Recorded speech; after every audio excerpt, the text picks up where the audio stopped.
Thomas Hardy's Dorset ******. Thomas Hardy's Dorset works by the same author Rudyard Kipling, a character study George Borrow, Lord of the Open Road War and the Weird the Amber Girl Kipling's Sussex Friendly Sussex.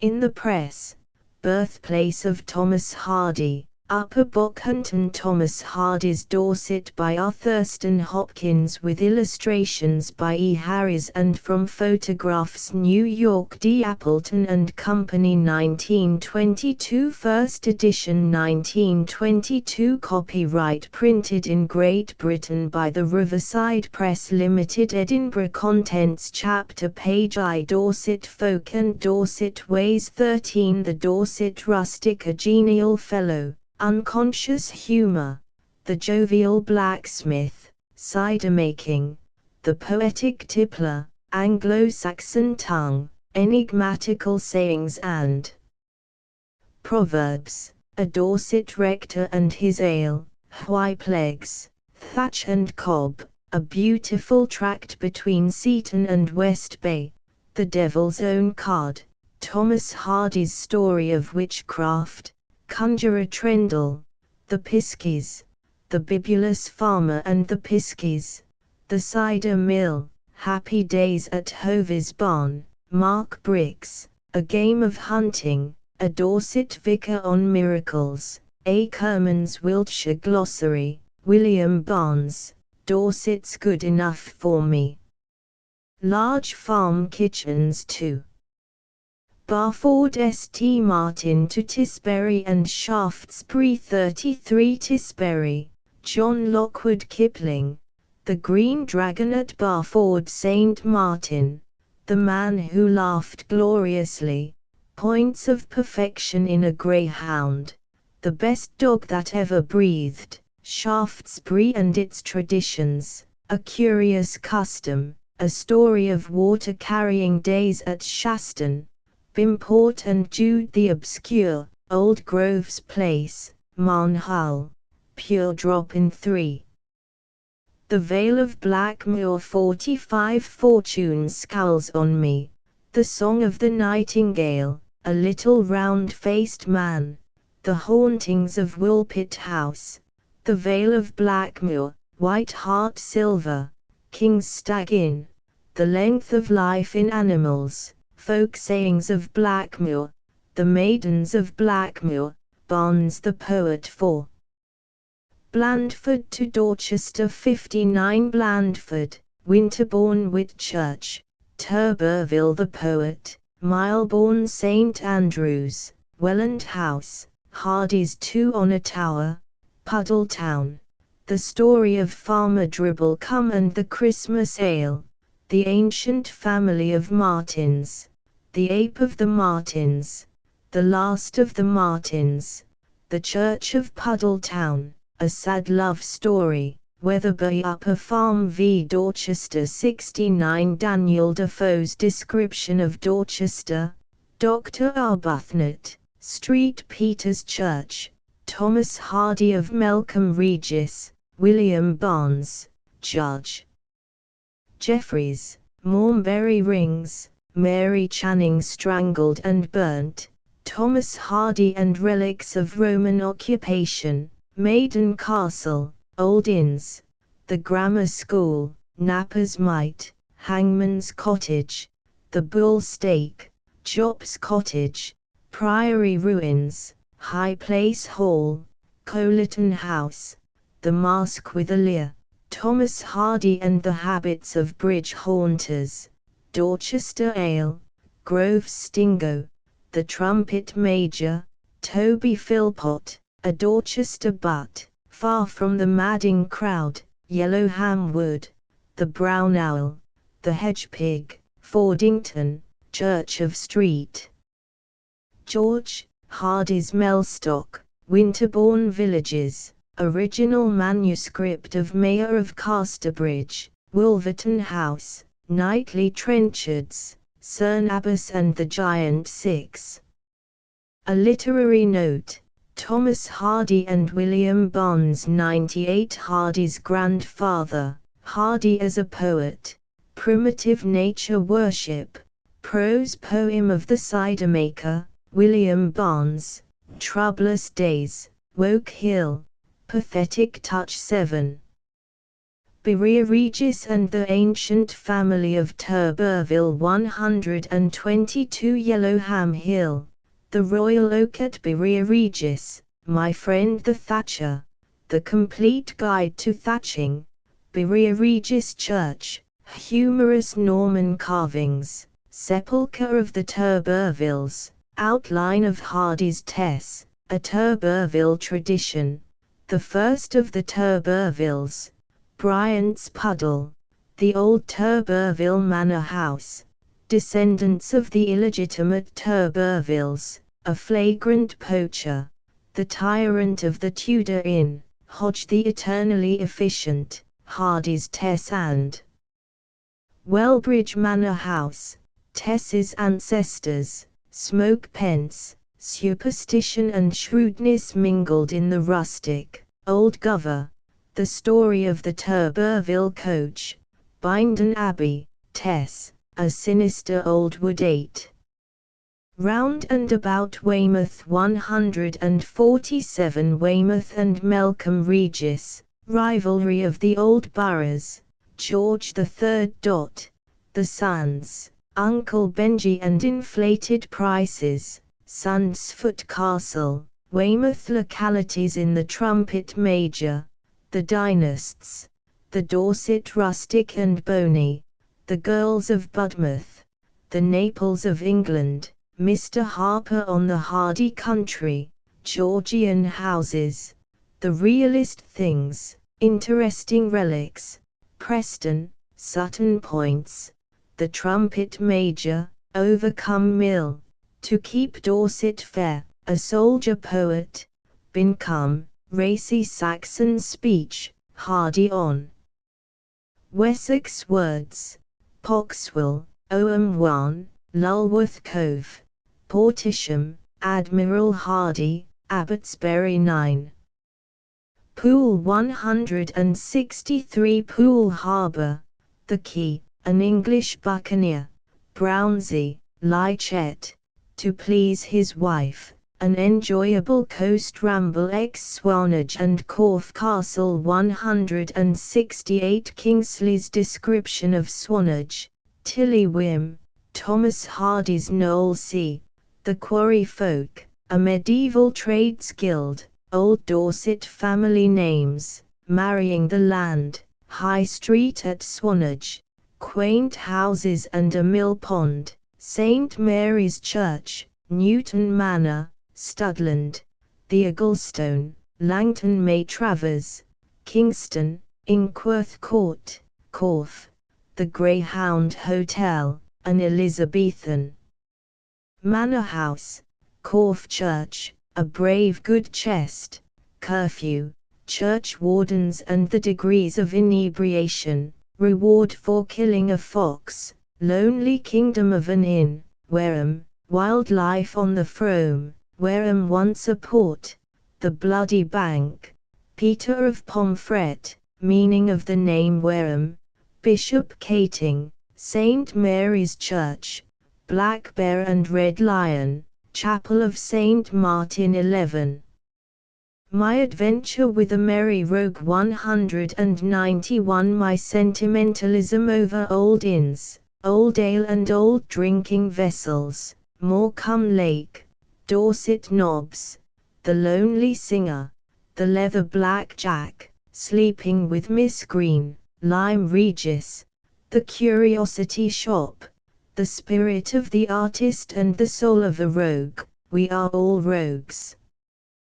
12 The Devon and Dorset Borderland 207 Stirring Events, Duke of Monmouth, New Inn, Youth Beckons with Magic Poignancy, Smuggling Days, Buddle River Manners, The Cobb, Granny's Teeth, Buddle Bridge, Town Hall, Henry Fielding, Church of St. Michael, Broad Street, The Master Smith of Lyme, M. Neil Whistler, Old Songs, Beware of Late Shooting, Axminster, George Inn, Musbury, Coleton, Knightley Poles, Little Chokebone, the Courtneys, a rare British flower, Lambert's Castle, Charmouth, Charles II.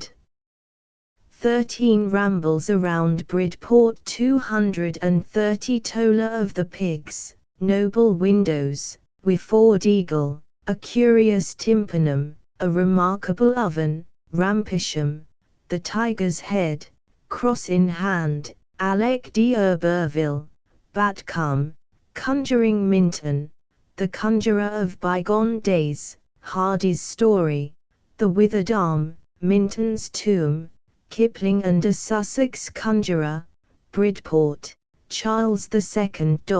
Hardy's fellow townsman, Greyhound Hotel, a lover of horses, Buckydoo, the Bull and Thomas Hardy, footpath to West Bay, the Schsel Beach, the Anchor Inn at Seatown. 14. Roundabout Beaminster. 244 Tola of the Pigs, noble windows, Wifford Eagle, a curious tympanum, a remarkable oven, Rampisham, the Tiger's Head, cross in hand, Alec d'Urberville, Batcombe, Conjuring Minton, the Conjurer of Bygone Days, Hardy's Story, the Withered Arm, Minton's Tomb, Kipling and a Sussex Conjurer, Bridport, Charles II. Hardy's fellow townsman, Greyhound Hotel, a lover of horses, Buckydoo, the Bull and Thomas Hardy, footpath to West Bay, the Schsel Beach, the Anchor Inn at Seatown. Glossary of West Country Provincialisms. 249 chosen in part from Notes and Queries, A. Kerman's Wiltshire Glossary, The Peasant Speech of Devon, by Sarah Hewitt, Crossings Folk Rhymes of Devon, The Saxon English, by W. Barnes, The Works of Thomas Hardy, and many sources not generally known. Illustrations. Birthplace of Thomas Hardy. Frontispiece facing page. Stocks at Tollard Royal. 34 The Green Dragon at Barford. St. Martin. 38 The Giant, Cerne Abbas. 92 Bingham's Melcombe. 100 Hurdle making at Berea. Regis. 126 Woolbridge House. 136 Corfe Castle, 1865. 160 The famous Tillichwim Caves, 1860. 170 Corfe Castle, 1860. 176 The Lonely Singer. 194 The River Buddle, Lyme Regis. 202 The Master Smith of Lyme Regis. 218 Drake Memorial at Musbury. 222 Thomas Hardy's Dorset Chapter. I Dorset folk and Dorset ways, so to the land our hearts we give till the sure magic strike, and memory, use, and love make live us and our fields alike, that deeper than our speech and thought beyond our reason's sway, clay of the pit, whence we were wrought yearns to its fellow clay. Rudyard Kipling.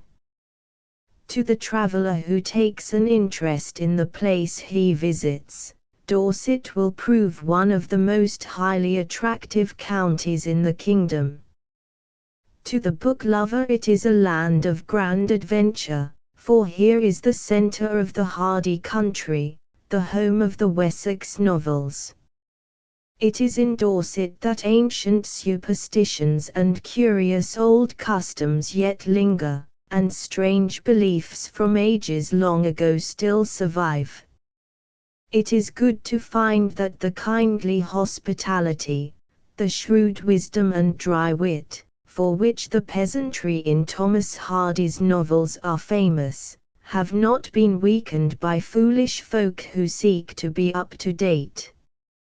Old drinks and dishes that represent those of our forefathers, and the mellow sound of the speech that was so dear to Raleigh and Drake, are things that are now giving way to the new order of life, alas. But they are dying hard, as behoves things which are immemorial and sacramental. The rustics are perhaps not quite so witty as they are in Hardy's The Return of the Native and other novels, but they possess the robust forms and simple manners of a fine old agricultural people, while they show their spirit by the proverb, "I will not want when I have, nor, by Gore, when I haven't, too." Heavy of gait, stolid of mien, and of indomitable courage, the true Wessex man is a staunch friend and a very mild enemy. He is a genial fellow and, like Danton, seems to find no use for hate. He knows that all things done in hate have to be done over again. Imperturbable to the last ditch, he is rarely shaken into any exclamation of surprise or wrath. When he is, "Dang my ole wig!" Dally, with a strong accent on the e or o. Dalla buttons, are the kind of mild swear words one hears. But when he gets into the towns he forgets these strange phrases and his dialect becomes less broad. Heavy and stolid the Dorset rustic may be, though there is no reason to suppose that he is slower than any other rustic, but one is inclined to think that the stupidity of the countryman covers a deep, if only half realized, philosophy. Nevertheless we must admit that Hodge often wins through in his slow way. There is a good deal of humor in the Dorset rustic, but perhaps most of his wit is unconscious. That reminds me of the story of a Dorset crier who kept the officials of the town hall waiting for 2 hours on a certain morning. They were about to open the proceedings without him when a boy rushed in and handed the mayor a message. He read the message and seemed deeply affected. Then he announced, "I have just received a message from our crier, saying, wife's mother passed away last night. Will not be able to cry today." That story may be a very ancient chestnut, but here is a true instance of Hodge's unconscious humor. The wife of a blacksmith at an isolated forge in Dorset had died rather suddenly, and it happened that during one of my rambles I applied to the forge for food and lodging for the night. The old fellow opened the door to me, and I guessed that he was in trouble by the fresh crape band round his soft felt hat, which is weekday morning of the rustic. However, the old fellow was quite pleased to have me for company, and I stayed at his forge for some days. Her was a clever woman, her kept my things straight, he said to me one night at supper, as he looked wistfully at his old jacket full of simple rents from hedgerow briars. "But it's no manner of use grumbling, I never was a bull sourlugs, a morose fellow. And thank the Lord she was took quick.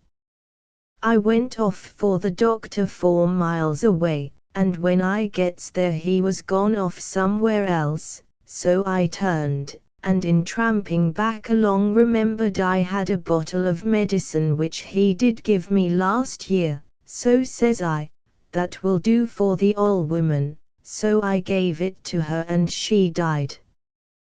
The old blacksmith drank his beer and dealt with his ham and bread for 10 minutes in silence. Then he looked into the amber depths of his ale and said, "Say, mister, wasn't it a good job I didn't take that bottle of physic myself?" Dorset is only one of the several cider-making counties in Wessex. The good round cider is a warming and invigorating drink that is in every way equal to a good ale, and sometimes, especially if it has been doctored with a little spirit and kept in a spirit cask, is considerably stronger, and is by no means to be consumed regardless of quantity. And one must be cautious in mixing drinks when taking cider. But the cider which is consumed by the Dorset rustic is, to use a local word, rather rammy or ropey to the palate of a person unaccustomed to it.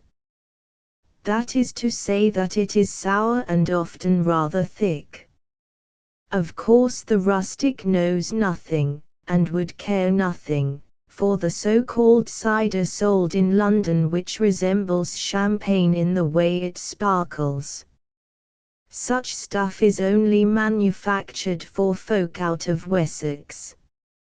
A Dorset rustic, on being reproved by a magistrate for being drunk and disorderly, explained that his sad plight was the result of taking his liquor the wrong way up, for, said he, cider upon beer is very good cheer, beer upon cider is a dalled bad rider. The worthy magistrate, not to be vanquished by the poetic tippler, told him to remember, when the cider's in the can the sense is in the man. When the cider's in the man the sense is in the can. I wish, said an old shepherd to me, with regret in his voice, that you might taste such beer as my mother brewed when I was a boy. Bread, cheese and ingens, onions, with a drop of beer was parfuse, ample, for a meal in those days, esfe. But this beer they sell now is drefful wishy-washy stuff. I'll be dalled if I'll drink it, 'tes water bewitched and malt begrudged. In Hodge's uncouth speech are found many words and usages of the Anglo-Saxon tongue, though it is not now relished by fastidious palates. William Barnes, the Dorset poet, enumerates the chief peculiarities of the Dorset dialect in his books on speech law. He loved the odd phrases of children, and it is easy to see why. For a child, not knowing the correct method of describing a thing and seeking to express its meaning, will often go back to the strong old Anglo-Saxon definitions. The child can often coin very apt phrases. As, for instance, the Dorset child who spoke of honey as bee jam. Barnes was delighted, too, with the boy who scrope out the P in some cause it didn't spell nothin'. Many of the humours of Arcady have been moulded into enigmatical sayings and metaphors which may still be heard on the lips of the Dorset rustic. Tea with a dash of rum is called milk from the brown cow, the dead are put to bed with a shovel, a noisy old man is a blaze wig, a fat and pompous fellow is a blow poke, the thoughts of the flighty girl go a bell wavering. The gallows is the black horse foaled by an acorn. The Dorset rustic has devised many names for the dullard. Billybuttons, Billywhiffle, Blolly Ninny Hammer and Blufflehead are some of them. The very sound of such names suggests folly. Leer is a curious word still heard in Dorset and Devon. It is used to express the sense of craving produced by weakness and long fasting. Perhaps Shakespeare used leer in a metaphorical sense. I remember once hearing a Sussex labourer speak of taking his coadger, cold cheer, a meal of cold victuals taken at noon. But I am told the mouthful of bread and cheese taken at starting in the morning by the Dorset rustic rejoices in the still more delightful name of dewbit. Crowder, a fiddler, is a genuine British word, used up to a few years ago, but I was unable to trace anyone using it in Dorset this year. In Cornwall the proverb, "If I can't crowdy, they won't dance," meaning, "They will pass me by when I have no money to feast and entertain my friends," was commonly quoted 50 years ago. Another tale regarding unconscious humor is told of by a Dorset rector who was holding a confirmation class. He was one of the old-fashioned parsons and made it his solemn duty to call at the village inn and drink a pint of ale with his flock every evening. One of the candidates for confirmation was the buxom daughter of the innkeeper, and when he came to ask her the usual fixed question, "What is your name?" the girl, holding her head on one side, glanced at him roguishly, and said, "Now don't ye tell me you don't know. As if you didn't come into our place every night and say, 'Now, Rubina, my dear, give me a half pint of your best ale in a pint pewter.'" The story of village sports and the way in which the rustic was wont to enjoy himself is always interesting. One of the most singular forms of contest once in common practice in the west of England was whiplegs. The procedure of this pastime consisted of the men standing a yard or so apart and lashing each other's legs with long cart whips till one cried "Halt!" The one who begged for quarter of course paid for the ale. The rude leather gaiters worn by tranters or carters 50 years ago would, of course, take much of the sting out of the whip cuts. Thatch survives in nearly every village, and one of the favoured building materials is stone from the Dorset quarries. At Corfe the houses are built of stone from foundation to roof, and stone slabs of immense size are made to take the place of tiles and slates. We find cob cottages here and there, and this perhaps is the most ancient of all materials, being a mixture of clay or mud and chopped straw. It is piled into walls of immense thickness and strength, and then plastered and whitewashed. The natives in Egypt and Palestine construct their village homes with the same materials, and the result is not only wonderfully picturesque, but satisfactory in the more important respect of utility.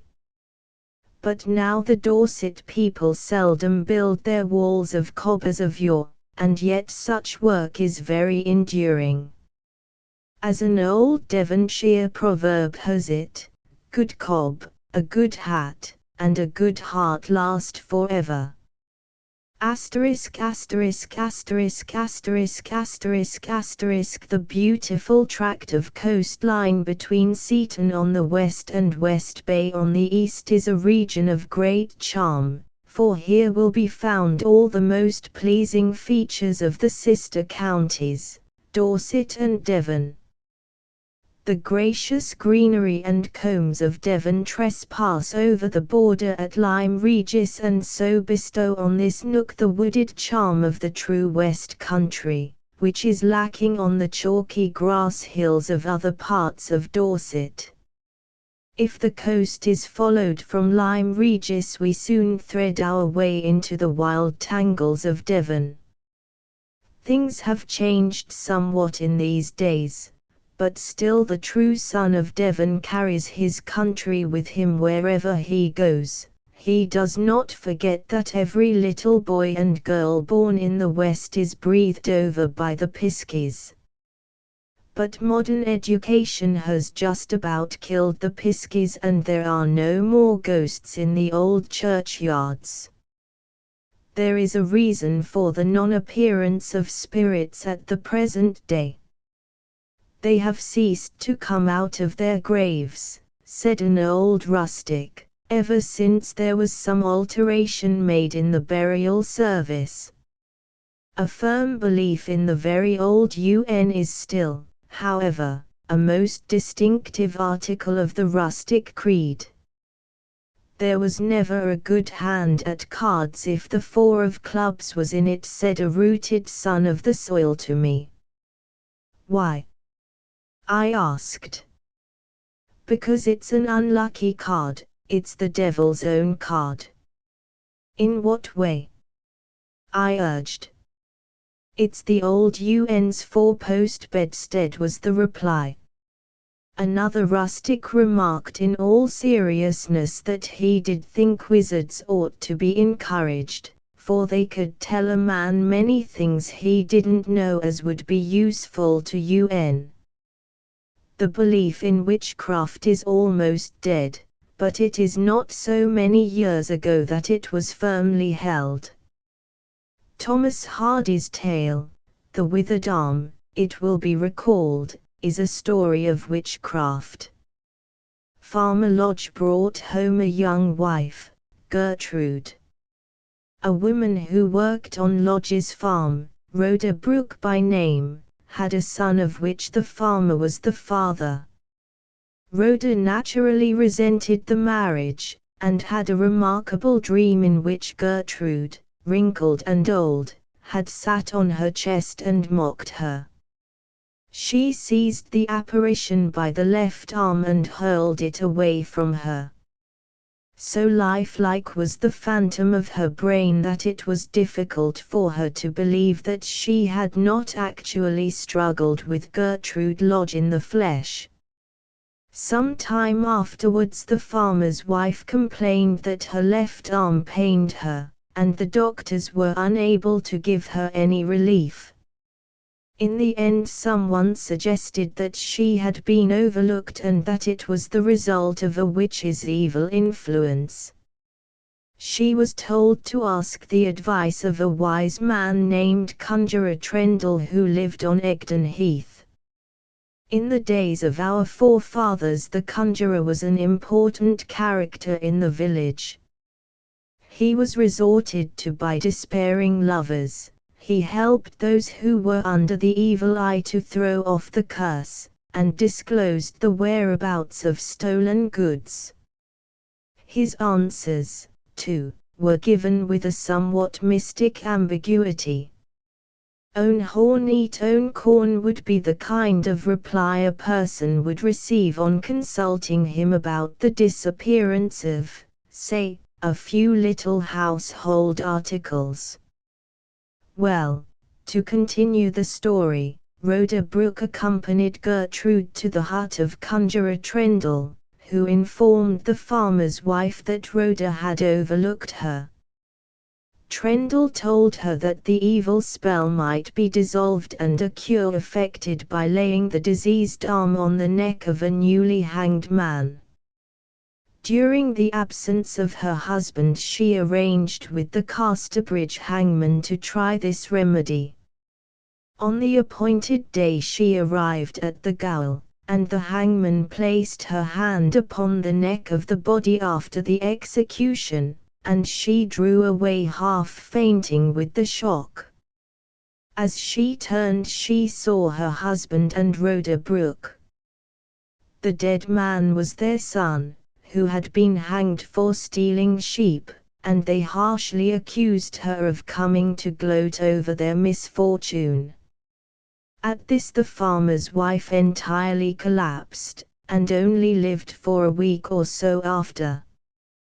Thomas Q. Couch, writing in Notes and Queries, the 26th of May, 1855, gives a pleasant and light-hearted article on the prevailing belief in the existence of the piskies in the West Country. Our piskies are little beings standing midway between the purely spiritual and the material, suffering a few at least of the ills incident to humanity. They have the power of making themselves seen, heard, and felt. They interest themselves in man's affairs, now doing him a good turn, and anon taking offence at a trifle, and leading him into all manner of mischief. The rude gratitude of the husbandman is construed into an insult, and the capricious sprites mislead him on the first opportunity, and laugh heartily at his misadventures. They are great enemies of sluttery, and great encouragers of good husbandry. When not singing and dancing, their chief nightly amusement is in riding the colts, and plaiting their manes, or tangling them with the seed vessels of the burdock. Of a particular field in this neighborhood it is reported that the farmer never puts his horses in it, but he finds them in the morning in a state of great terror, panting, and covered with foam. Their form of government is monarchical, as frequent mention is made of the king of the piskies. We have a few stories of pisky changelings, the only proof of whose parentage was that they didn't thrive. It would seem that fairy children of some growth are occasionally entrusted to human care for a time, and recalled, and that mortals are now and then kidnapped, and carried off to fairyland. Such, according to the nursery rhyme, was the end of Margery Daw. Seesaw. Margery Daw sold her bed, and lay upon straw. She sold her straw, and lay upon hay. Piskies came and carried her away. A disposition to laughter is a striking trait in their character. I have been able to gather little about the personalities of these creatures. My old friend before mentioned used to describe them as about the height of a span, clad in green, and having straw hats or little red caps on their heads. Two only are known by name, and I have heard them addressed in the following rhyme: Jack o' the Lantern, Joan the Wad, who tickled the maid and made her mad, light me home, the weather's bad. But times have greatly changed. The old world stories in which our forefathers implicitly believed will not stand the light of modern education. The pixies have been banished from the West, and since their departure the wayward farmer can no longer plead being piskiled on market nights. Piskiled, exclaimed an old Devon lady to her bibulous husband, who had returned home very late, pleading he had been led astray by the piskies. Now, don't he say naught more about it? And with a solemn voice and a shake of her bony fingers she added, Piskiled is whiskiled. That's how it is with you. Asterisk asterisk asterisk asterisk asterisk asterisk May with its wealth of resurrecting life, its birds' songs, its flowers uplifting glad heads, is a beautiful month in Dorset, but cider-making time, when the trees put on a blaze of yellow and red and the spirit of serenity and peace broods over everything, is the period that the true son of Dorset loves best. Cider-mark in time, what a phrase! What memories! Why, then, time does indeed blot and blur the golden days of youth. I had almost forgotten the sweet smell of pomace and the cider mill, things which loomed large in the days when I was a boy down Devon way. It is middle age, which Stevenson likened to the bear's hug of custom squeezing the life out of a man's soul, that has robbed me of the power to conjure up those happy days from the depths of my consciousness. Certainly some virtue within me has departed. What? Well, I do not know, but I cannot recapture the delirious joy of the apple harvest in the West. It is only a memory. Perhaps it is one of those things which will return unexpectedly, and by which I shall remember the world at the last. Well, then, when I was a boy, cider brewing in Hovey's barn was one of the joys of life.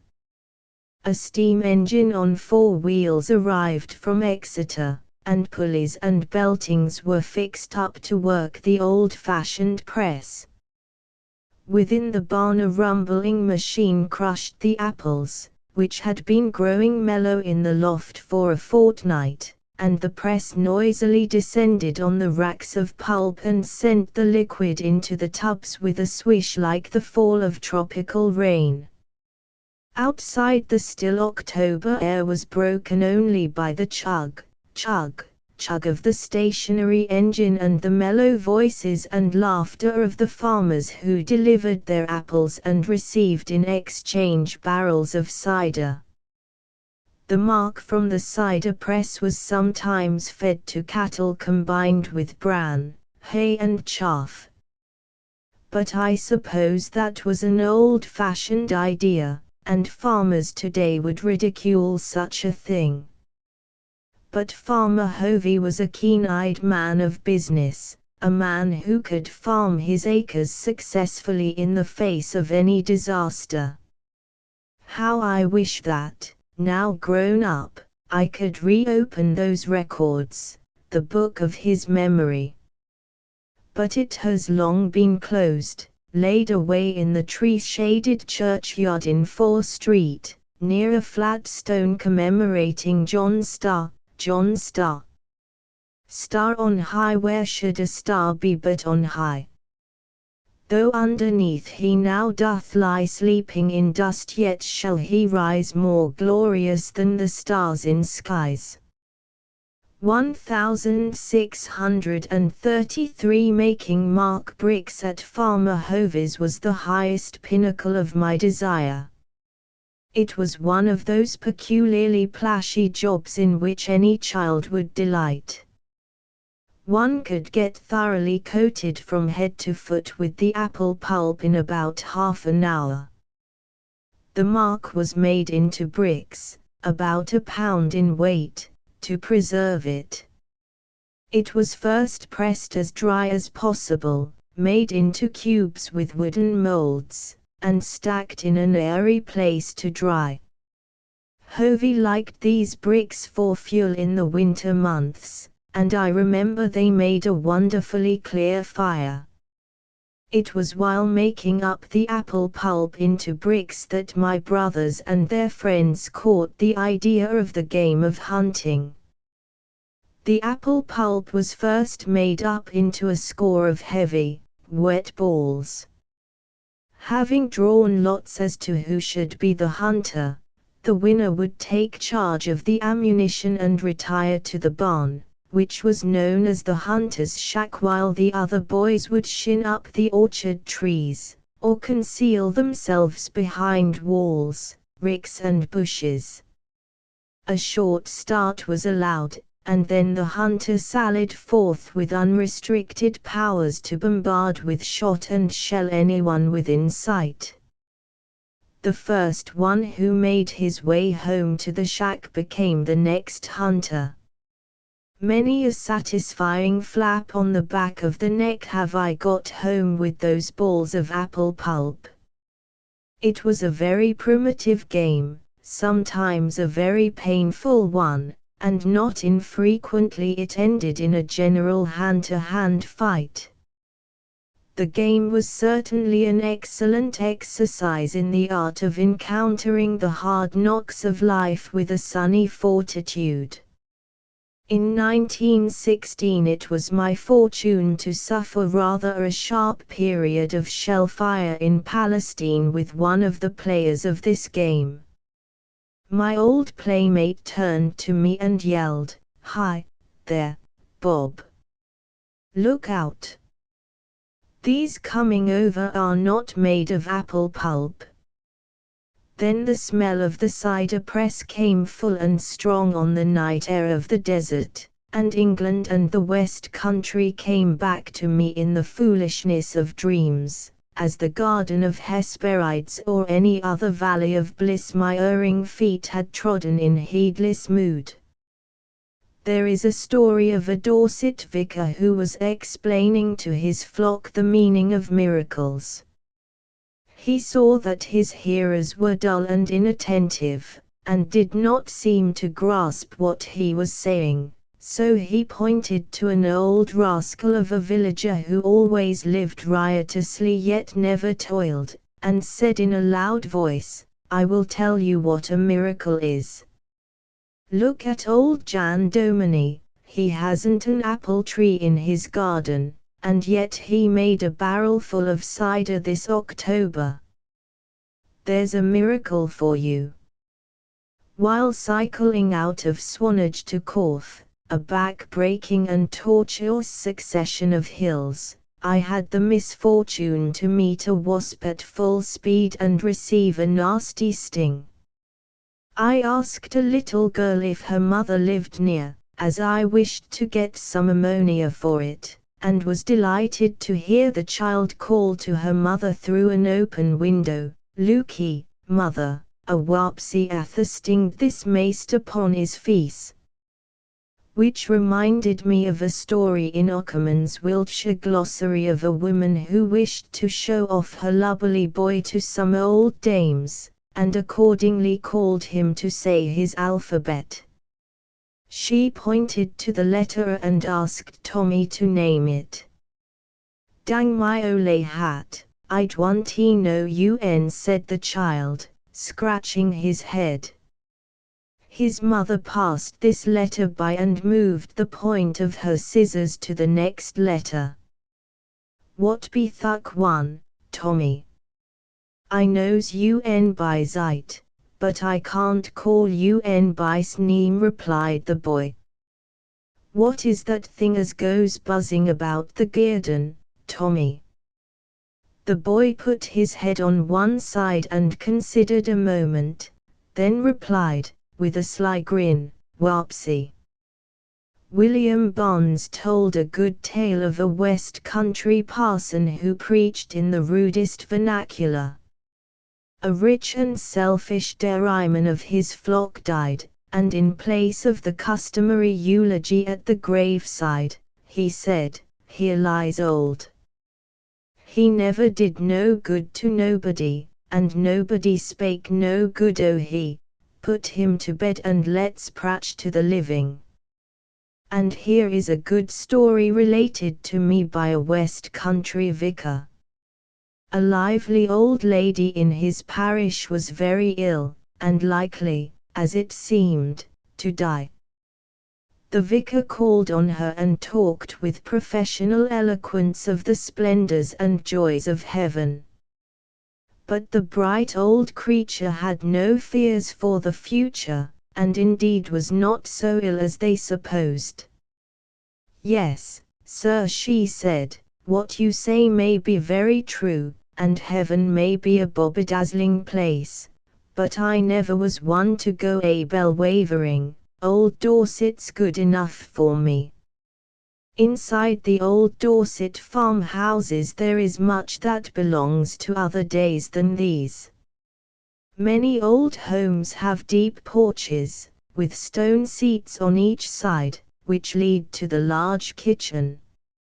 It is large because it was built in the days when the farmer had laborers to help in the fields, and the mistress of the house had women servants to help with the spinning and the poultry, and all who lived under the same roof had their meals together in this room. Many of the doors are as large and solid as church doors, and one that I saw was studded with nails and secured by a great rough wooden bar drawn right across it into an iron loop on the opposite side at night, and in the daytime thrust back into a hole in the thickness of the wall. But the majority are more homely than this and have only a latch inside raised from outside by a leather thong, or by turling at the pin as in the old ballad. Chapter 2 Barford St Martin to Tisbury and Shaftesbury, and she is very small and very green and full of little lanes all dense with flowers that wind along and lose themselves between mossed farms, and parks, and fields of quiet sheep. And in the hamlets, where her stalwarts sleep, low bells chime out from old elm-hidden towers. Geoffrey Howard. Starting from Salisbury, the pilgrim of the hardy country, when he has passed through Barford St Martin and become, might think it worthwhile to take the road to Tisbury when he arrives at Swallowcliffe.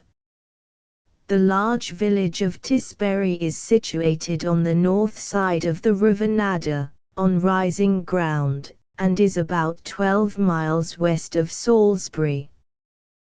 There is much of interest to be seen, and the spacious church, in the flat land at the bottom of the hill and close to the river, is well worth a visit. It contains several monuments to the Arundels, and on an iron bracket near the easternmost window is a good 16th-century helmet, which has been gilded in places and is ornamented with a small band of scroll work round the edges. There is an added spike for a crest. It is a real helmet, not a funeral one. The rivets for the lining remain inside. Tradition says it belonged to the first Lord Arundel of Wardour, who died in 1639. All the seats are of oak and modern, but against the walls is some good linen fold panelling of the 17th century or very late 16th century. In the sacrarium is a fine brass to Lawrence Hyde of West Hatch. He was the great-grandfather of Queen Mary, 1689, and Queen Anne, 1702. He is represented standing in a church in front of his 6 sons, facing his wife and 4 daughters. The inscription is, "Here lieth Lawrence Hyde of West Hatchiska, who had issue by Anne his wife 6 sons and 4 daughters and died in the year of the incarnation of our Lord God 1590. Beatici moriuntur in Domino." The churchyard is a very large one, and the old causeway which was used in times of flood is most picturesque. 2 massive black grave slabs at once arrest the eye. In plain, square lead lettering one reads, John Lockwood Kipling CIE 1837–1911. Alice MacDonald, wife of John Lockwood Kipling 1910. Stocks at Tollard Royal 7 miles south of Tisbury. The village of Tisbury existed in the 7th century, the earliest extant spelling of the name being Tisbury or Disburg, and there was a monastery over which an abbot named Wintra ruled about 647. Mr. Paley Baildon, FSA, who has devoted considerable time to the investigation of the origin of place names, thinks that without doubt Tisbury is derived from Tisesborough, Tisa or Tissa being a personal name and owner of the estate, hence it came to be known as Tisesborough. It was at Tisbury that Rudyard Kipling wrote some of his stories after leaving India, and there can be little doubt that after some years of absence in the East the return to things desperately dear and familiar and intimate exercised a strong effect upon his thoughts and writing, and prepared a way for his delicately fashioned pictures of the old country in Puck of Pook's Hill and Rewards and Fairies. At Barford St Martin I had the misfortune to burst the back tube and tyre of my motorcycle, and that is the real reason I arrived at Tisbury. I wheeled my machine to the Green Dragon, hoping for a lift to a place where I could get fixed up with a new tire. A large wagon was standing outside the inn, and as it bore the name, Stephen Weeks, Tisbury, upon it, I penetrated to the bar parlour, thinking that I might induce the driver to take me with the machine into that village. The owner of the wagon was sitting inside with 2 large bottles of stout before him. He was a burly fellow in shirt sleeves and a broad straw hat. I saw he was 50 or thereabouts, not a mere wagoner, but a small farmer who would have answered to the description of Farmer Oak by Thomas Hardy in his opening to Far from the Madding Crowd. He was of a more jovial type than most Dorset men I have met, and after submitting to his fire of questions I asked him gently, in jest, if he would require any assistance with his 2 bottles. "Aye," he answered, quizzing at me with his merry eyes. "I shall require another bottle to assist me, I think." He looked at me a moment with seriousness and then he laughed to the point of holding his sides. He slapped his knees, shouted, roared and almost rolled with merriment. I looked at the farmer, not without a feeling of admiration. It was perhaps a very poor jest, you will say. But how well a simple jest became the fellow, how gloriously he laughed. Down in my heart I knew that no man could laugh as he did and at the same time possess a mean mind. He was as broad as the earth, and his laughter was just as limitless. Talk of good things, there may be something finer than a hearty laugh, there may be, perhaps. At this moment he called for 2 glasses, and explained to the landlord that now he would drink out of a glass, seeing that he was in company. "Then tell me," I said, "why do you drink out of the bottle when you are alone?" "Why, you don't get no virtue out of the beer thout you drink it out of the bottle." "No, fay. Half of the strength is gone like winky when you pour it into a glass."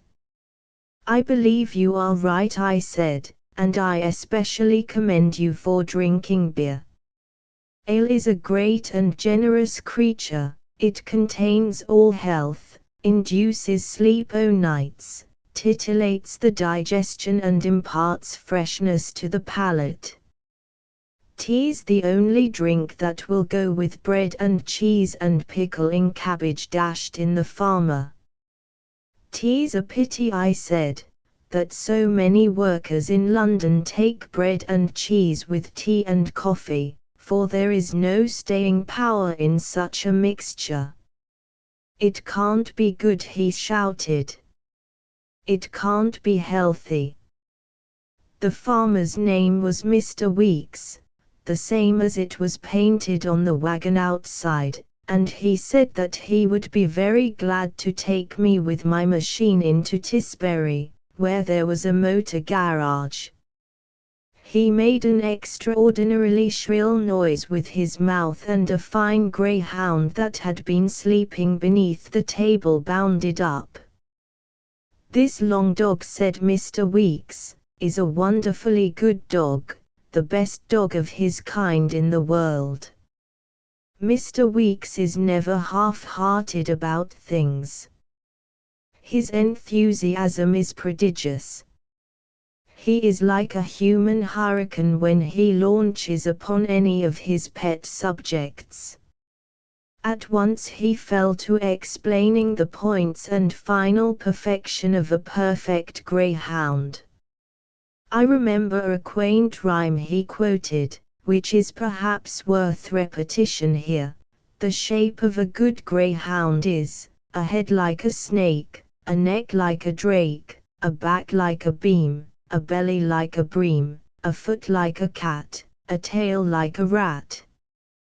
The farmer, then, I say, was not the kind of man to qualify any of his remarks, and he reasserted his claim that, in the concrete, in the existent state of things, his dog was the best that breathed. The Green Dragon at Barford St. Martin in 1860. This he said for the 6th time, drank up his stout, and after helping me to lift my machine into the wagon, climbed up onto his seat, I by his side. He then flicked his horses gently with his whip and they began to amble along with the wagon. On the way to Tisbury the farmer talked with the greatest friendliness, and when we arrived at his farm he insisted on bringing me in to supper. He showed me his orchard, barns and a very fine apple tree of which he was enormously proud, and pulled me an armful of the finest apples he could find. "Take these apples home," he said, watching me with his merry eyes, "they make the best apple pies in the world." An armful of apples of prodigious size is not exactly the kind of thing one welcomes with a broken-down motorcycle 200 miles from home, but I dared not refuse them, and so I stuffed them into all my pockets. Finally my good friend insisted on keeping me under his roof for the night.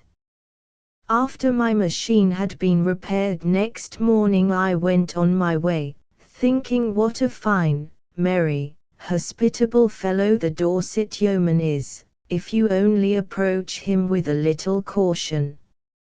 Asterisk asterisk asterisk asterisk asterisk asterisk. I left my friend the yeoman farmer with regret, regained the main road and soon came into Shaftesbury, or Shaston, as it is commonly called. This town is very curiously placed, on the narrow ridge of a chalk hill which projects into the lower country, and rises from it with abruptness.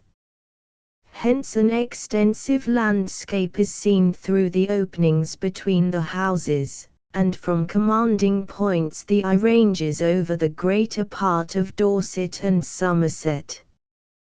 To add to the beauty of the position, the scarped slope of the hill is curved on its southern side. Shaftesbury is one of the oldest towns in the kingdom. Its traditions go back to the time of King Lud, who, according to Holinshedh, founded it about 1000 BC. A more moderate writer refers its origin to Cassivellornis. However, it is certain that Alfred, in the year 880, founded here a nunnery, which in after times became the richest in England, and, as the shrine of Saint Edward the Martyr, whose body was removed to this town from Wareham, the favourite resort of pilgrims. Arthur, who wrote the life of Alfred, has described Shaftesbury as consisting of one street in his time. In that of Edward the Confessor it possessed 3 mints, sure evidence of its importance, and shortly after the conquest it had no less than 12 churches, besides chapels and chantries, and a hospital of St. John. The view from the castle hill at the west end of the ridge is very extensive, and from all parts of the town you come unexpectedly upon narrow ravines which go tumbling down to the plain below in the most headlong fashion. The chief trouble in the olden days was the water supply. On this elevated chalk ridge the town was obviously far removed from the sources of spring water, and the supply of this necessary article had been from time out of mind brought on horses' backs from the parish of Gillingham. Hence arose a curious custom which was annually observed here for a great number of years. On the Monday before Holy Thursday the mayor proceeded to Enmore Green, near Motcombe, with a large, fanciful broom, or bezant, as it was called, which he presented as an acknowledgment for the water to the steward of the manor, together with a calf's head, a pair of gloves, a gallon of ale and 2 penny loaves of wheaten bread. This ceremony being concluded, the bezant, which was usually hung with jewels and other costly ornaments, was returned to the mayor and carried back to the town in procession. About 1816 the mayor of Shaftesbury refused to carry out the custom, and the people of Enmore were so put out by his omission in this respect that they filled up the wells. The Shastonians paid 2d for a horse-load of water and a halfpenny for a pail if fetched upon the head. I heard a rather amusing story of the water-carrying days. A rustic who had been working on the land all day in the rain came slouching up Gold Hill, feeling very unhappy and out of temper. At the summit of the hill he passed by the crumbling church of St. Peter's, but did not pass the Sun and Moon Inn. Here he cheered his drooping spirits with a measure of old-fashioned Shaftesbury XXX Stingo, and, thus strengthened, he went on his way home, expecting to be welcomed with a warm, savoury supper.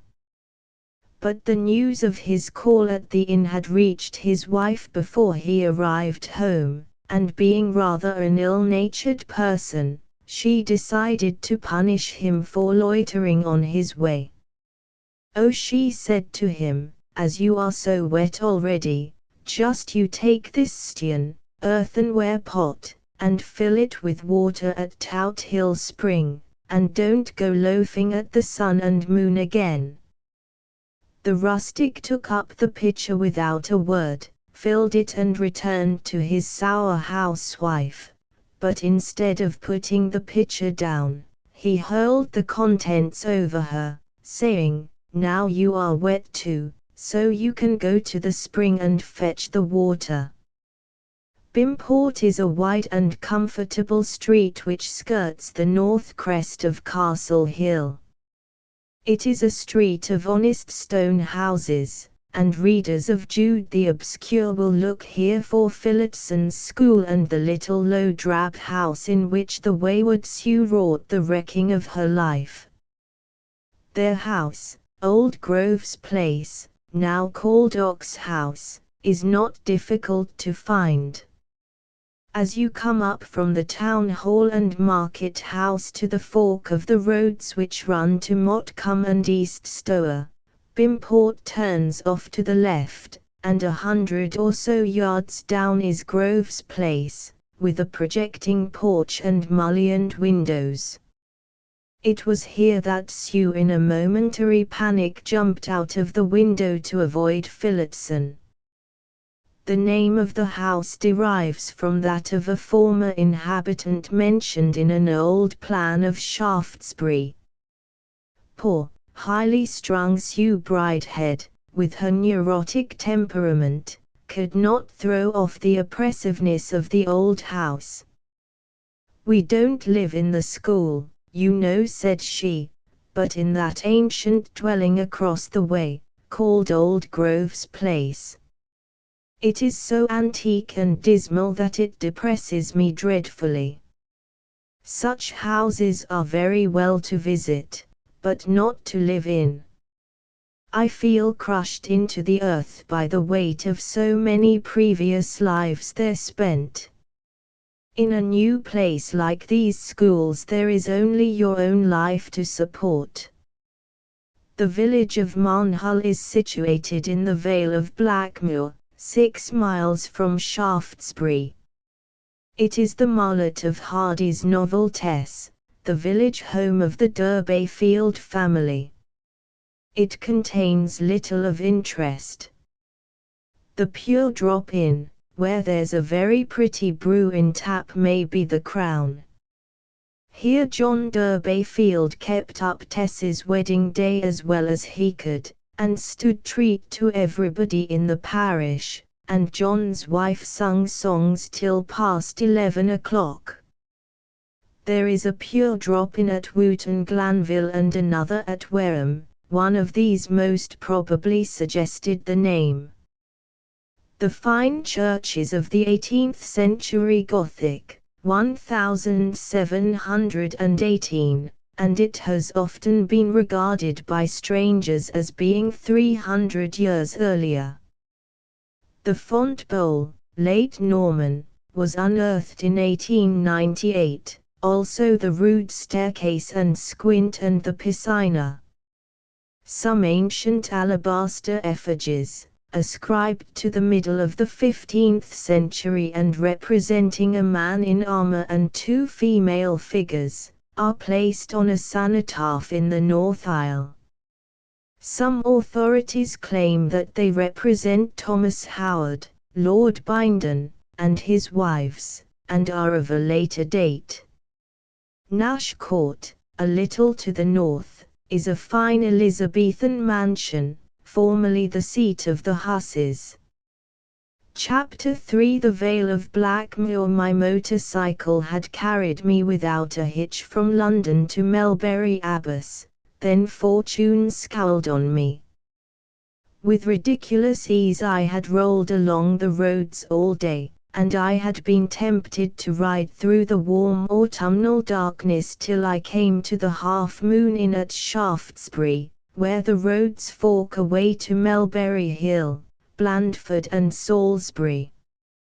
But a few hundred yards out of Melbury Abbas, and then fortune's derisive frown. From a deceptive twist in the road I dashed into a gully, and my machine bumped and rattled and groaned like a demon caught in a trap. It performed other antics with which this chronicle has no concern, and then refused to move an inch farther. But the song of a nightingale in a grove of elms near the road made full amends for my ill luck. It is beautiful to hear his sobbing, lulling notes when one is alone on a dark night, and Shelley was not far wrong in styling it voluptuous. I heard the raptured nightingale tell from yon elmy grove his tale of jealousy and love, in thronging notes that seemed to fall as faultless and as musical as angels' strains above. So sweet, they cast on all things round a spell of melody profound. They charmed the river in his flowing, they stayed the night wind in its blowing. I lit a pipe and made myself comfortable on the green bank of the roadside. It was simply a matter of waiting for a carter to give me a lift. Soon I heard footsteps approaching me.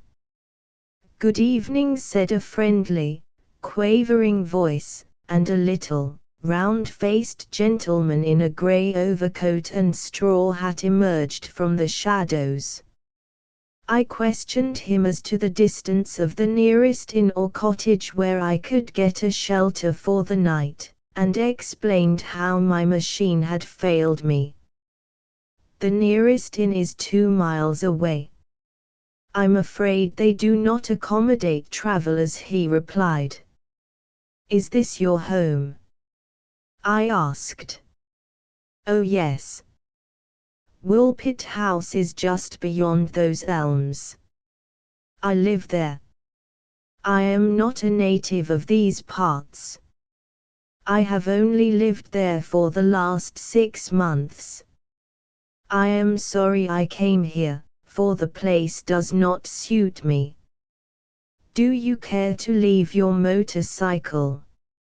You are most welcome to a bed in my house," he added with cheerful simplicity. "I should be greatly indebted to you. But shan't I be a bother to your family at this time of the night?" "I have none. I wheeled my machine through a gate and left it the other side of the hedge, where I hoped it would be safe till morning. We came to the house across a footpath, a small stone-gabled 16th-century building. A wisp of mist from a bubbling stream circled the place and gave it an air of isolation. We entered a lit room, which was of solemn aspect, and my friend gave me a deep-seated chair. "Are you serious in saying that you do not like Dorset?" I questioned. The little man smiled quietly, sadly. "It is not Dorset exactly. But since I came to live here I have become a bundle of nerves. It is nothing, I think it's nothing." "What do you mean?" "I only think, I only wonder, yes. This is such an old house. All sorts of things must have happened here. And from the first moment I came into the place I had a sudden sensation of there being something unseen and unheard near me. There is an essence in this house, an influence which stifles all laughter and joy. I wonder if you will feel it as I do." "Bit creepy," I said, and at the same time I came to the conclusion that the old fellow was a little eccentric, and this idea of the house being on the left side of the sun was merely a foolish weakness. Yes, he said, musing, "queer, isn't it? But you don't know the queerest." He pondered a moment, then suddenly he wagged his crooked forefinger at me and said, "It is something more than an essence, it is stronger." The other evening when it was getting dusk I got up from my chair to light the candles, and I saw, as I thought, someone about 6 yards from that window, outside on the flagstones. It was more than a shadowy shape. So without waiting I ran out into the hall and opened the front door, feeling sure I should see a tramp or someone there. But the drive was quite empty, I only looked out into the dusk. But as I looked out something that I could not see slipped through and passed into the house. The same kind of thing has happened a dozen times. The little old man passed his hand over his brow. "Here," I said rather brusquely, "you're not well, you're just a bundle of nerves. Look here, sir, you want a holiday." "Yes," he said, wiping his brow. "I try to tell myself that it is all rot, all my fancy. But what would you do?" "See a doctor," I replied. "Doctors? Bah! I'll tell you," he whispered. "I want a ghost doctor to rid me of this invisible, pushing thing. It gets stronger every time. At first it just slipped through, just a bit more than a gust of wind. But now it's getting compact. Tonight it drove me out of the house. That was how I came to be wandering out on the high road like a lost soul. But, goodness, sir, such a thing outrages reason.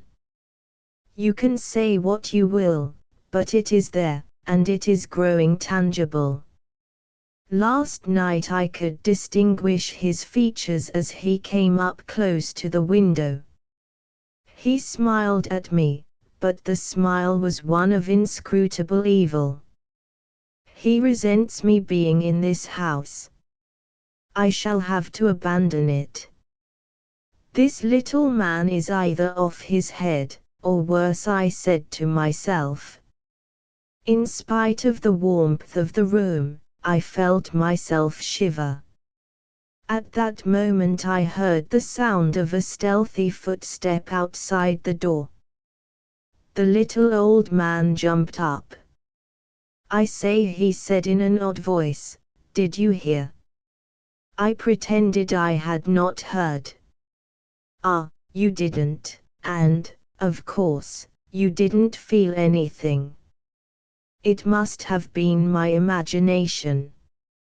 A wave of shame ran over me. I knew that I had not the courage to listen to the old fellow's story any longer. I finished my whiskey and soda and stood up. "It is very kind of you, sir, to offer me a lodging for the night. I am feeling rather weary and would like to go to bed now, if it is convenient to you." "Come then, sir," he said, with his old-fashioned politeness, and he walked towards the door. Then I saw the thing. There wasn't a shadow of doubt about it. I saw the little old man open the door. The next moment he started back.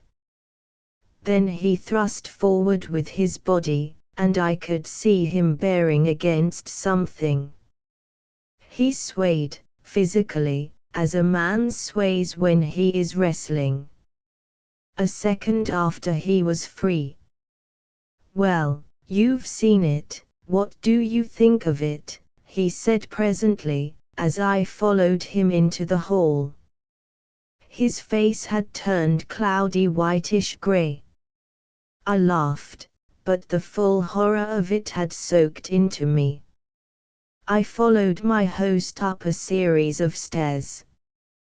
He carried a candlestick, with his arm extended, so as to give me a guiding light. The old house was dim and chilly in its barrenness. He stopped at a door in a long, narrow corridor and set the candlestick down. "This is your room." With a gentle bow and a kindly smile he opened the door for me. "Good night, sir." "Can you see your way down?" I asked. "I have a candle in my pocket." He lit it at mine. Another quiet, friendly smile, and I watched him out of sight along the corridor. I stood perfectly still for a moment just inside. Then a curious feeling of something dreadful being close at hand was present in my mind. Of course it was all humbug, and my nerves were deceiving me. But I could not shake myself free from the notion that I was not alone. There is an essence in all these old dwellings that comes out to meet one on a first visit. I recognize the truth of that, for how often have I noticed how, under one roof, one breathes a friendly air, and under another queerness runs across the spine like the feet of hurrying mice. In this house there was something sinister and unwholesome. I cursed my luck for driving me into such a place. A night spent under a hedge would have been more desirable. However, I turned into bed and passed rather a broken night, with stretches of dream-haunted sleep interspersed with startled awakenings. The old house seemed to be full of muffled movements, and once, timid fool that I was, I could have sworn that the handle of my door turned. It was with a considerable qualm, I must confess, I lit my candle and opened the door. But the gallery was quite empty. I went back to bed and slept again, and when next I woke the sun was streaming into my room, and the sense of trouble that had been with me ever since entering the house last evening had gone. When I arrived at the breakfast table the little old man was seated behind the coffee pot, and his face was quite glowing and wreathed in smiles.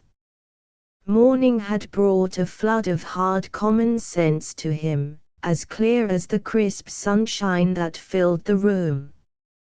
He had already begun and was consuming a plate full of eggs and bacon with the most prosaic and healthy appetite. "Slept well?" he asked. "Moderately," I said, feeling ashamed of my timidity in the morning light. "I am afraid I talked rather wildly last night," remarked the little man, in a voice pregnant with reason. "Yes, an amazing quantity of nonsense," I consented. "Where did you learn hypnotism?" My host's brow clouded slightly. "You see," I continued, "you must have thrown a spell over me, for I really believed in your ghost story, and now I have come to the conclusion that you were joking." "Never mind. It doesn't matter." But the little man didn't look up from his plate. He only shook his head. Well, to get on, we finished breakfast. After smoking a pipe on the veranda with my host, who might have been a wizard for aught I knew, at least this was my fantastic thought, I went out and looked at my machine, and was fortunate enough after an hour's tinkering to get her going again. The little man insisted that I should take a small glass of some liqueur brandy of which he was very proud. So I took some of the wonderful stuff, strong, sufficient, soul-filling, part of the good rich earth, and went out into the sunlight, and taking a footbridge over running water put myself out of the little wizard's power. About 6 months later I was hunting in an old bookseller's shop in Salisbury when by something more than a mere coincidence I came across a small booklet called 25 Years of Village Life, dealing with the district around Shaftesbury, and I read, "It is somewhat remarkable that, during the last 10 years, 2 vicars of the parish have died under somewhat mysterious circumstances at Woolpit House." It is not necessary to go into details here, but many wild stories about this picturesque old house are told around the countryside. The country people have an odd way of accounting for the ill fortune that has always attended Woolpit House. They say that it was built by the order of a dissolute old nobleman who had sold his soul to the devil, and in order to pass bad luck to all his successors who might occupy the mansion he caused gravestones from churchyard to be rooted up and built into the walls. The Vale of Blackmoor or Blackmoor, watered by the upper part of the Stour, was formerly known as the White Hart Forest, but is now a strip of pasturage celebrated among farmers as one of the richest of grazing lands. Its marshy surface is speckled by herds of lazy cattle, and by busier droves of pigs, of which this vale supplies to London a larger number than either of the counties of Somerset and Devon. Blackmoor is also known for the vigorous growth of its oaks, which thrive on the tenacious soil. Loudon says it was originally called White Hart Forest from Henry III. Having here hunted a beautiful white hart and spared its life, and Fuller gives the sequel to the tale. He says that Thomas de la Lynd, a gentleman of fair estate, killed the white hart which Henry by express will had reserved for his own chase, and that in consequence the county, as accessory for not opposing him, was mulched forever in a fine called White Hart silver. Myself, continues Fuller sorrowfully, hath paid a share for the sauce who never tasted the meat. Loudon also informs us that the vale contained Lozel's Wood, in which stood the Raven's Oak mentioned by White in his Natural History of Selborne. The Vale of Blackmoor stretches westward from the Melberries north of Cattistock, Melbury Bub, Arsmond and Sampford, to Melbury Abbas south of Shaftesbury. Down beyond Pulham, 7 miles southwest of Sturminster Newton, on a flat and dismal road, stands at the King's Stag Bridge across the River Liddon an inn called King's Stag with a signboard representing a stag with a ring round its neck, and the following lines below: "When Julius Caesar reigned here, I was then but a little deer. When Julius Caesar reigned king, upon my neck he placed this ring, that whoso me might overtake should spare my life for Caesar's sake." The belief in the longevity of the stag prevails in most countries. Linnus, Regnum Animal, says of the Cervus elaphus, "Etas bovis tantum, fabula ist longavitatis cervi." From a formula, as old as the hills, relating to the length of life of animals and trees, we learn that 3 old dogs make 1 horse, 3 old horses make 1 old man, 3 old men, 1 old red deer, 3 old red deer, 1 old oak, 3 old oaks, 1 Brent fir, fir or pine dug out of bogs. If a dog be supposed to be old at 8 years, this will give horse 24, man 72, deer 216, oak 648, bog fir or Brent fir 1944 years. The proverbs which follow are not folk sayings, but they are given a place here as being quaint and curious, and not devoid of a certain interest, as they were collected by the author while tramping in the Vale of Blackmoor during the summer of 1921: "When the gorse is out of blossom, kissing is out of fashion, i.e. kissing is never out of fashion. Trouble ran off him like water off a duck's back. If you sing before breakfast, you'll cry before night. Turn your money when you hear the cuckoo, and you'll have money in your purse till the cuckoo comes again. Plenty of ladybirds, plenty of hops. The coccinella feeds upon the aphis that proves so destructive to the hop plant. March, search, April, try, May will prove if you live or die. When your salt is damp, you will soon have rain. It will be a wet month when there are 2 full moons in it. Certainly the maidens of Blackmoor have a benediction upon them, granted them for their homeliness and kindness. Their eyes are quiet and yet fearless, and all the maids have something wifely about them."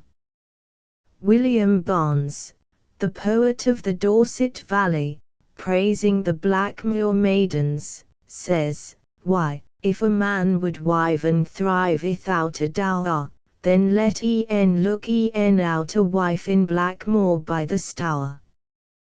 William Barnes was not a wild wooer, and he found joy and adventure in a smile and a blush from a Blackmoor milkmaid after having carried her pail, and he was satisfied to know that she would have bowed when she took it back had it not been too heavy. Perhaps, oh dizzy fancy, sweet Nan of the Vale would not have refused a little kiss. At all events Barnes knew womanhood in its perfection when he met with it. The maid who was good and true and fair was his preference.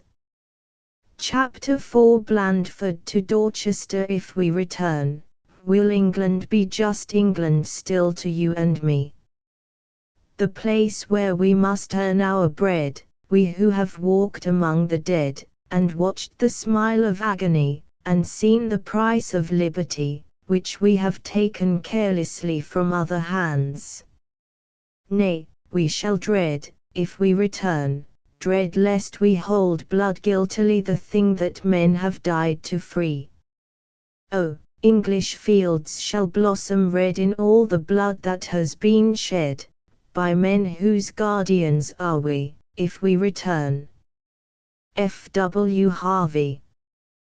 Blandford, or, to give the town its full title, Blandford Forum, gets its name from the ancient ford of the Stour, on a bend of which river it is pleasingly placed in the midst of a bountiful district.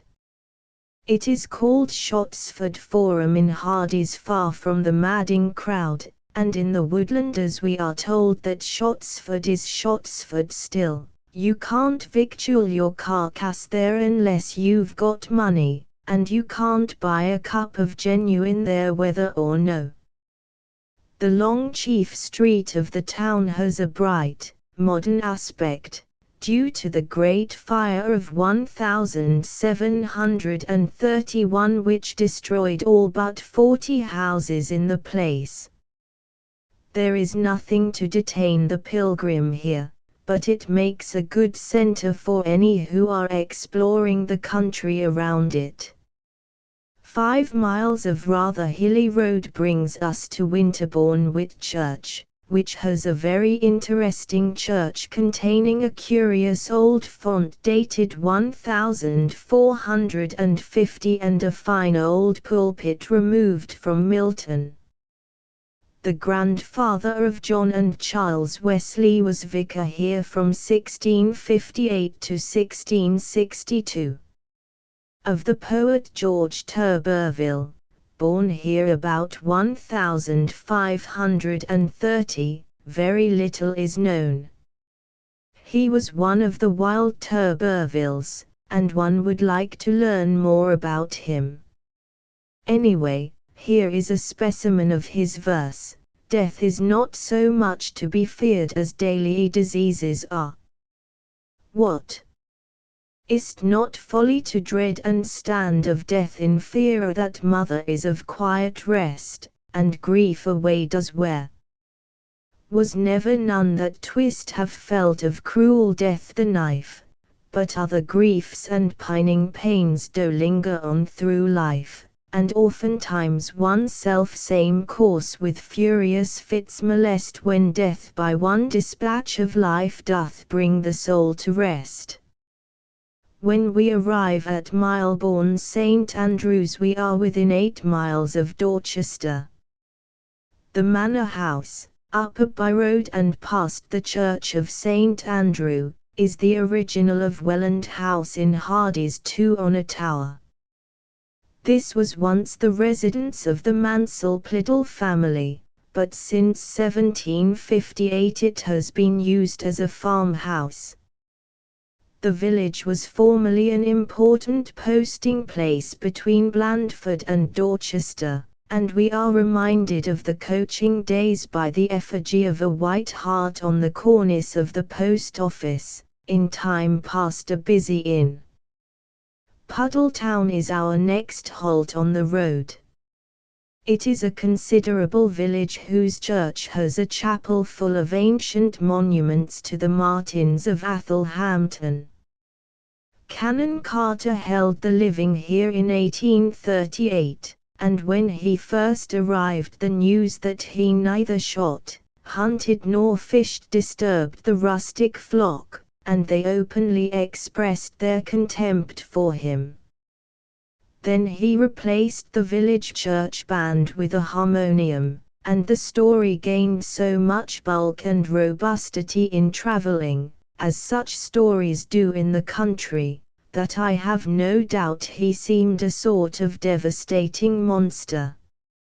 After this he did a most appalling thing. He tampered with a very ancient rectorial gift of a mince pie, a loaf of bread and a quart of old ale to every individual in the parish, not even excluding the babies in arms, and ventured to assert that the funds would be better employed in forming a clothing club for the poor. Carter was a very worthy man, but somehow I cannot forgive him for this. He should have placed himself a little nearer to the full current of natural things. In the essence, the ancient gift was clothing, solid and straightforward. It was surely in this spirit that Bishop John Still penned his famous drinking song, "No frost nor snow, no wind, I trow, can hurt me if I would. I am so wrapped and thoroughly lapped of jolly good ale and old." So at the next Tithe Day supper at the rectory, a farmer who had in him the Dorset heart and blood, a very demigod amongst the poor of Puddle Town, arose in his place and asked the good Canon Carter if he still held to his purpose of converting the Christmas ale into nether garments for little boys, and the Canon replied to the effect that it was his intention to carry out that reform. Then the farmer, full of the West, who had not come to talk balderdash, shouted, "I banty agwain to see the poor folk put upon. I'll be blamed if I do." His voice was very strong and echoed in the rafters in an alarming way, for he was of the breed that said good morning to a friend 3 fields away without much effort. At this point certain stuffy people folded their hands, and called out fie, and shame, for it was their purpose to curry favor with the vicar, they having many small children in need of nether garments. But the farmer cried out over them all, and all the other farmers cheered him on. "I tell 'ee what 'tes. I don't care a brass button for you, with all your pennyloaf ways. That to ye all." And with that he snapped his fingers in the face of all the company, walked out, mounted his powerful horse and turned back to his great, spacious farmhouse. Here he counted out a great bundle of Stuckey's bank notes, and calling his bailiff sent them post-haste to the landlord of the King's Arms with word to the effect that they were lodged against a quart of Christmas ale for every soul who should care to claim it on Christmas Eve.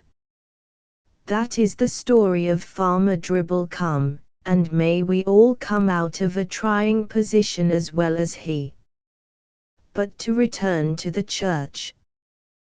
There are the old oak pews of bygone days, a choir gallery with the date 1635, an ancient pulpit and a curious Norman font shaped like a drinking bowl. The most interesting corner of the church is the Athelhampton aisle, which is entered through a quaint archway guarded by a tomb on which lies an armed knight carved in alabaster. Buried here are the Martins of many generations. They once owned the old manor house, with the great barns behind it and the fertile acres spreading far on every hand. They once went forth swiftly and strongly, on hefty and determined horses, and worked hotly, and came in wearied with long rides and adventures. Now they rest together, medievally recumbent, and when their ghosts walk they do not inquire who owns the land where they tread. They let the hot world go by, and wait with patience the day when all the old squires of Athelhampton shall be mustered once again. A great company indeed. The offspring of one noble family, who, following each other for nearly 400 years, ruled as lords of their little holding in Dorset. The first of the family came to Athelhampton in 1250, and the last in 1595. Everywhere is to be found carved on their tombs the dark and menacing motto, beneath their monkey crest, He who looks at Martin's ape shall look at him. The crest is, of course, a play on the word Martin, which is an obsolete word for ape. But the menace of the motto has lost its power these 300 years, and nothing of the might and affluence of the Martins remains but their mutilated effigies. I have been wondering today how they must look out upon us all with our cinematographs, jazzy dances, lipsticks, backless gowns, cigarettes, whiskey and pick-me-ups, and our immense concern over the immeasurably trivial.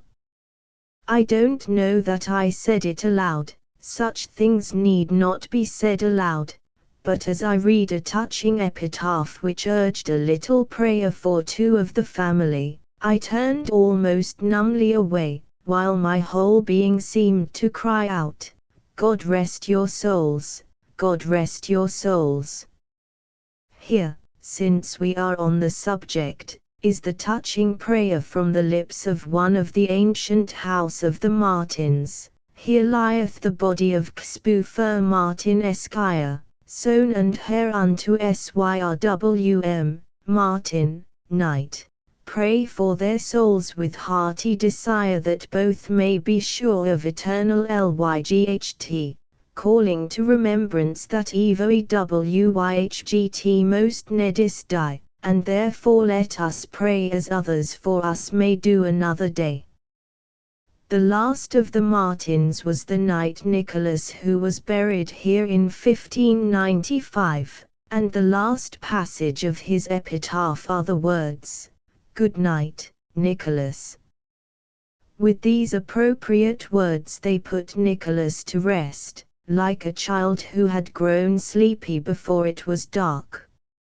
After all, we are all children, and when the shadows lengthen and the birds get back to the protecting eaves, we too grow tired of playing with things much too large for us, much too full of meaning. The Church of Puddletown, or Wetherby, brings us to the crowning catastrophe of the sad love tale of Francis Troy and Fanny Robin, for it is the scene of the sergeant's agony of remorse. Having set up a tombstone over the poor girl's grave, Troy proceeds to plant the mound beneath with flowers.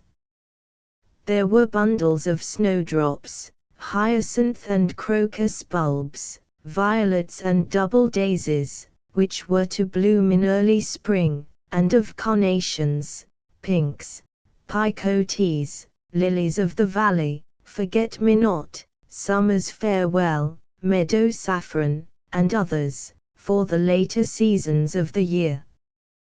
The author minutely describes the planting of these by Troy, with his impassive face on that dark night when the rays from his lantern spread into the old yews with a strange, illuminating power, flickering, as it seemed, up to the black ceiling of cloud above. He works till midnight and sleeps in the church porch, and then comes the storm and the doings of the gargoyle. The stream of water from the church roof spouting through the mouth of this horrible stone entity rushes savagely into the new-made grave, turning the mold into a welter of mud and washing away all the flowers so carefully planted by Fanny's repentant lover. At the sight of the havoc, we are told, Troy hated himself. He stood and meditated, a miserable human derelict. Where should he turn for sanctuary? But the words that burnt and withered his soul could not be banished. He that is accursed, let him be accursed still. The ill-named river Piddle, a rippling, tortoise-shell-colored stream at times, runs through the streets. An old thatched house is peculiar by reason of the fact that it has broken out into a spacious Georgian bow window, a window worthy of a town hall, as Sir Frederick Treves has remarked. It is supported by pillars, and has a porch-like space beneath devoted to a flower bed. Wetherby Upper Farm, the home of Bathsheba, which she inherited from her uncle, is not to be found in Puddle Town, but if the pilgrim desires to find it he must proceed up the valley of the Puddle, in the direction of Piddley Hinton. Before reaching the village he will come to Lower Walterstone, where a fine Jacobean manor house, bearing the date 1586, will be easily recognized as the original which Thomas Hardy made to serve as the Upper Farm in Far From the Madding Crowd. In the story the author has placed the farm a mile or more from its actual position, and it is vividly portrayed, a hoary building, of the Jacobean stage of classic Renaissance as regards its architecture, and of a proportion which told at a glance that, as is so frequently the case, it had once been the manorial hall upon a small estate around it, now altogether effaced as a distinct property, and merged in the vast tract of a non-resident landlord, which comprised several such modest domains. Fluted pilasters, worked from the solid stone, decorated its front, and above the roof pairs of chimneys were here and there linked by an arch, some gables and other unmanageable features still retaining traces of their Gothic extraction. Soft brown mosses, like faded velveteen, formed cushions upon the stone tiling, and tufts of the house-leek or sengreen sprouted from the eaves of the low surrounding buildings. A gravel walk leading from the door to the road in front was encrusted at the sides with more moss. Here it was a silver-green variety, the nut brown of the gravel being visible to the width of only a foot or two in the center.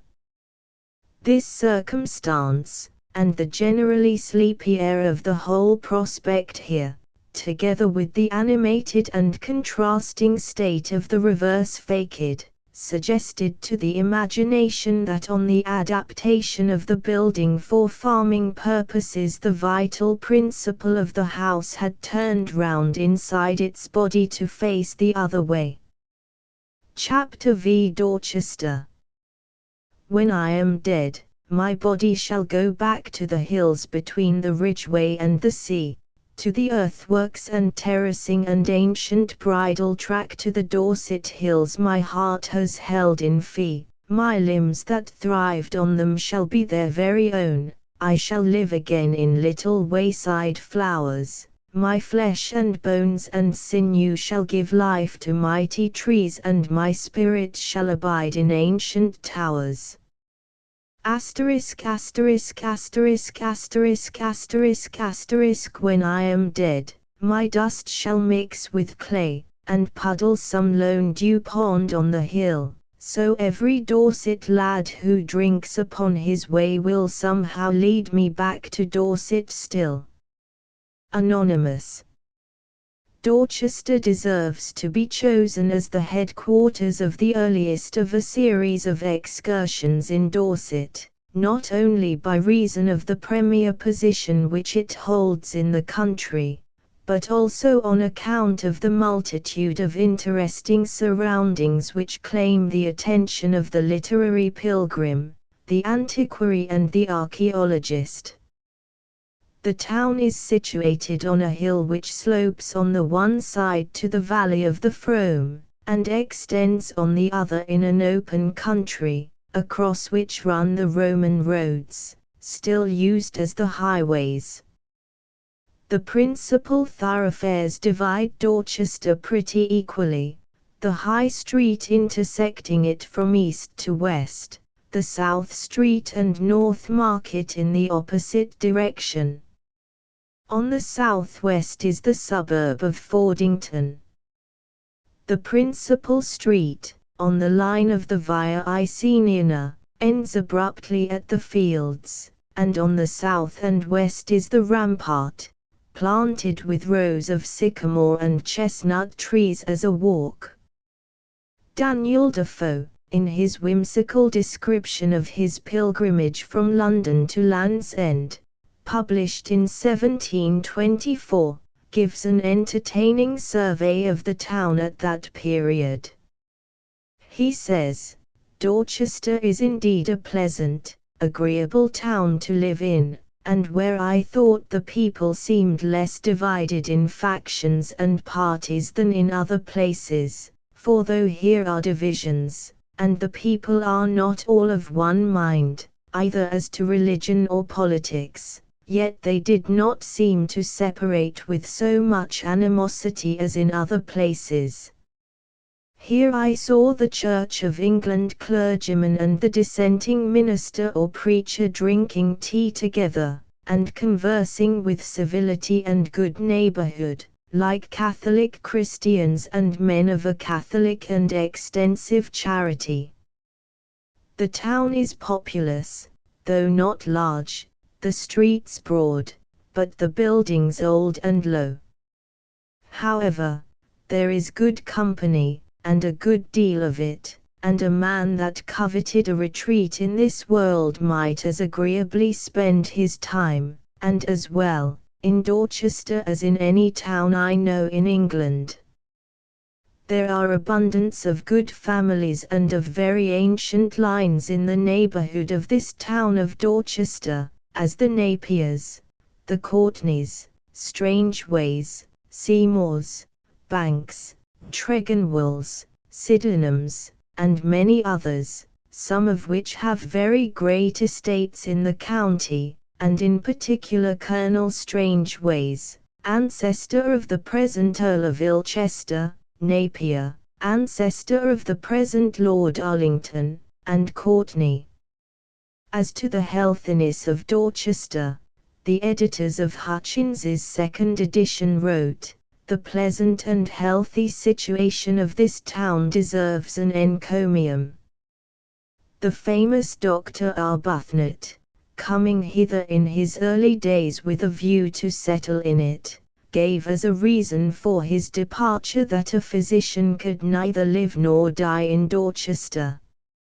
St. Peter's Church, a venerable edifice, occupies a prominent position at the intersection of the four streets and rises in its tower to a height of 90 feet. It is a well-proportioned building, with Norman porch and some monuments, with effigies, to Lord Holles of Iffilde and to two unknown crusaders, in coats of mail, with their legs crossed. In the north wall of the chancel is placed an altar tomb, which is supposed to be that of the founder. A mural tablet on the south wall commemorates Thomas Hardy, Esquire, of Melcombe Regis, who founded and endowed the Free Grammar School. There were two brasses, now lost, one on the chancel floor, on grey stone, over the effigy of a woman kneeling, reading, Miserere me DSS dum magnum meum tuum. The other, hic jacet Johanna Dusto. Omero, relicta robi mor, qui abiet in vigilia sti. Trinitatis sc du dimensis anodini mxxvi. Kaj. Aiep Pisiet d Amen. Tradition says that the church was erected by Geoffrey Van, his wife Anne and his maid Nan. Two of the 6 bells are medieval. Close to the south porch is a bronze statue of William Barnes. His learning, his writings and poems in the Dorset dialect, his kindliness to his poor and his parish made him universally beloved.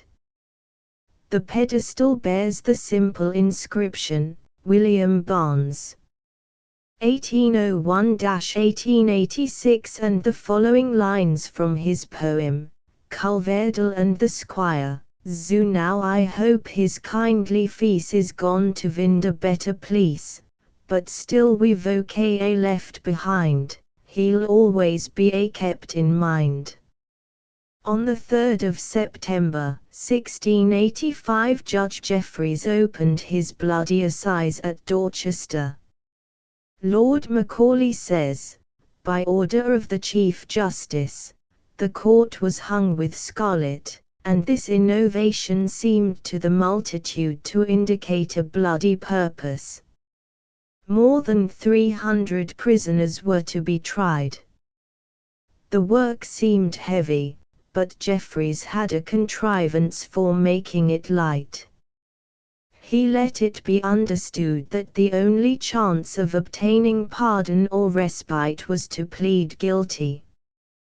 29 who put themselves on their country, and were convicted, were ordered to be tied up without delay. The remaining prisoners pleaded guilty by the score.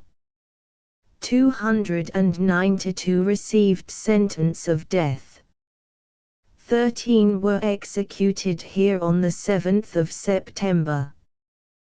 The formidable judge's chair is preserved in the town hall, and visitors are shown the picturesque timber house in High Street West at which, traditioneth it, this brutal judge lodged. Dorchester derives its name from the ancient Roman name of Durnovaria, and Thomas Hardy has transferred part of this Latinity in writing of Fordington as Durnover in his novels. Close to the London and South Western Railway Station, on the Weymouth Road, is a field, now a municipal pleasure ground, containing what is called Mornbury Rings, a large, oval, grassy mound, curved like a horseshoe. This great earthen ring, which it is estimated would hold 10,000 spectators, is supposed to be the work of prehistoric man, adapted by the Romans to the purposes of an amphitheatre. Extensive excavations were carried on in the amphitheatre by the British Archaeological Association and the Dorset Field Club during 5 summers, 1908, 1909, 1910, 1912 and 1913, and among many interesting finds by the archaeologists Spade must be mentioned the oblong cave at the East End, probably for the confinement of beasts, prehistoric shafts in which picks of red deer antlers, worked flints, etc., were found, sundry human skeletons interred, and a well of the Civil War period, during which the symmetrical terraces were apparently added to the original ancient banks. A crowd of 10,000 people is said to have been gathered upon it at the execution of Mary Channing, the wife of a grocer at Dorchester, who was strangled and burnt in the arena for poisoning her husband in 1705. The Via Iceniana or Icknield Street came out of Wiltshire by Blandford to Dorchester and strikes on towards the west by Eggerdun Hill, about 10 miles from the town, where it is clearly marked. A Roman road went from Dorchester to Ilchester, by Bradford and Stratton, so called as the Straton, the village on the Roman stratum or road. It is impossible, writes Mr. Hardy, to dig more than a foot or two deep about the town, fields and gardens without coming upon some tall soldier or other of the empire, who had lain there in his silent, unobtrusive rest for 1,500 years. He was mostly found lying on his side, in an oval scoop in the chalk, like a chicken in its shell, his knees drawn up to his chest, sometimes with the remains of his spear against his arm, a fibula or brooch of bronze on his breast or forehead, an urn at his knees, a jar at his throat, a bottle at his mouth, and mystified conjecture pouring down upon him from the eyes of boys and men who had turned to gaze at the familiar spectacle as they passed on. In the excavations made when Mr. Hardy's house at Maxgate was commenced, graves were discovered, of which Mr. Hardy wrote. In 2 of them, and I believe in a 3rd, a body lay on its right side, the knees being drawn up to the chest and the arm extended downwards, so that the hand rested against the ankles. Each body was fitted with, one may almost say, perfect accuracy into the oval hole, the crown of the head touching the maiden chalk at one end and the toes at the other, the tight-fitting situation being strongly suggestive of the chicken in the eggshell. Maiden Castle, the Maidan or Hill of Strength, one of the finest old camps in England, is situated most conspicuously to the right of a Roman road, now the Weymouth Highway. It may astonish the traveller by the scale of its 3 earthen ramparts, the innermost being 60 feet in height and a mile or more in circumference. It is about 2¼ miles southwest from the centre of the town, and may be reached by continuing on through Cornhill, crossing the bridge over the Great Western Railway and turning to the right just beyond it. Here, where the road reaches the open, the left-hand track must be followed. On climbing to the camp, the pilgrim will find that these ramparts are as steep as they are lofty, and that they are pierced by intricate entrances formed by the overlapping ends of the valour and additionally strengthened by outworks. The view is commanding, but not remarkable for beauty, the principal features being the Roman roads diverging from Dorchester and the innumerable barrows which dot the hills near the sea. Opinions differ as to the origin of this remarkable hill fortress, but the weight of authority is in favour of its construction by the Britons and its subsequent occupation as a summer camp by the Roman troops stationed at Dorchester. The visitor will be interested in the old inns of Dorchester.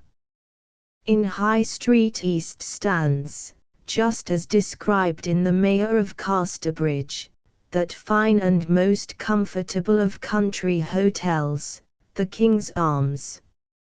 From a doorway on the opposite side of the street, Susan and Elizabeth Jane, amid the crowd, witnessed the dinner given to the Mayor. Through the archway of this inn Boldwood carried Bathsheba, fainting at the news of her husband's death. From the diary of a landowner of the neighbourhood, Mr. Richards, of Warmwell, written more than 150 years ago, we find that the King's Arms and Antelope were Dorchester inns in his days, as he writes that on Saturday, the 13th of October, 1697, he agreed W.Th. Captain Sydenham, at the Antelope in Dorchester, for 100 great bushels of his choice oats, at 6s. 8 dpr sack, and at other times dined and transacted other business there, and at the King's Arms bought choice early pease for seed at 3s. 6d per bushel. At the Antelope Hotel, which is in South Street, Lucetta, passing through the town on her way to Budmouth, Weymouth, appoints to meet Henchard, but is not on the coach she mentioned. The White Hart Tavern stands at the east entrance to the town, close to the bridge. Here Troy lay in hiding, planning his surprise return to Bathsheba. We also encounter this inn again in the Withered Arm. Gertrude Lodge came here on her fatal visit to Casterbridge Gaol. On the opposite side of the road to the King's Arms the pilgrim may still take his ale at the Phoenix, the scene of Janice's last dance in Wessex poems. In The Mayor of Casterbridge Hardy mentions a low inn in Mixon Lane, Mill Lane, Dorchester, frequented by all sorts of bad characters. In early editions it is called Street Peter's Finger, and it would seem that the author borrowed this curious name from a genuine inn sign at Leigh Minster. The real inn was called the King's Head, which has now been pulled down. The grammar school is in South Street, an Elizabethan foundation, built in 1569, endowed with a small farm at Frome Church, and some houses in the town, by Thomas Hardy, Esquire, of Melcombe Regis. Additions were made to it in 1618, on ground given by Sir Robert Napper. Close to the school are Napier's almshouses, called Napper's Mite, founded in 1616 by Sir Robert Napier for 10 poor men, who have a weekly dole and a small section of garden ground. The front, which opens into a small cloister, bears a clock, on a large stone ogee corbelled bracket, a model of one that bears the sign of the Old George, or Pilgrims, Inn at Glastonbury. The hangman's cottage, mentioned in the story of the withered arm, is still extant. It is a small grey cottage in the meadows by the Frome, opposite the Gowl. It is one of a cluster of cottages built of flint and chalk, faced with red brick and strengthened with iron ties. The Bull Stake and the Gowl, both of which figure in the novels, are in North Square, near Street Peters and the Corn Exchange.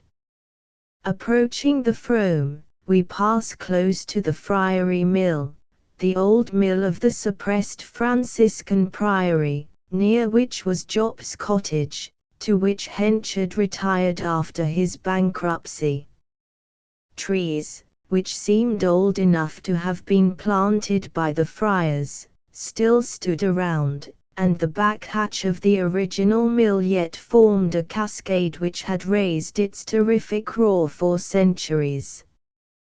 The cottage itself was built of old stones from the long dismantled priory, scraps of tracery, moulded window jambs and arch labels being mixed in with the rubble of the walls.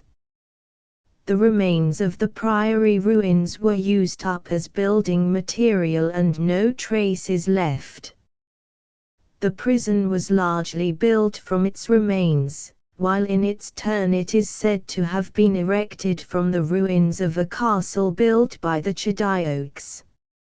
In South Street we shall find the High Place Hall, which was Lucetta's house.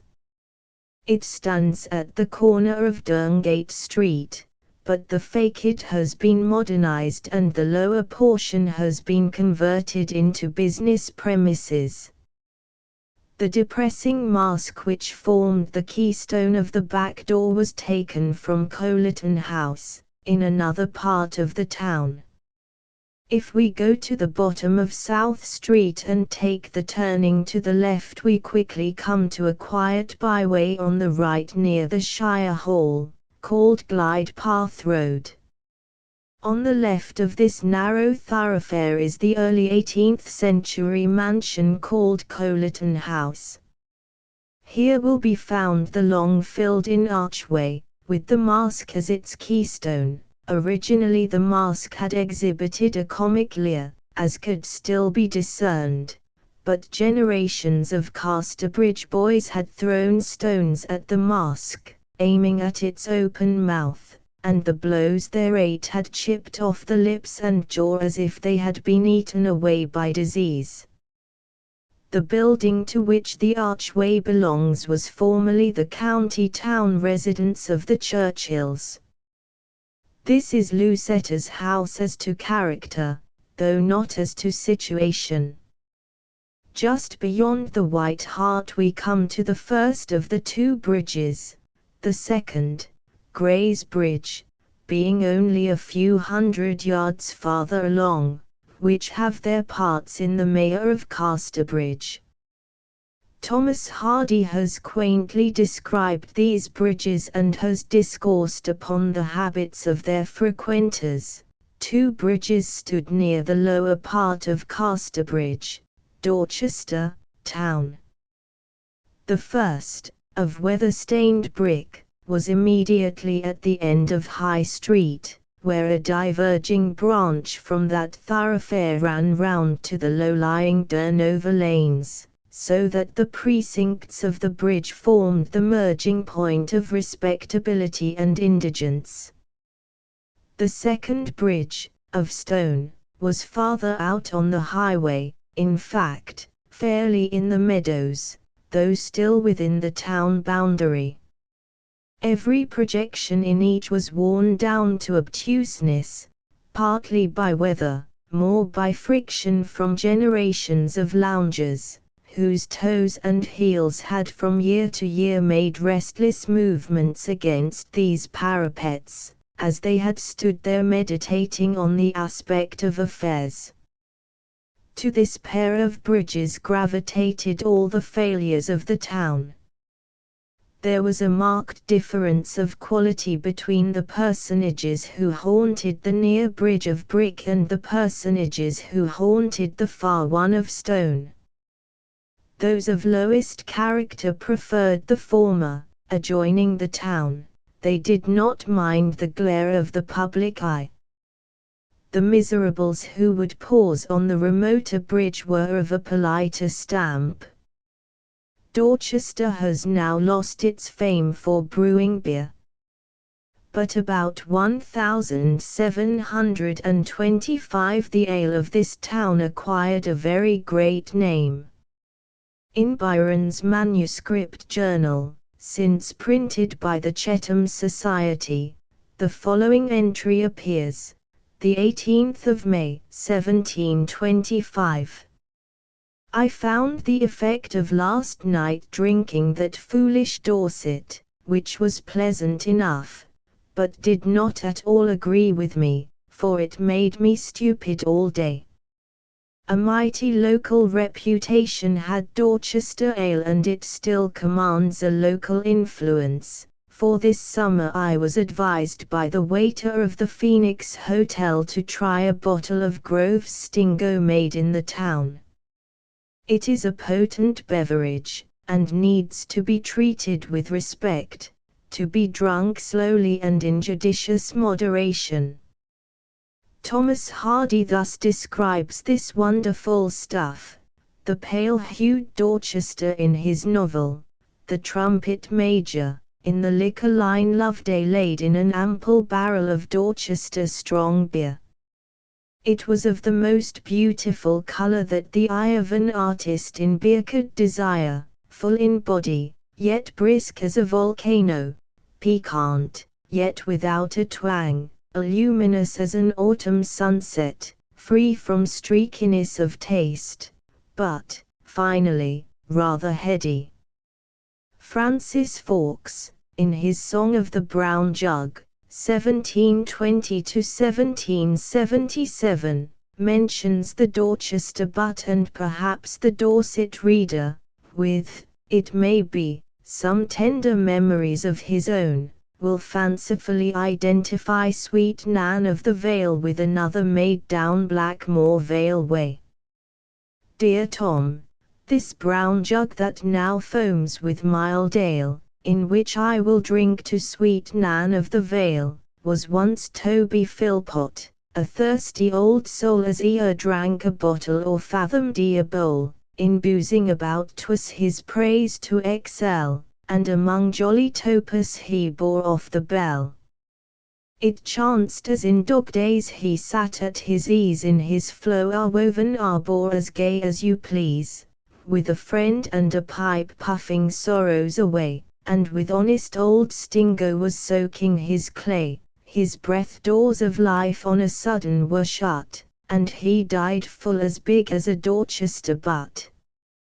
His body, when long in the ground it had lain, and time into clay had resolved it again, a potter found out in its covert so snug, and with part of fat Toby he formed this brown jug, now sacred to friendship and mirth and mild ale, so here's to my lovely sweet Nan of the Vale.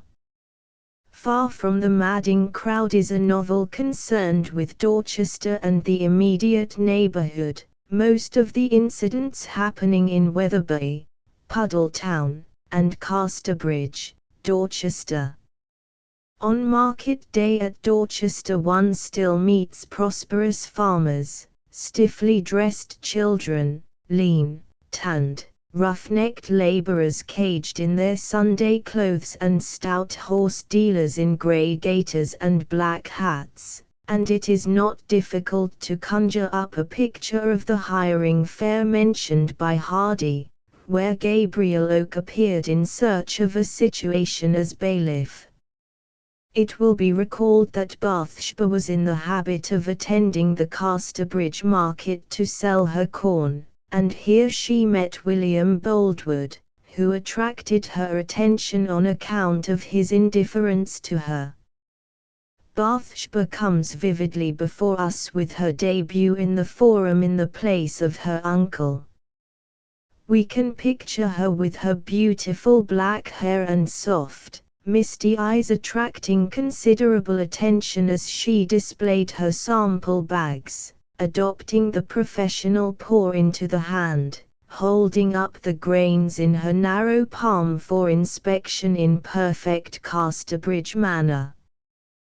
There was an elasticity in her firmness that removed it from obstinacy and a knife in her cheapening which saved it from meanness. In a Casterbridge shop Bathsheba bought the valentine which she sent anonymously to Boldwood to tease him. It was this fatal valentine that drew his attention to Bathsheba, and caused him to fall strongly in love with her, and in the end to shoot Sergeant Troy dead. After this deed Boldwood travelled over Mellstock Hill and Durnover Moor, Fordington Moor, into Casterbridge, and turning into Bullstake Square halted before an archway of heavy stonework which was closed by an iron-studded pair of doors and gave himself up for murder.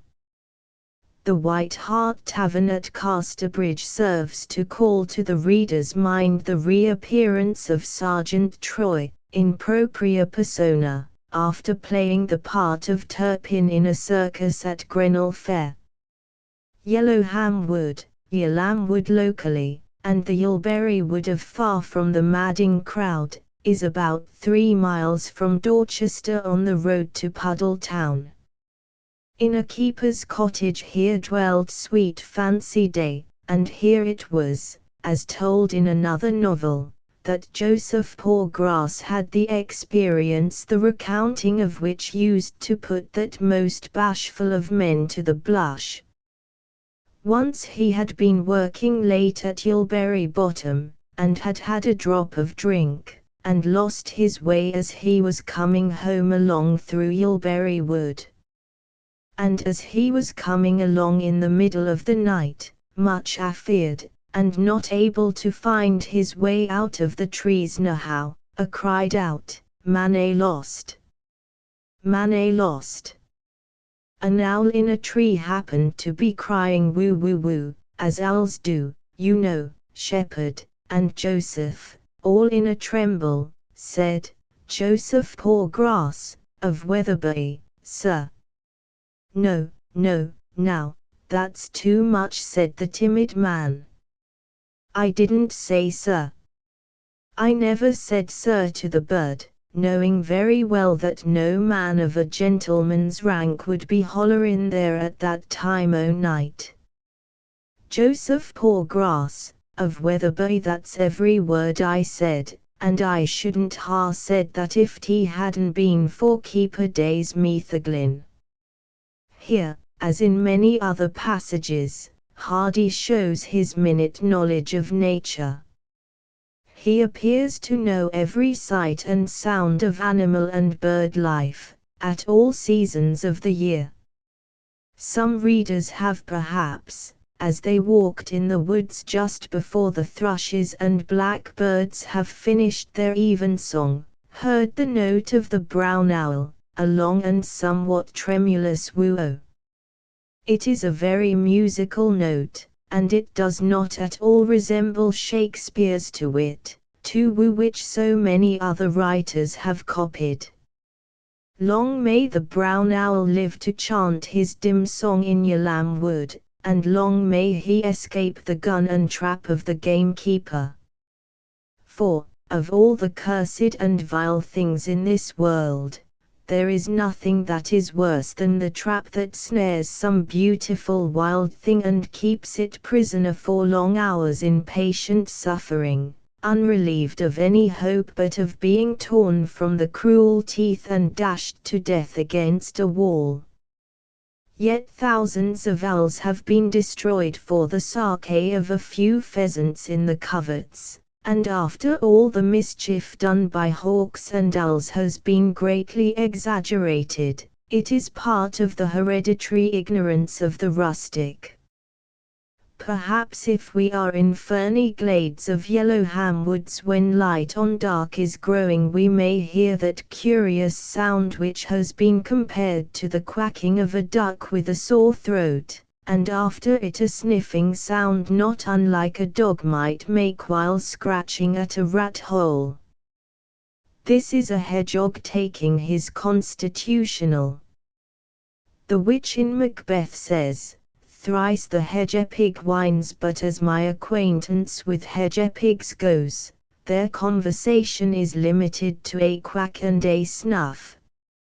Fordington is a large suburb adjoining Dorchester. The Church of St. George is a fine old edifice, with a tall battlement tower which is a landmark for those approaching the town by road. Within is a stone pulpit dated 1592 er. Over the top of a doorway of the south porch there is a carving of great antiquity representing a vision of St. George at the Battle of Antioch. The saint, mounted, has thrust his spear into the mouth of a Saracen soldier with great force and unerring aim. He looks very bored and might be saying, "This is very tame sport to one who is accustomed to slaying dragons." No doubt the semi-prone Saracen, who is trying to pull the spear out of his mouth, feels very bored too. Away to the east of Fordington is the little village of Stinsford, which is reached by leaving Dorchester by the road leading east to Puddletown and bearing to the right soon after leaving the town. This is the Mellstock of the idyllic tale, under the greenwood tree. In the churchyard of the ivy-covered church there are tombstones of members of the Hardy family, and on the face of the tower there is a bas-relief of Saint Michael. The parish school is one in which Fancy Day is introduced as the new teacher at Mellstock in under the greenwood tree. The fiddler of the reels Mop Olamor, whose diabolical skill with the fiddle produced a moving effect on people's souls, lived in one of the thatched cottages of this village.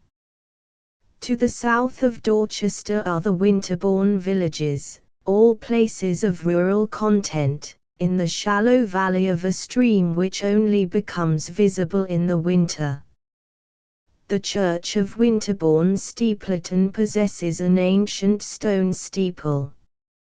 In the porch, a cool grey place on the hottest day, there are stone seats and flagstones of hoary antiquity, and on the outer wall is an angel carved in stone which is said to date from before the Conquest. The most interesting of the Winterbournes is Came.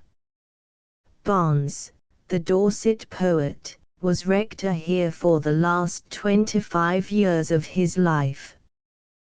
The church is a 13th-century building, hidden in a hollow among flowers, winding paths, outbuildings and cottages of an unattractive mansion. Barnes is buried beneath a simple cross in the churchyard. Herrington adjoins Came, and its chief feature is the old manor house, the seat of the Herring family, and, since James I's reign, of the Williamses. Winterbourne Monkton and Winterbourne St Martin are both contiguous to Maiden Castle. The old church of the former has been much restored, that of the latter contains a Norman font and some old stone shafts near the altar. The pilgrim who shall elect to reach Abbotsbury will find a road, which forks by a picturesque old pond, about half an hour's walk towards Winterbourne Abbas. It will be noticed in some of Hardy's novels that the name of a village or town will often crop up in the name of a character, as, for instance, Jude Fawley living in Marygreen, which may be identified with the village of Fawley Magna, in Berkshire, and the name of the schoolmaster of Leadington, really the village of Gillingham, near Shaftesbury, is Gillingham. It was at Fawley Magna Church that Phillotson and Sue were married after she had parted from Jude. A tall new building of German Gothic design, unfamiliar to English eyes, had been erected on a new piece of ground by a certain obliterator of historic records who had run down from London and back in a day. The site whereon so long had stood the ancient temple to the Christian divinities was not even recorded on the green and level grass plot that had immemorially been the churchyard, the obliterated graves being commemorated by 9-penny cast iron crosses warranted to last 5 years. The unusual way in which the town of Dorchester met in one line with the open country is picturesquely described by Hardy. The farmer's boy could sit under the barley mow and pitch a stone into the office window of the town clerk. The red-robed judge, when he condemned a sheep stealer, pronounced sentence to the tune of BAA.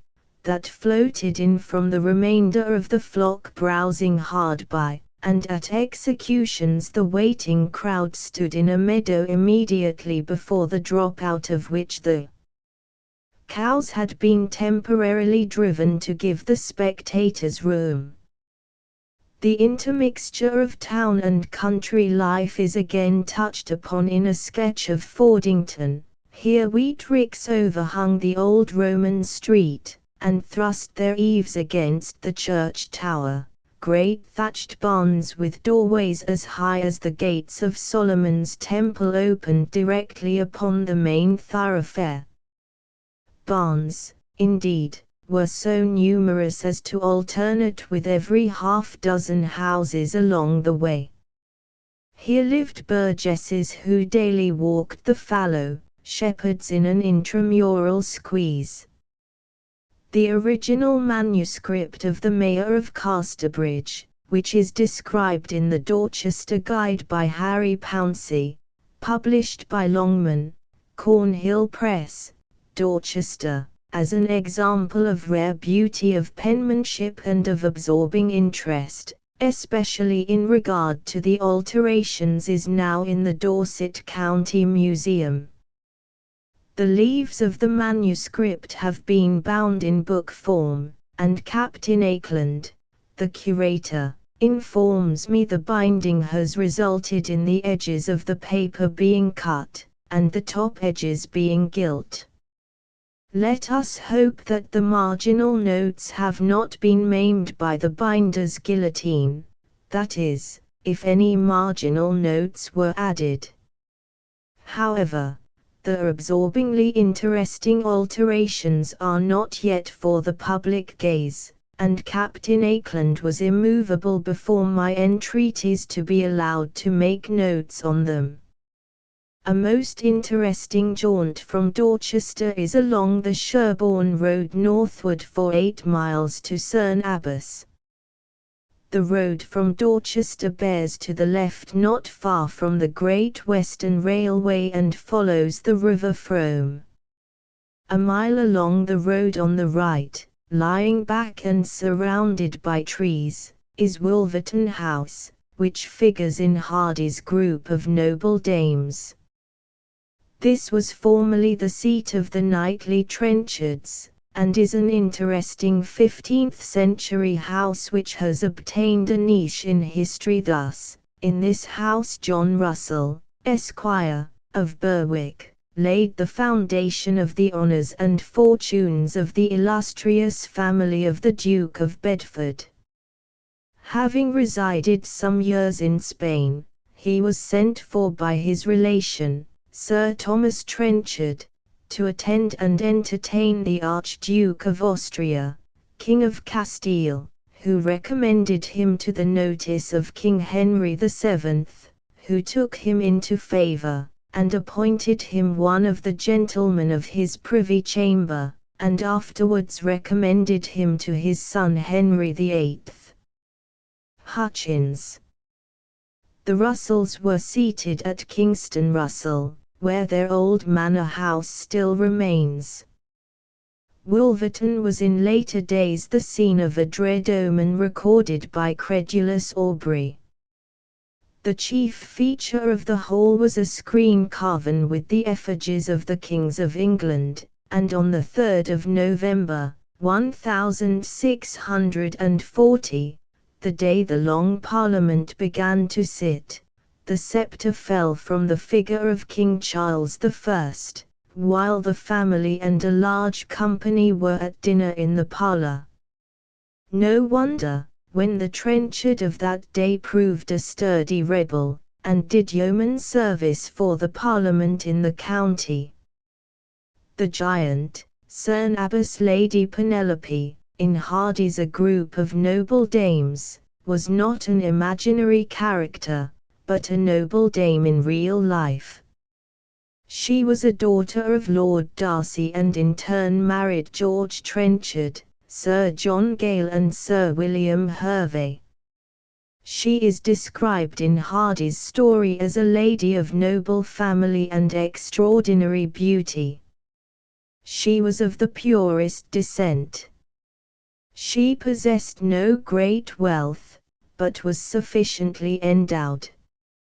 Her beauty was so perfect, and her manner so entrancing, that suitors seemed to spring out of the ground wherever she went. The 3 suitors mentioned above would not be repulsed, and she jestingly promised to marry all 3 in turn. In the end fate determined that her jest should fall true. First Penelope married Sir George Trenchard, who in the course of a few months died. A little while after she became the wife of Sir John Gale, who treated her rather badly. 2 or 3 years after he died and Sir William Hervey came forward. In a short time she became Hervey's wife, and thus her promise, which was made so lightly, became an established fact. But the cankerworm of rumour attributed the death of Sir John Gale to poison given him by his wife, and Sir William, believing it, went abroad and remained there. Penelope divined the cause of his departure, and she grieved so much that at last nothing, not even Sir William's return, availed to save her, and she died broken-hearted. Sir William afterwards was assured by the doctor who had examined Gale's body that there was no ground for the cruel suspicions, and that his death resulted from natural causes. The road continues through Charminster, a large and scattered village, and steadily ascends to Godmanston, 5 miles from Dorchester.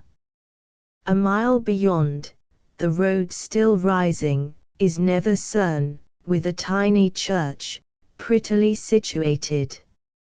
Steadily climbing another 2 miles, we reach Cerne Abbas, an exceedingly interesting little place, surrounded by chalk hills, on the River Cerne.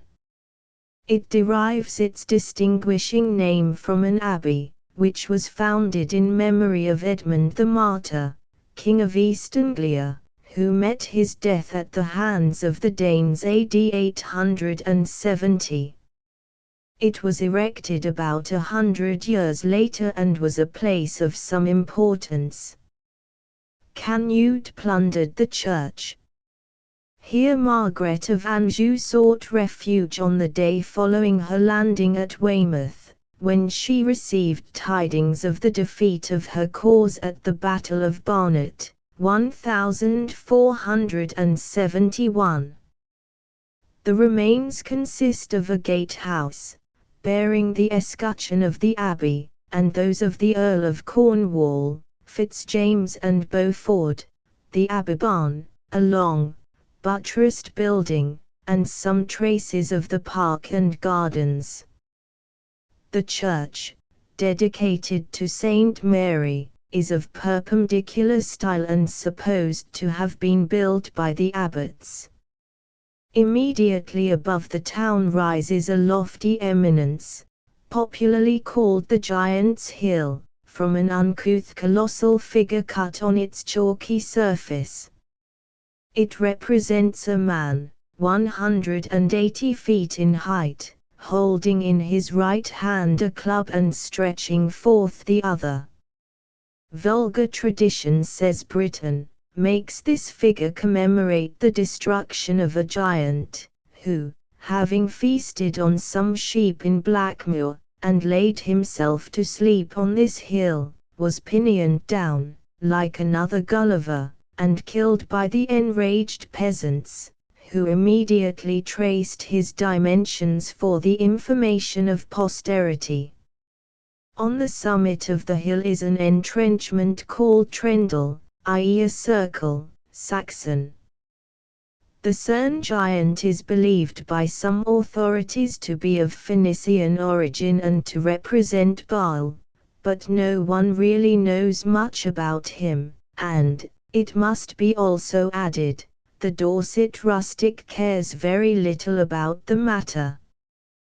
Chapter 6, a literary note. Thomas Hardy and William Barnes. Thomas Hardy is a Dorset man both by birth and residence.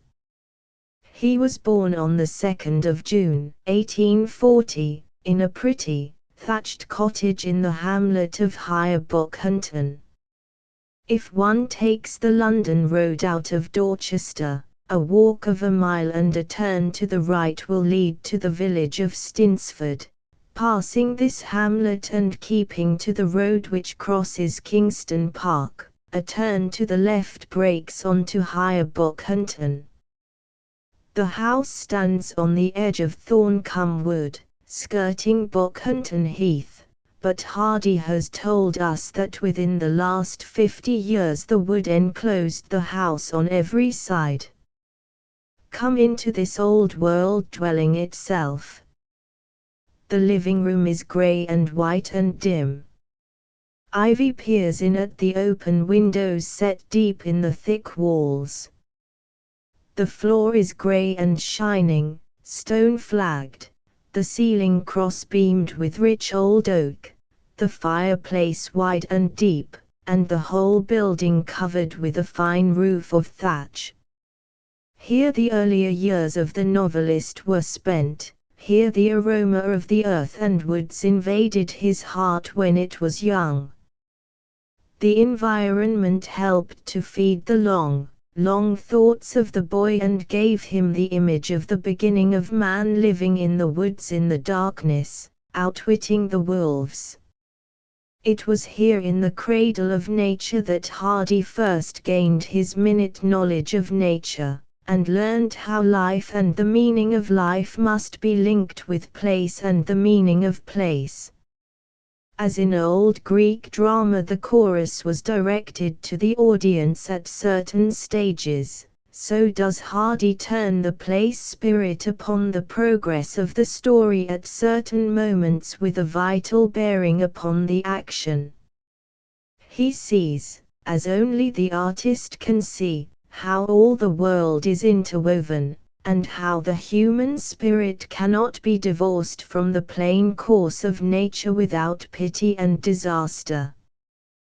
To Hardy's delicate subtlety of mind in perceiving the right values of character and environment we owe the tremendous effect of certain great scenes, the selection of Woolbridge House, the antique and dismal old home of the Turbervilles, for the scene of Tess's confession, the thunderstorm during which Oak saved his beloved Bathsheba's ricks, the mist that rolled wickedly over the cart conveying Fanny Robin's body from the workhouse, and produced the horrible drip drip drip on the coffin while the drivers caroused in an inn, the strange scene where Wildive, the Rousseau of Egdon, and the travelling Ruddleman dice for Mrs. Yearbright's money by the light of glow-worms. The delineation of Norcombe Hill at the commencement of Far From the Madding Crowd sets the key to which the theme of the story must always return after many delightful changes, and the vivid account of the lonely monarchy of the shepherd's night with his sheep, and the opulent silence when the roll of the world eastward is almost a palpable movement show the power and relentless grip of Hardy's work. Incidentally, also, with what fascinating detail does he introduce Bathsheba Everdene to the reader, so that we at once perceive what a curious blend of joyfulness, pride, astuteness and irresponsibility she would gradually develop as the years pass on. Witness the little incident at the toll gate, where, seated on the top of the loaded wagon, she refused to concede his rightful pence to the aggrieved turnpike keeper. Bingham's Melcombe, 10 miles northeast of Dorchester, a lovely Dorset manor house. The name of Hardy is very frequently encountered in Dorset, but the novelist's family is commonly said to be of the same blood as Nelson's Hardy. That Hardy's family possessed the sprightliness and resource of the Dorset people there can be little doubt, and this fact is accentuated by an anecdote concerning Hardy's grandfather, told by Mr. Alfred Pope, a member of the Dorset Field Club, at a meeting of the Society. About a century ago Mr. Hardy's grandfather was crossing a lonely heath one midnight in June when he discovered he was being followed by 2 footpads. He rolled a furze faggot onto the path, sat down on it, took off his hat, stuck 2 fern fronds behind his ears to represent horns, and then pretended to read a letter, which he took from his pocket, by the light of the glow-worms he had picked up and placed round the brim of his hat.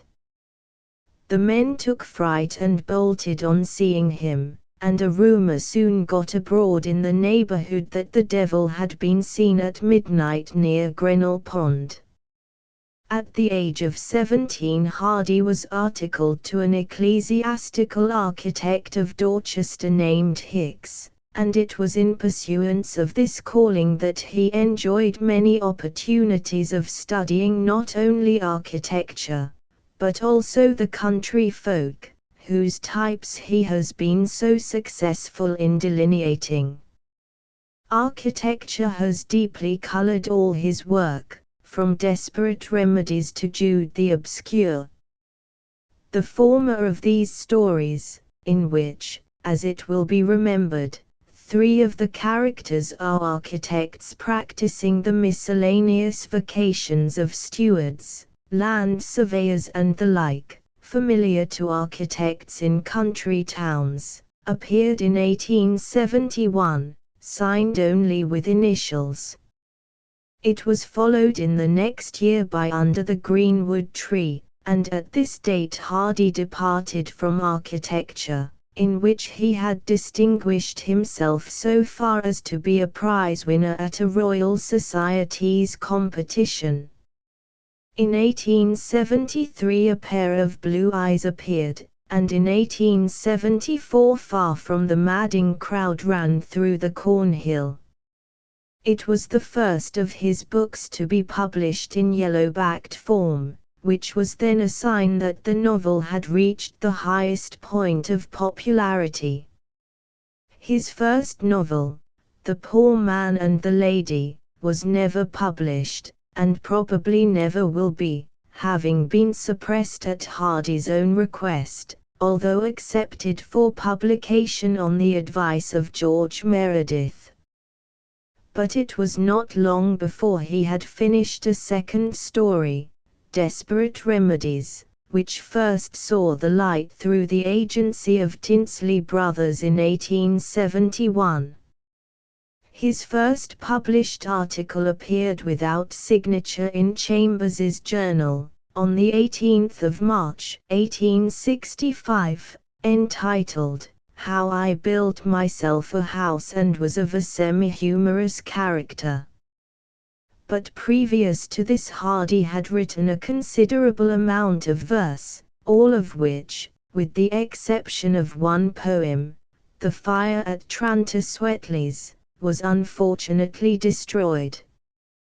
This Wessex ballad appeared, Bowdlerized, in the Gentleman's Magazine in November 1875. The ballad was first reproduced in its original form at the end of Mr. Lane's bibliography, together with the novelist's biographical note on his friend and neighbour, the Reverend William Barnes, the Dorset poet, contributed to the Athenaeum in October 1886. Of Mr. Hardy's remaining contributions to periodical literature in other directions than fiction I need, perhaps, only mention his paper on the Dorset Labourer published in Longmans in July 1893. The Trumpet Major was published in 1881, and the next novel was A Laodicean, which appeared originally in Harper's Magazine. The writing of this tale, says Mr. Hardy in the new preface to the book, was rendered memorable, to two persons at least, by a tedious illness of 5 months that laid hold of the author soon after the story was begun in a well-known magazine, during which period the narrative had to be strenuously continued by dictation to a predetermined cheerful ending. As some of these novels of Wessex life address themselves more especially to readers into whose soul the iron has entered, and whose years have less pleasure in them now than heretofore, so A Laodicean may perhaps help to while away an idle afternoon of the comfortable ones whose lines have fallen to them in pleasant places, above all, of that large and happy section of the reading public which has not yet reached ripeness of years, those to whom marriage is the pilgrim's eternal city, and not a milestone on the way. Hardy's next novel, Two on a Tower, was published in 3 volumes in 1882. 4 years elapsed before Mr. Hardy's 10th novel, The Mayor of Casterbridge, made its appearance, though his story of the romantic adventures of a milkmaid, which came out in the Graphic Summer number in 1883, was reprinted in book form in America in 1884. The Woodlanders came next, this time through Messrs. Macmillan, who published it in 1887 in 3 volumes. Wessex Tales, in 2 volumes, appeared in 1888, though the stories had been making their appearance in various periodicals since 1879. In 1891 came Tess of the D'Urbervilles, which took the reading and criticizing world by surprise. Hardy became explicit and charged the collective judgment of society with being shallow and contrary to the laws of nature. He dashed aside the conventions and proclaimed a ruined girl a pure woman and made definite charges against the code of society, which, in the belief that it was contending against immorality, was all the while destroying some of nature's finest and most sensitive material. Hardy does not preach, but there is more than a dramatic situation in Angel Clare's confession to Tess on the night of their wedding, for he shows the hopelessness of any justice coming to the fallen girl. Even if Tess had been faultless, all her faith, devotion, love and essential sweetness would have been given to an unjust and sinful man. The whole situation is summed up in the conversation which follows Angel Clare's confession of an 8 and 40 hours dissipation. Hardy shows, and endorses, that it was quite right that Tess, with her natural, unsophisticated intelligence, should look upon her loss of virginity out of wedlock as a thing to be regretted and also a thing to be forgiven, just as the same event in Angel Clare's life. Perhaps, although you smile, it is as serious as yours or more so. It can hardly be more serious, dearest. It cannot, oh no, it cannot. She jumped up joyfully at the hope. No, it cannot be more serious, certainly, she cried, because 'tis just the same. For life and light and movement it would be hard to surpass chapter 8. Of Far from the Madding Crowd, where Sergeant Troy's skillful and dazzling exhibition with a sword bewilders Bathsheba and ends in that unpropitious, fugitive kiss. It is a curious fact that, although Hardy's novels are such a true living influence, there are many people who feel that as a poet he has somehow just failed to hit the mark. But he himself regards his verse as the most important part of his work, and a section of his readers look upon it as the most distinctive English poetry of the past 20 years. In some quarters his poems are received with that curiosity which is awarded to a man of genius who breaks out freakishly with some strange hobby. People might look upon Rudyard Kipling with just such curiosity if he invited his friends to inspect his latest experiments in fretwork. However, to those of us who have followed his lyric poems and his supreme achievement, the dynasts, it seems a well-nigh inexplicable phenomenon that much of his poetry should have passed into the limbo of forgotten things. Is there something wrong with his poems, or unusual about them? There is certainly a puzzling quality in his work.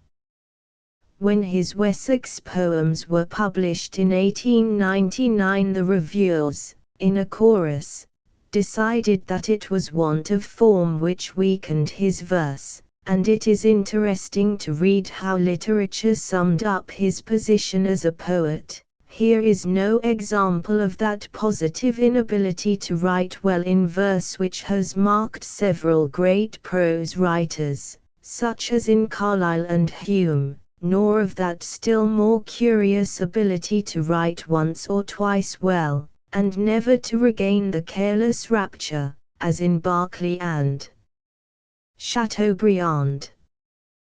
The phenomenon is a strongly marked and appropriate accent of his own, composing, so to speak, professionally in verse, able to amuse and move us along lines strictly parallel with his prose, and yet lacking something. This is not a case like George Eliot's, where the essence of the writer's style evaporates in the restraint of verse. Never was Mr. Hardy more intensely and exclusively himself than in My Cicely. Yet is this a complete success? Much as we admire it, we cannot say that it is. And by Weatherbury Castle, and thence through Casterbridge bore I to tomb her whose light, in my deeming, extinguished had he is not quite satisfactory. Why? Simply and solely because the form is grotesque. Here is the color of poetry but not its sound, its essence but not its shape.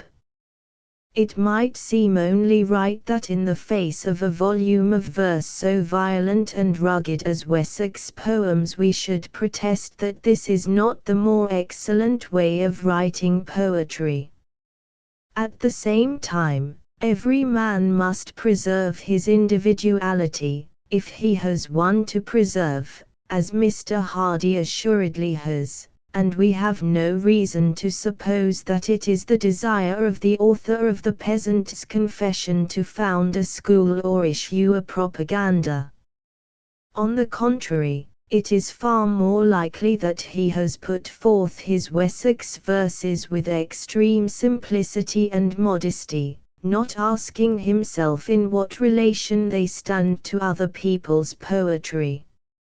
As a matter of fact, the Wessex poems will probably enjoy a double fate. They will supply to lovers of emotional narrative verse several poetic tales which they will lay up in memory among their treasures, and in time to come professors of literary history, when observing the retrogression of an imaginative period, and when speaking of Lygate, of Donne, of the spasmodists here, of the symbolists in France, will mention Mr. Hardy also as a signal example of the temporary success of a violent protest against the cultivation of form in verse. But critics of discrimination are now beginning to discover that Thomas Hardy's poems do not lack the qualities which give poetic form a true balance. He fails to achieve popularity as a poet, they argue, because the concentrated and unpalatable expression of his philosophy proves too disagreeable to those who seek relief from life in literature, and because the first shock of the grinding harshness of his peculiar style is a barrier against the recognition of his merits. Certainly he makes no direct appeal to the ear of the reader. But on reading his lyric poems a second time, some of which, it must be admitted, must assuredly offend those who have unbounded faith in the human soul, whether from the standpoint of the Church or otherwise, the first grotesqueness of effect wears off, leaving at times a clear-cut and bitter touch that it would seem impossible to improve upon. It is true we find among the youthful poems some of great gloom and sadness, but it is well to bear in mind when making an estimate of Hardy's work and personality that certain natures express their thoughts in unusual ways. It is all the time wrong to assume that Hardy does not perceive anything else in life but a bitter and hopeless procession, just because his eloquence is always keener upon perceiving tragedy. It is true, he himself has confessed, that he shares with Sophocles the conviction that not to be born is best. But at the same time the spirit which moves always under the surface of his poetry tells us that man, being born, must make the best of life, and especially do what he can to ease the burdens of his fellow men. After his moments of depression he finds his own consolations. He takes a great pleasure in the trivial little objects and customs of rustic life, those simple things that are best of all, and his poem afterwards is a good example both of his measured and harmonious style, and of his dark, unconscious instinct of primitive nature worship. If I pass during some nocturnal blackness, mothy and warm, when the hedgehog travels furtively over the lawn, one may say, he strove that such innocent creatures should come to no harm, but he could do little for them. And now he is gone. If, when hearing that I have been stilled at last, they stand at the door, watching the full-starred heavens that winter sees, will this thought rise on those who will meet my face no more, he was one who had an eye for such mysteries. The reader instinctively pictures Hardy as a morose, grim, cynical man, but he is really anything but that. From all accounts Hardy is mirrored in the whimsical and deep mirth that is so intermixed in the rustic characters in his novels. It is too often assumed, says the capricious and tiresome Ethelberta, April-natured Hardy would call her, that a person's fancy is a person's real mind. Some of the lightest of rhymes were composed between the deepest fits of dismal sigh have known. Some years ago the English Illustrated magazine printed an account of a visit paid by a cyclist to Hardy at his Dorchester home. Authentic pictures of Hardy are so scarce that I venture to draw on this interview. The picture he presented was, for the moment at least, all satisfying. There was more than nervousness in the strangely harassed-looking face, with the most sensitive features that I had ever seen. The deep-set eyes were troubled, but there was no mistaking their fearless courage. I knew that I was looking at a man whose soul was more ravaged than ever. His careworn features were with the riddle of life and the tragedy of it, and yet a soul utterly self-reliant, for all the shyness of the outward man. I attempted no compliments, and asked him instead why he was so pessimistic a writer, why he wrote at once the most beautiful and the most dreadful of stories, and why he had not shown us far more often than he has done a picture of requited love, or of requited love that was not victimized at once by some pitiless act of fate. Mr. Hardy had not sat down himself, but had stood by the fireplace, with his white hands holding the lapels of his old-fashioned tweed coat. We were on better terms in a moment, as Mr. Hardy replied, his voice curiously halting, but not as if he was in any doubt of his sentiments. It seemed a mixture of irony and diffidence. "You are a young man," he said. The cruelty of fate becomes apparent to people as they grow older. At first one may perhaps escape contact with it, but if one lives long enough one realizes that happiness is very ephemeral. But is not optimism a useful and sane philosophy? I asked him. There's too much sham optimism, humbugging and even cruel optimism, Mr. Hardy retorted. Sham optimism is really a more heartless doctrine to preach than even an exaggerated pessimism.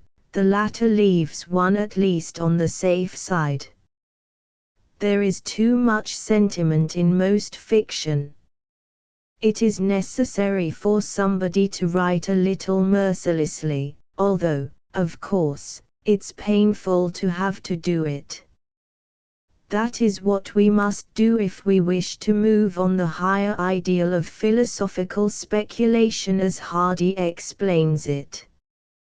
He points out that there is something in a novel that should transcend pessimism, meliorism or optimism, and that is the search for truth, so that to say one view is worse than other views without proving it erroneous implies the possibility of a false view being better or more expedient than a true view, and no pragmatic proppings can make that idolum specus stand on its feet, for it postulates a prescience denied to humanity.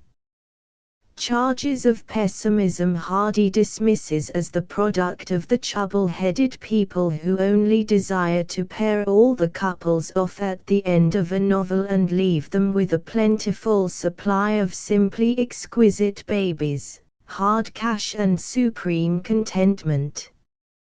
As I have hinted before, the face and the wealth of the earth are a constant joy to Hardy, and he has great admiration for the Dorset rustics, those sprack-witted, earthy philosophers who have won support for his novels even in circles where his ideals of life are not in favor. He enthusiastically follows the ways and works of nature in which man cooperates. One instantly calls to mind Winterbourne, the travelling cider-maker in the Woodlanders. As an instance of this, he looked and smelled like autumn's very brother, his face being sunburned to wheat colour, his eyes blue as cornflowers, his sleeves and leggings dyed with fruit stains, his hands clammy with the sweet juice of apples, his hat sprinkled with pips, and everywhere about him that atmosphere of cider which at its first return each season has such an indescribable fascination for those who have been born and bred among the orchards. The above is a prose poem which is worthy to stand beside Keats' Ode to Autumn.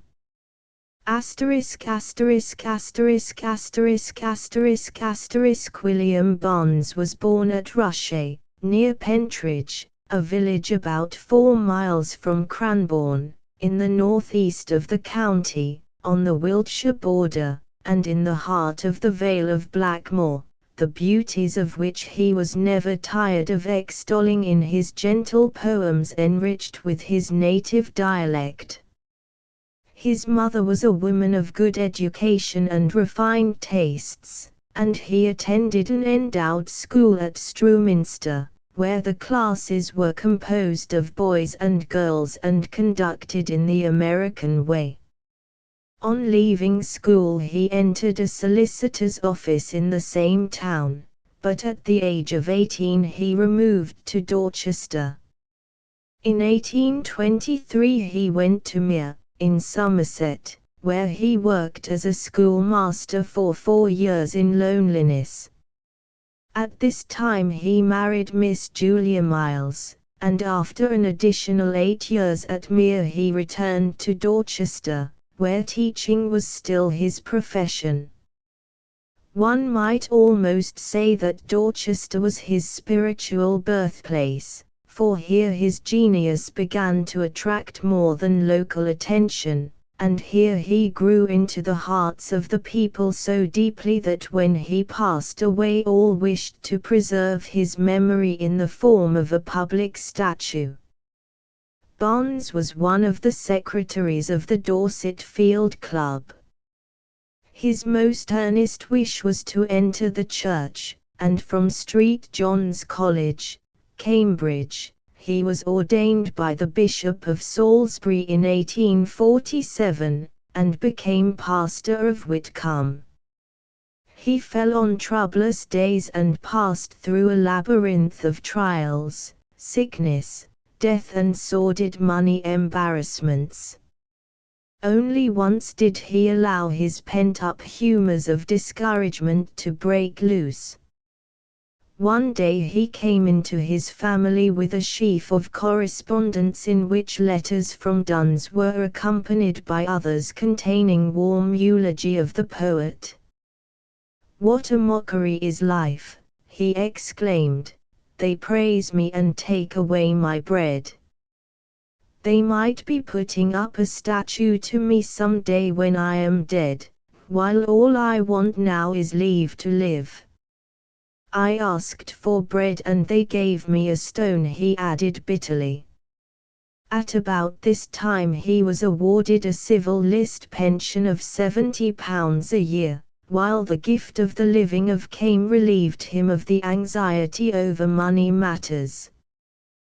The happiest days of his life were spent at Came, and here he followed with great diligence his one hobby, the anglicizing of the Latinized English words in our vocabulary, which he called speech law. He wrote 2 books on this subject, called Readercraft and Speechcraft. In his preface to Speechcraft he announced it as a small trial towards the upholding of our own strong old Anglo-Saxon speech and the ready teaching of it to purely English minds by their own tongue. It was his fancy to replace all foreign and derived words with words based on Saxon roots. The following are selected from his glossary of Latinized words, with their Saxon equivalents facing them: accelerate to unquicken, accent word strain, acoustics sound law, aeronaut airfarer, alienate to UN friend, ancestor for elder, aphorisms thought cullings, botany word law, democracy folkdom, deteriorate worsen, equilibrium weight evenness, equivalent worth evenness, foliate to leaf n, initial word head. Thomas Hardy's note on the genius of his dead friend is a generous estimate. Unlike Burns, Beranger, and other poets of the people, Barnes never assumed the high conventional style, and he entirely leaves alone ambition, pride, despair, defiance, and other of the grander passions which move mankind, great and small. His rustics are as a rule happy people, and very seldom feel the sting of the rest of modern mankind, the disproportion between the desire for serenity and the power of obtaining it. One naturally thinks of Crabbe in this connection, but though they touch at points, Crabbe goes much further than Barnes in questioning the justice of circumstance. Their pathos, after all, is the attribute upon which the poems must depend for their endurance, and the incidents which embody it are those of everyday cottage life, tinged throughout with that light that never was, which the emotional art of the lyrist can project upon the commonest things. It is impossible to prophesy, but surely much English literature will be forgotten when Woke Hill is still read for its intense pathos, Blackmore Maidens for its blitheness, and In the Spring for its Arcadian ecstasy. In 1896 he published a copy of Early English and the Saxon English. In this he traces both Angles and Saxons. It was his idea that the ancient dikes which cut up so much of our land were delved by them to mark their settlements rather than to use in the case of warfare. He also sturdily asserted that the Britons were accomplished road makers before the Romans came, and that the Romans merely improved roads already existing. The poem of Woke Hill is based on a Persian form of meter called the pearl, because the rhymes are supposed to represent a series of beads upon a rosary. The pearl, or sequence of assonance, is shown in the second word in the last line of each stanza. When sycamore trees were a-spreading green ruddy in hedges beside the red dust of the ridges a-dried at Woke Hill, I packed up my goods all a-shining with long years of handling on dusty red wheels of a wagon to ride at Woke Hill. The brown thatch and roof of the dwelling I then were leaving had sheltered the sleek head of Mary my bride at Woke Hill. But now for some years her light footfall lost from the flooring. Too soon for my joy and my children she died at Woke Hill. But still I do think that in soul she do hover about us to hoe for her motherless children, her pride at Woke Hill. So lest she should tell me hereafter I stole off without her and left her uncalled at house ridden to bide at Woke Hill, I called her so fondly, with lippens all soundless to others, and took her with a reaching hand to my side at Woke Hill. On the road I did look round, talking to light at my shoulder, and then led her in at the doorway, miles wide from Woke Hill. And that's why folk thought, for a season, my mind were wandering with sorrow, when I were so sorely tried at Woke Hill. But no, that my Mary mid never behold herself slighted I wanted to think that I guided my guide from Woke Hill. Barnes saw the pathos in the joy of utter physical weariness of a labourer, and one of his finest poems depicts a cottage under a swaying poplar, and hands tired by day, were still, wi' moonlight on the door. He always has that deep, quiet craving for the hearth, the fire, the protecting thatch of a cottage, which gives his work a pathetic touch. I think sometimes that Barnes must have been nearer to being cold, homeless and tired at times than is generally understood. Chapter 7 Berea Regis and the ancient family of Turberville. We who have passed into the upper air thence behold earth, and know how she is fair. More than her sister stars sweet earth doth love us, she holds our hearts, the stars are high above us. O Mother Earth! Stars are too far and rare.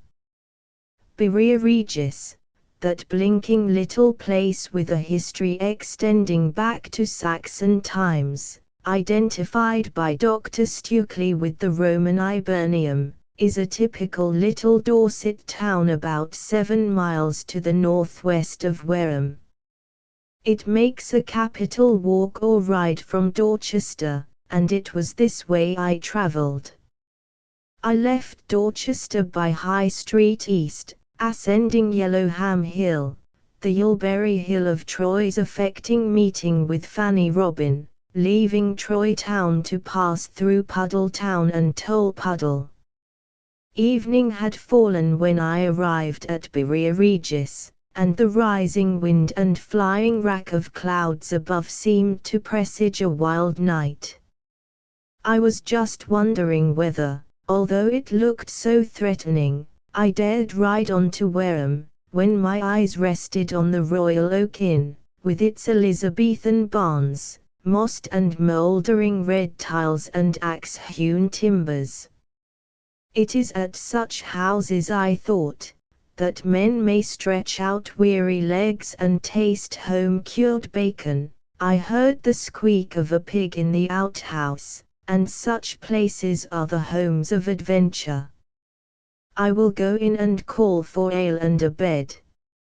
So I walked straight into the courtyard, which backs upon the church, and found there a large man with considerable girth, a square, honest face and kindly eyes. He was wearing a cap, and wearing it in a fine rakish way too. His appearance gave me the impression that his wife had tossed the cap at him and failed to drop it on his head squarely, but had landed it in a lopsided manner, and then our friend had walked off without thinking anything more about it. He was singing a song to himself and staring at a pile of bundles of straw. He looked up and nodded good-humouredly. "Looks like rain," said I. "To be sure, now you come to mention it. I don't think rain's far off. Can you tell me, said I, if I can get a meal and a bed at this inn? What you like, returned the man, with a quick tilt of his head, which drew my eyes with a kind of fascination to his ill-balanced cap. But as I've nothing to do with the place, I should ask the landlord of me. Ah, to be sure, said I, sorry to trouble you. I thought you might be the landlord. The man stopped singing his song to stare at me wide-eyed. Well, I bean't, but it's a fine thing to be a landlord, with barrels o' beer down ooze and money in the bank. Then may I ask what trade you follow, said I, and why you study that straw so intently? Young fellow, said he, staring, I follow a mainzery trade in these days. I be a thatcher, and thatching, to the truth of music, is about done for. If you look at these thatched cottages about Dorset, they will tell their own story. Why, the reed is just thrown on the roof hugger-mugger. They can't thatch no more down this part, I can tell 'ee, they lay it on all of a heap. And is this the straw for thatching? I inquired. Yes, said he, smiling, they call them bundles of reed in Dorset, but in my country, which is Devon, they call niches o' reed. Then you are not contented with your trade? Not quite, answered the thatcher, his face falling. It has always been my wish to have a little inn, and barrels o' beer down ooze and money. Far better be a thatcher, said I. I'll be dalled if I can see why. It's an out-of-doors life in the first place, said I. The thatcher nodded, and his cap looked about as perilous as the Leaning Tower of Pisa. It is a happier life, too, I should say. Or I'd naught about that, he returned. And who ever heard of a starving thatcher? Young fellow, he sighed, there soon will be no thatchers to starve. 'Tis a lost art is thatching. I am the last of my family to follow the trade, and we can go back 300 years. Then thatch is dying out. Yes, chiefly on the score of it being hard to doubt in case of fire. Doubt is a strange old word. It means extinguish, I take it, said I. To be sure, extinguished. Maybe you've heard the story about the Devon gal who went to London as a maid, and when she told the mistress she had doubted the kitchen fire, she was told to say extinguished in future, and not use such ill-sounding words. Ma'am, she said, and shall I stinguish the old cat before I go to bed? The thatcher laughed in his deep chest. But thatch suits us Devon folk middlin' well, he continued. It's warm in winter and cool in summer, and will stand more buffeting by the wind and rain than all your cheap tiles and slates. And thatch is cheap too, perhaps? I ventured. On the contrary, he answered. Look'ee, those niches of reed cost 4 shillings each, and you want 300 bundles for a good-sized roof. Then there is the best tart wine, which comes from Ireland, the spars and the labour to be counted in. It takes 3 weeks on the average house, but if the thatch is well laid it will last for 30 years. And if I set my heart on a job and finish it off with a layer of heath atop, well, then, it will last forever. Fay. And what is the way you proceed to thatch a roof? I asked. Hurdle making at Berea Regis? Well, he answered, it's not easy to explain. Lanes of reed, wheat straw, you would say, are first tied on the eave beams and gable beams. These are called eave locks and gable locks. A lane of reed is about as long as a walking stick and a bit thicker than a man's wrist, and a thatched roof is composed of these lanes tied on the roof beams, in ridge fashion.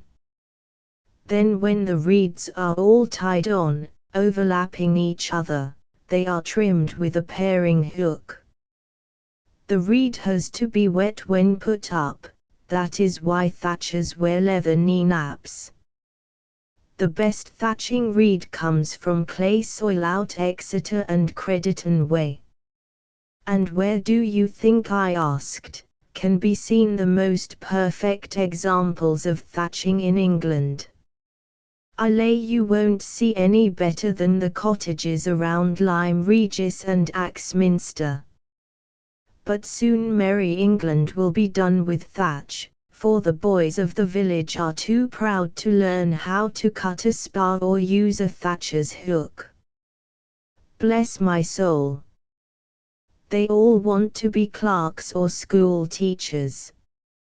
My friend the thatcher had a profound contempt for school learning, and he waxed triumphantly eloquent when he touched upon council school teachers. What poor, mimpsy-pimsy crakers they be, them teachers, he remarked. Fancy them trying to learn others, and haven't got the brains to learn themselves. *********** Berea Regis Church is the most beautiful little building of its size in Dorset. It is the captain and chief of all the village churches, and has just managed to touch perfection in all the things that a wayside shrine should achieve. There is an atmosphere about the old place that is soothing and above the pleasure of physical experience. The qualities of Berea Regis can only be fully appreciated with that sixth sense that transcends gross sight and touch.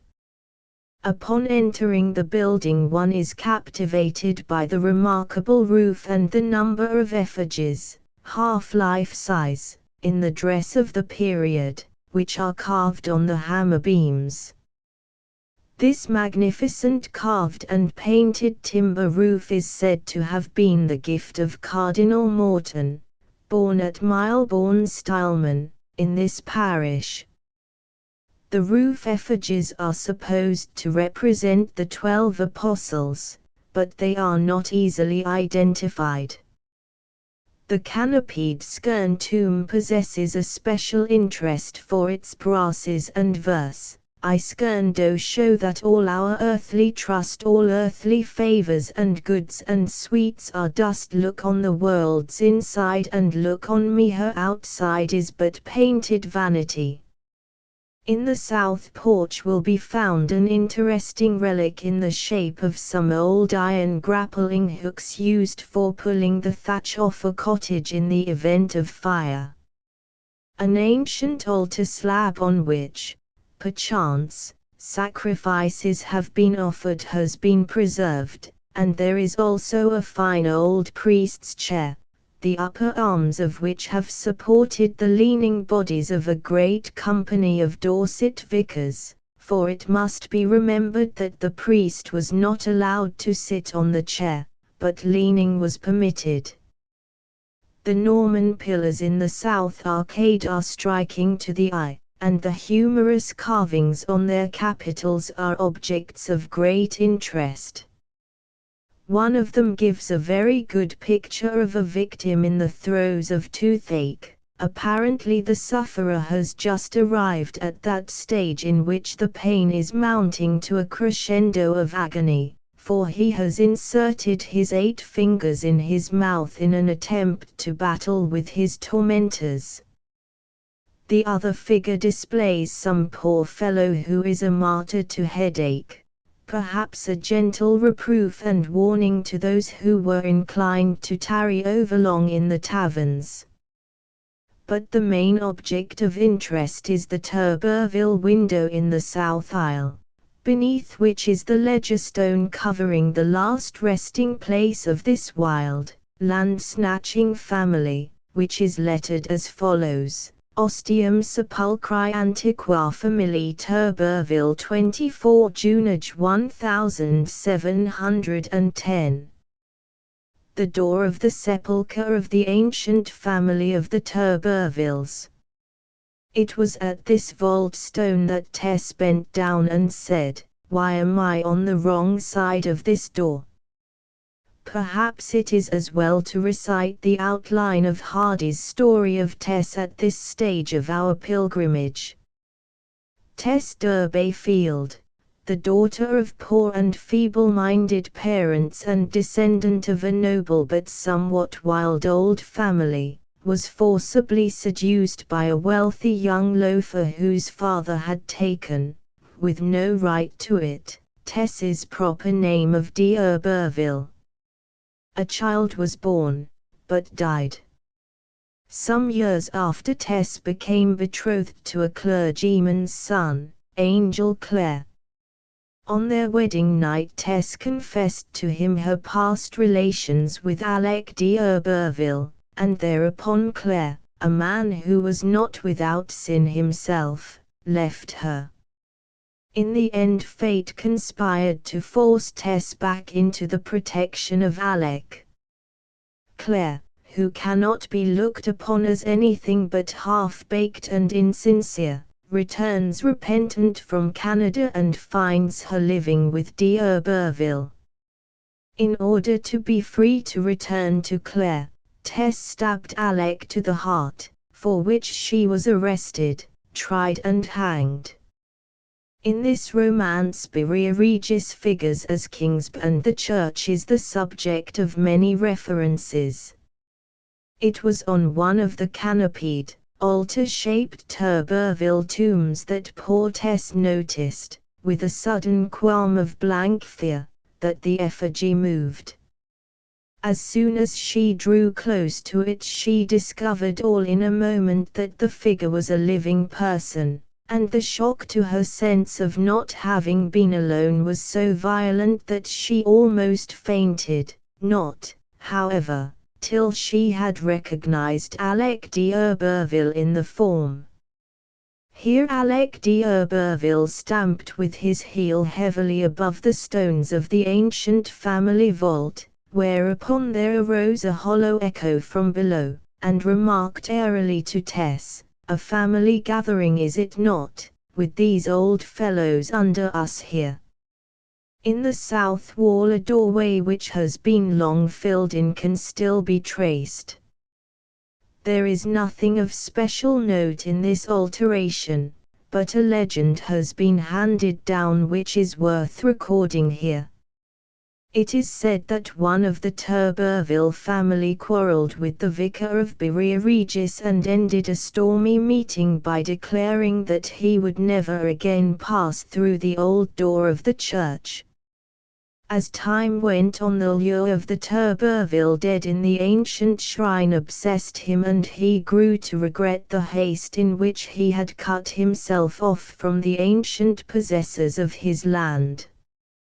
After some years fate arranged a chance meeting between the vicar and Turberville at a village feast, and under the influence of the general good fellowship and merrymaking they buried the hatchet and fell to discussing old times and friends. When time came for the breaking up of the entertainment, it was only Turberville's dogged determination to keep his vow which prevented a return to the old happy conditions before the breach of friendship. "There is one thing I would ask you to do," Vicar said Turberville as he parted. "When you attend Vespers tomorrow, just tell the old Turberville squires to sleep soundly in their vault. Although I have vowed never to pass through the church door while I am alive, I cannot stop carrying me through when I am dead, so I shall sleep with them in the end. However, the worthy vicar went to the town stonemason next morning and arranged to cut a new doorway in the south wall, and thus it came to pass that the independent and stubborn Turberville once again was able to worship with the shades of his fathers and yet keep to his promise never to pass through the old door again. The first of the family of Turberville was Sir Payne de Turberville, de Turberville, who came over with William the Norman.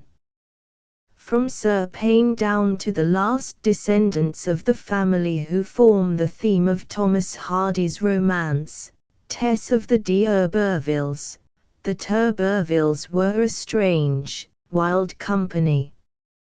It is excusable, too, in a way, for it appears that the first of the line, after the Battle of Hastings, was one of the 12 knights who helped Robert Fitzhamon, Lord of Estremadville, in his evil work and returned to England when his commander was created Earl of Gloucester. In an ancient document of the time of Henry III, we come across a striking illustration of the unscrupulous ways of this family, for it is recorded that John de Turberville was then paying an annual fine on some land near Bury Regis, which his people before him had filched from the estate of the Earl of Hereford. The Turbervilles were established in the neighbourhood in 1297. Bryant's Puddle, a very rude little hamlet situated on the River Piddle a little to the southwest of Bury, receives its title from Brian de Turberville, who was lord of the manor in the reign of Edward III. The village was anciently called Piddle Turberville, but this name has been replaced by Bryant's Puddle. At a later period the Turbervilles came into the possession of the manor of Bury Regis at the breaking up of Tarrant Abbey, and at this time the good fortune of the family was at its zenith. But with the spoils of the church came a gradual and general downfall of the old family, and with the increased riches, we may conjecture, the Turbervilles went roaring on their way more riotously than ever. There is an entry in the parish registers of Bury, under the year 1710, of the interment of Thomas Turberville, the last of the ancient race. An intermediate stage of the house is represented by D'Albini Turberville, the oculist mentioned by Pepys, who died in 1696 and was buried in Salisbury Cathedral. After the year 1710 the old manor house of the Turbervilles, standing near the church, was strangely silent. Their time was over and gone, the wine had been drunk, the singers had departed. But the stories of their carousels and great deeds were still a matter for dispute and discussion at the village inn, and the eerie old house was especially regarded with feelings of awe, and few cared to go near it after dark.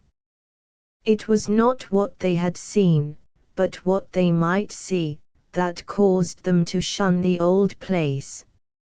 I can picture the Dorset rustic of that time, and the distance between Hodge the goodman of 1710 and Hodge the driver of the motor tractor is almost nothing at all, shaking his head on being asked his reasons for avoiding the house, and saying, with a grin, as how he shouldn't like to go poking about such a dived, dead, old hole.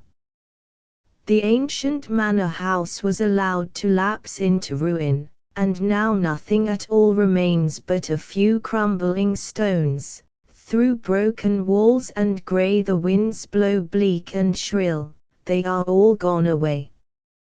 Nor is there one today to speak them good or ill. there is nothing more to say. There is reason to believe that the rustics in Wilts and Dorset who bear different forms of the name Turberville, altered into Tellayfield and Troublefield, are in truth the descendants of illegitimate branches of the family. One ancient Dorset rustic with the name of Tolarfield, who aroused my interest, said to me in all seriousness that he would not care to go rummaging into the history of the old Turberville people. You depend upon it, they were a bad lot, the parson told me so. There is no telling what them folks' spirits might not be up to, if so be the old devil had got our hold on 'em. This rustic, though an old man, had an eye as keen as a hawk's, was a man of immensely powerful frame, and would sleep under a hedge any night and feel little the worse for it. When I looked at his clear, hard blue eyes and straight, haughty nose, he gave me the feeling that the Turberville blood had really survived in him. Then I learned that he was a flagrant poacher and, like the old earth-stopper in Maysfield's poem, his snares made many a rabbit die. On moony nights he found it pleasant to stare the woods for roosting pheasants up near the tree trunk on the bough. He never trod behind a plough. He and his 2 sons got their food from wild things in the field and wood. It was my fortune to run into the old fellow coming out of the Royal Oak one night with his friends. He was very exuberant and arrogant. I heard him offering to fight 3 men, knock one down, t'other come on style. Then it came over me with a sudden sense of largeness and quietude that the game old ruffian had his place in the order of things. This tyrant of the low Tudor taproom was perhaps a Turberville, one of the rightful, immemorial owners of the land. If he has not the right to a pheasant for his Sunday dinner, then tell me who has. Perhaps when we, with our picture palaces and styles and jazzy dances, have passed away, our hoary friend the poacher will abide, his feet among his clods, rooted deep in his native soil. And if all this thin veneer of civilization was suddenly ripped away from us, how should we emerge?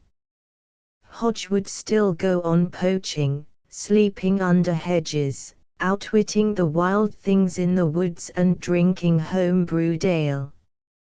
He would not even feel any temporary inconvenience. How old-fashioned and out of date we with all our new things would feel if we were suddenly brought into line with the eternally efficient Hodge. Woolbridge House from Bury Regis to Wool is a pleasant ride of 5 or 6 miles. Close to Wool Station is the Manor House, now a farm, which was once the residence of a younger branch of the Turberville family, and readers will remember it is the place where Tess and Angel Clare came to spend their gloomy and tragic honeymoon. In Hardy's Tess the house is called Wellbridge Manor House, in remembrance of the days when Wool was called Well, on account of the springs which are so plentiful in this district.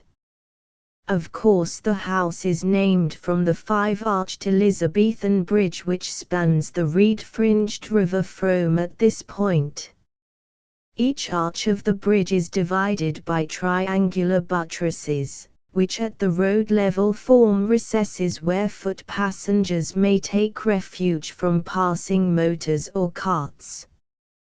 The manor house is of about the time of Henry VIII, and has been much renovated. Over the doorway a date stone proclaims that the building was raised in 1635, or 1655, but it has been suggested that this is the date of a restoration or addition to the building. The two pictures of Tess's ancestors mentioned in the novel actually exist, and are to be seen on the wall of the staircase, two life-sized portraits on panels built into the wall. As all visitors are aware, these paintings represent women of middle age, of a date some 200 years ago, whose lineaments once seen can never be forgotten. The long pointed features, narrow eye, and smirk of the one, so suggestive of merciless treachery, the billhook nose, large teeth, and bold eye of the other, suggesting arrogance to the point of ferocity, haunt the beholder afterwards in his dreams. Old records show that in ancient times a curious custom was observed on annual court day at Wool. It was known as collecting smoke pence. It appears that the head of every house was called upon to pay a penny for each of his chimneys as a token that the property belonged to the manor. The money was collected by the constable, who was obliged to bring 20 pence into court, or make up the money himself. The most characteristic and altogether unique feature of this nook of earth around Berea Regis is that superstition has not ceased to exist among the old people of the land. It is difficult to believe that there is a little district in England where superstition is still a part, a very obscure part, it is true, of the life of the people. But here I have noticed the shadow of witchcraft and magic thrown across the commonplace things of rustic life again and again while talking with old cronies over their beer, or along the winding hill roads. But it must be understood that the Dorset man does not talk to any chance wayfarer on such matters. The subject of the borderland and spiritual creatures is strictly set apart for the log fire and chimney corner on winter evenings. It is when the wooden shutters are up to the windows, and the tranquilizing clay pipes are sending up their incense to the oak crossbeams, that we may cautiously turn the conversation on to such matters. On one such occasion as I watched the keen, wrinkled faces, on which common sense, shrewdness and long experience had set their marks, I wondered if two local farmers had made such sinners of their memories as to credit their own fancy. But no, I would not believe they were in earnest. It was only their quaint humor asserting itself.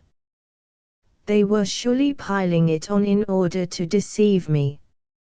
However, that was not the solution, for when the time came, somewhere about midnight, for one of the farmers to return home, he stolidly refused to face the dark trackway back to his farm, and preferred to spend the night in the armchair before the fire.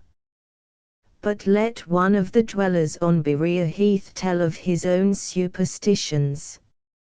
Here is old Gover coming over the great Elizabethan bridge which spans the rushy river Frome at Wool. One glance at his cheerful, weather-beaten face will tell you better than a whole chapter of a book that he is no loblolly fool, but a man of sound judgment, easy notions and general good character, like Hardy's Gabriel Oak.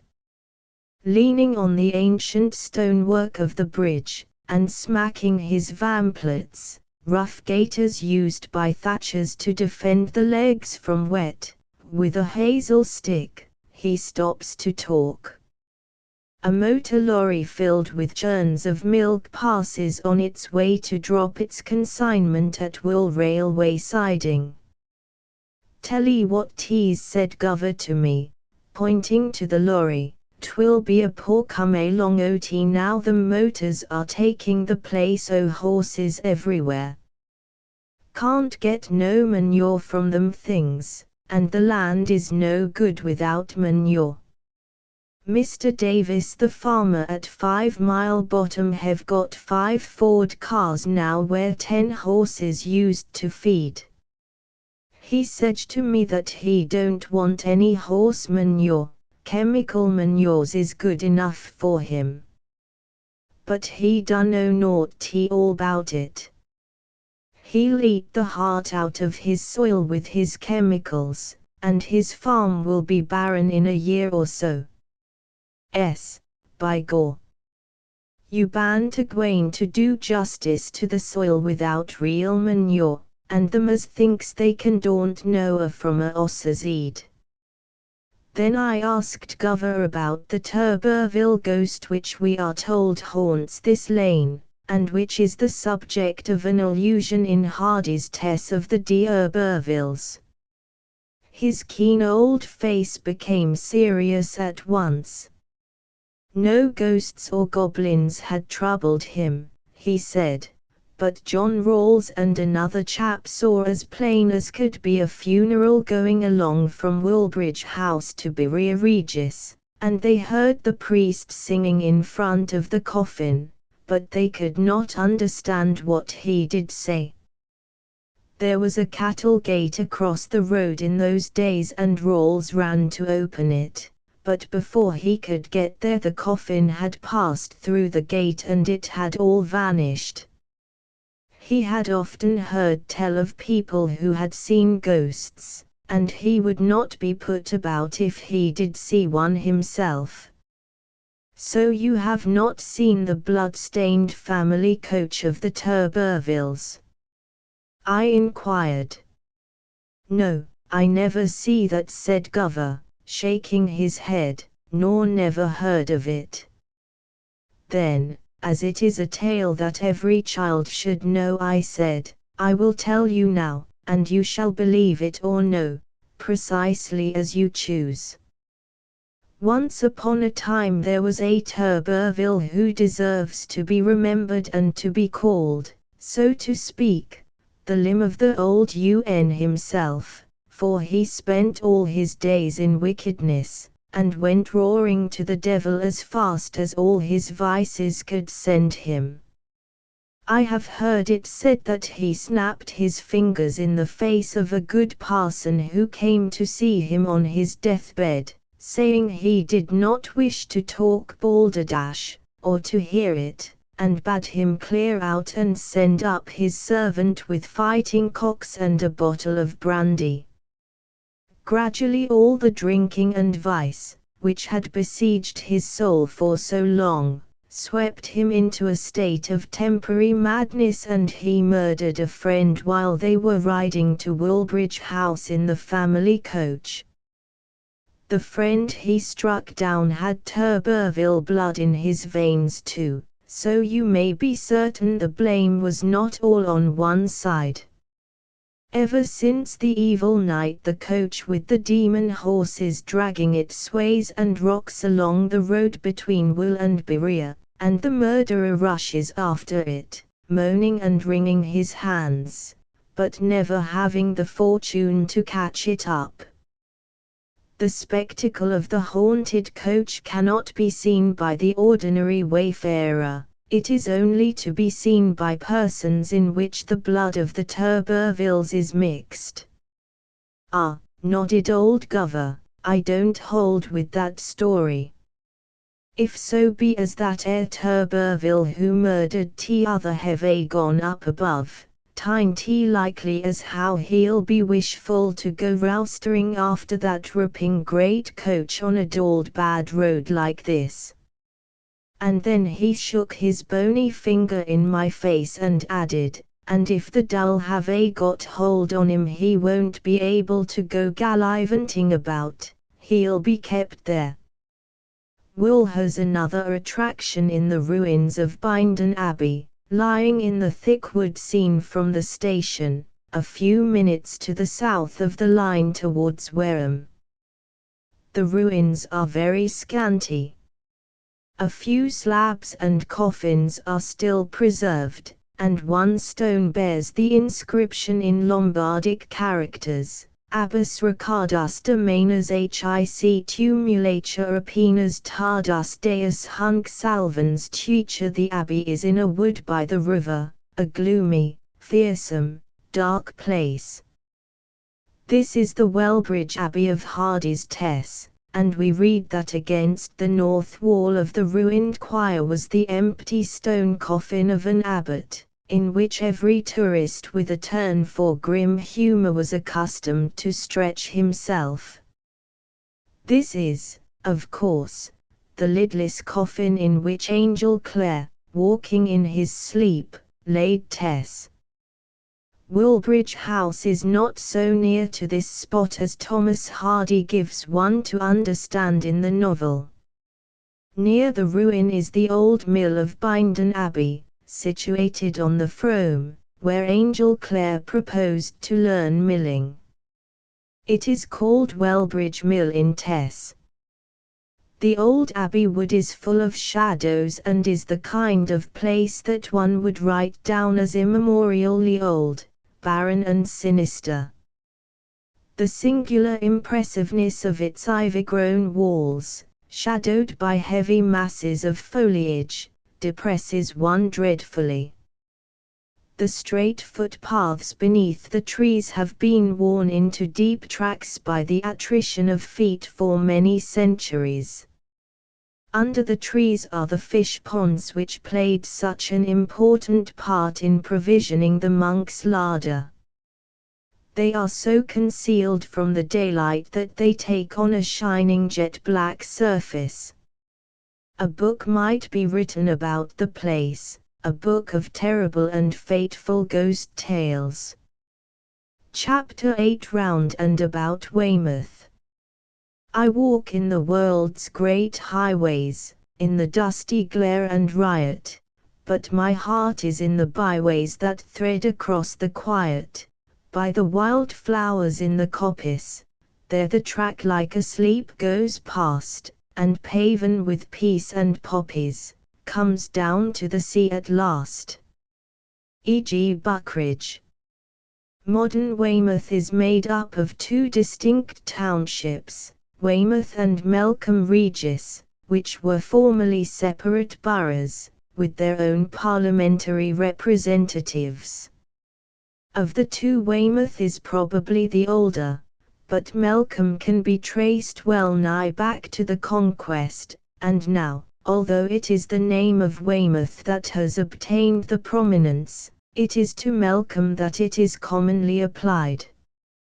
Many visitors to Weymouth never really enter the Real, ancient Weymouth, now chiefly concerned in the brewing of Dorset ale. The pier, town, railway station and residences are all in Melcombe Regis. The local conditions are something more than peculiar. The little river Wye has an estuary altogether out of proportion to its tiny stream, called the Blackwater. The true original Weymouth stands on the right bank of the estuary at its entrance into Weymouth Bay. Across the mouth of the estuary, leaving a narrow channel only open, stretches a narrow spit of land, on which stands Melcombe. The Blackwater has thus a lake-like character, and its continuation to the sea, the harbour, may be likened to a canal. The local annals of the kingdom can hardly furnish such another instance of jealous rivalry as the strife between the two boroughs. Barely a stone's throw apart, they were the most quarrelsome of neighbours, and for centuries lived the most persistent cat and dog life. Whatever was advanced by one community was certain to be opposed by the other, and not even German and English hated each other with a more perfect hatred than did the burgesses of Weymouth and Melcombe Regis.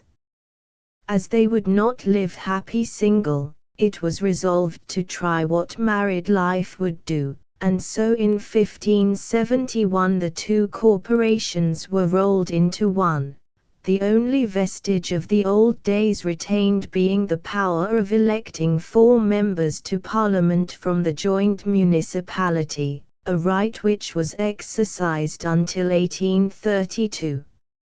Not until the Union was the old-fashioned ferry over the Wye supplemented by a bridge, the predecessor of that which now joins the two divisions of the dual town.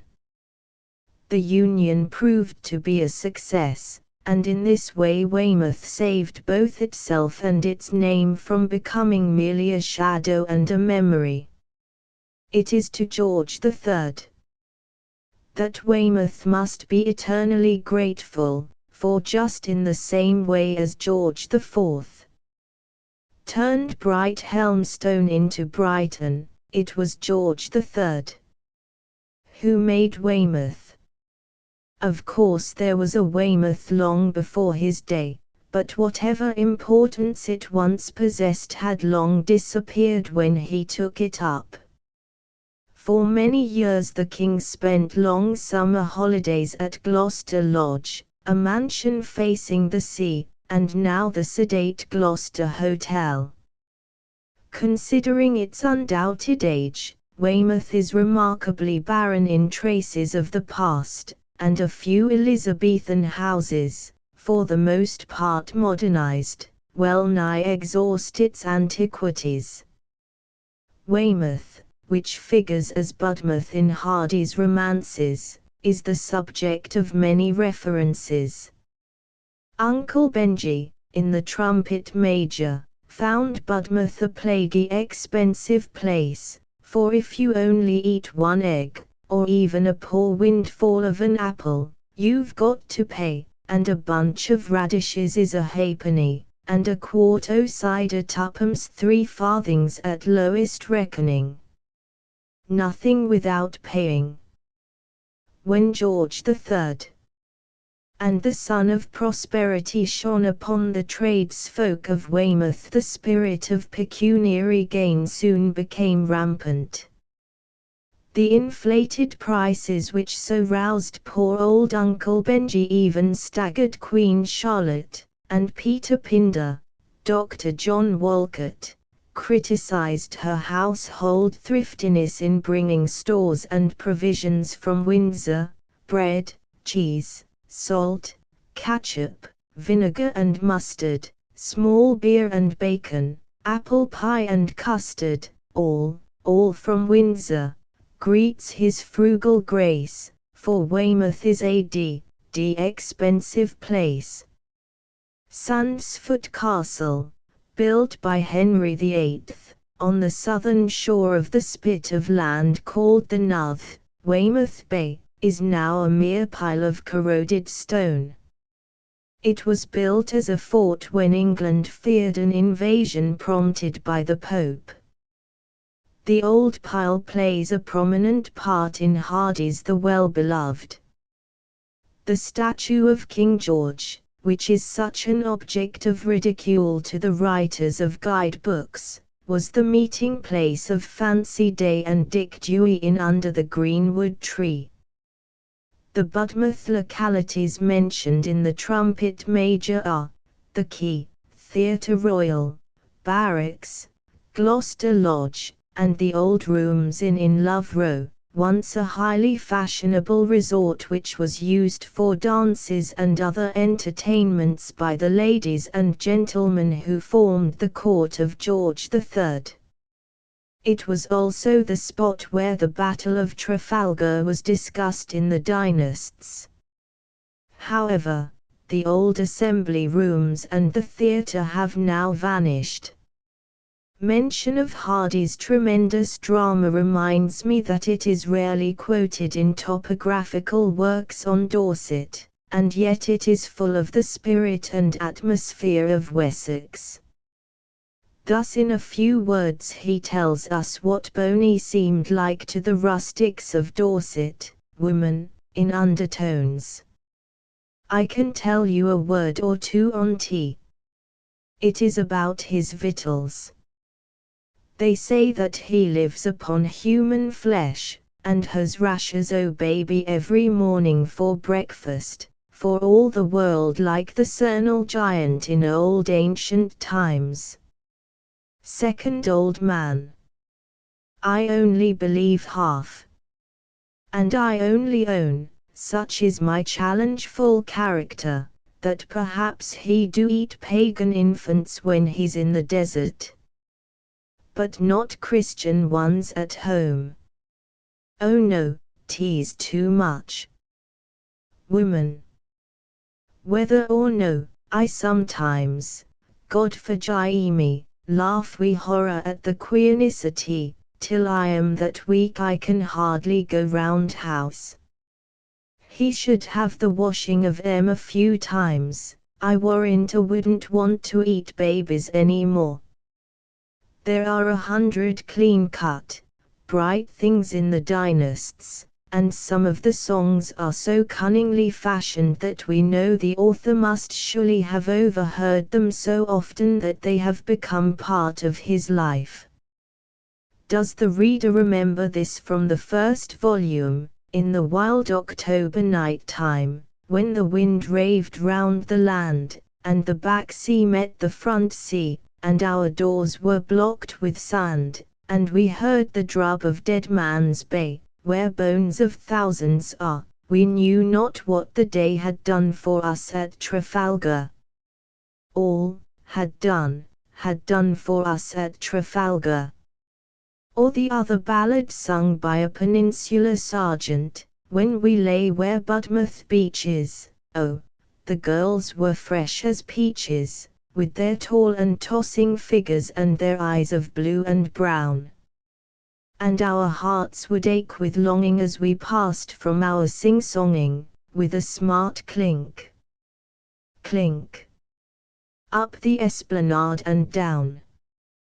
The principal attraction of Weymouth is its magnificent bay, which has caused the town to be depicted on the railway posters as the Naples of England, but Mr. Harper, in his charming book, The Hardy Country, cruelly remarks that no one has yet found Naples returning the compliment and calling itself the Weymouth of Italy. But there is no need for Weymouth to powder and paint herself with fanciful attractions, for her old-world glamour is full of enchantment. The pure Georgian houses on the esplanade, with their fine bow windows and red-tiled roofs, are very warm and homely, and remind one of the glories of the coaching days. They are guiltless of taste or elaboration, it is true, but they have an honest savour about them which is redolent of William Cobbett, pigskin saddles, real ale and baked apples. And those are some of the realest things in the world. There is a distinct atmosphere about the shops near the harbour too. They shrink back from the footpath in a most timid way, and each year they seem to settle down an inch or so below the street level, with the result that they are often entered by awkward steps. Near the Church of St. Mary is the market, which on Fridays and Tuesdays presents a scene of colour and activity. In the Guildhall are several interesting relics, the old stocks and whipping posts, a chest captured from the Spanish Armada and a chair from the old house of the Dominican friars which was long ago demolished. Preston, 3 miles northeast of Weymouth, is a prettily situated village on the main road to Wareham, with interesting old thatched cottages and a 15th-century church containing an ancient font, a Norman door, holy water stoups and squint. At the foot of the hill a little one-arched bridge over the stream was once regarded as Roman masonry, but the experts now think it is early Norman work. Adjoining Preston is the still prettier village of Sutton Points, hemmed in by the Downs, on the side of which, in a conspicuous position, is the famous figure, cut in the turf, of King George III. On horseback. He looks very impressive, with his cocked hat and marshal's baton. Sutton Points is the principal locale of Hardy's story of the Trumpet Major. The tale is of a sweet girl, Anne Garland, and two brothers Loveday, who loved her, the Gallibagger sailor, Robert, who won her, and John, the easygoing, gentle soldier, who lost her. The Trumpet Major is a mellow, loamy novel, and the essence of a century of sunshine has found its way into the pages. Even the pensiveness of the story, the sadness of love unsatisfied, is mellow. The village today, with its tree-shaded stream, crooked old barns and stone cottages, recalls the spirit of the novel with Overcombe Mill as a central theme. How vividly the pilgrim can recall the mill, with its pleasant rooms, old-world garden, and the stream where the cavalry soldiers came down to water their horses. It was a dearly loved corner of England for John Loveday, and if to keep those meadows safe and fair a life was required, he was perfectly willing to pay the price, nay, more, he was proud and glad to do so.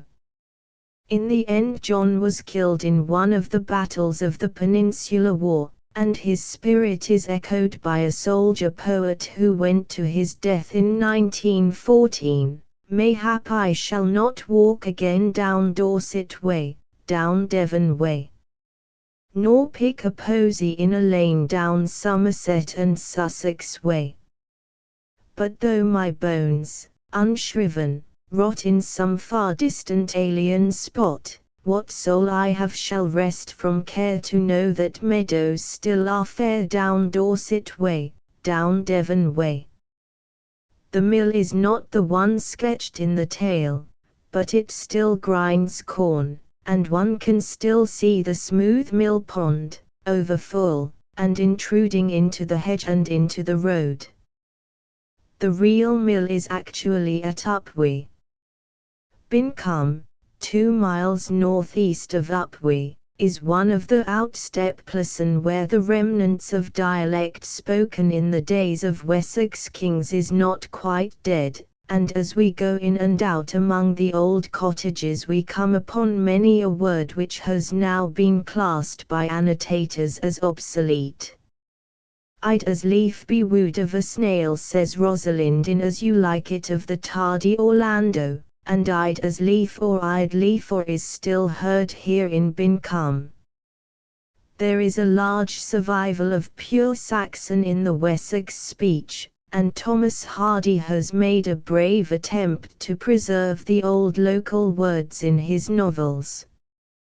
He has always deplored the fact that schools were driving out the racy Saxon words of the West Country, and once remarked to a friend, "I have no sympathy with the criticism which would treat English as a dead language, a thing crystallized at an arbitrarily selected stage of its existence, and bidden to forget that it has a past and deny that it has a future."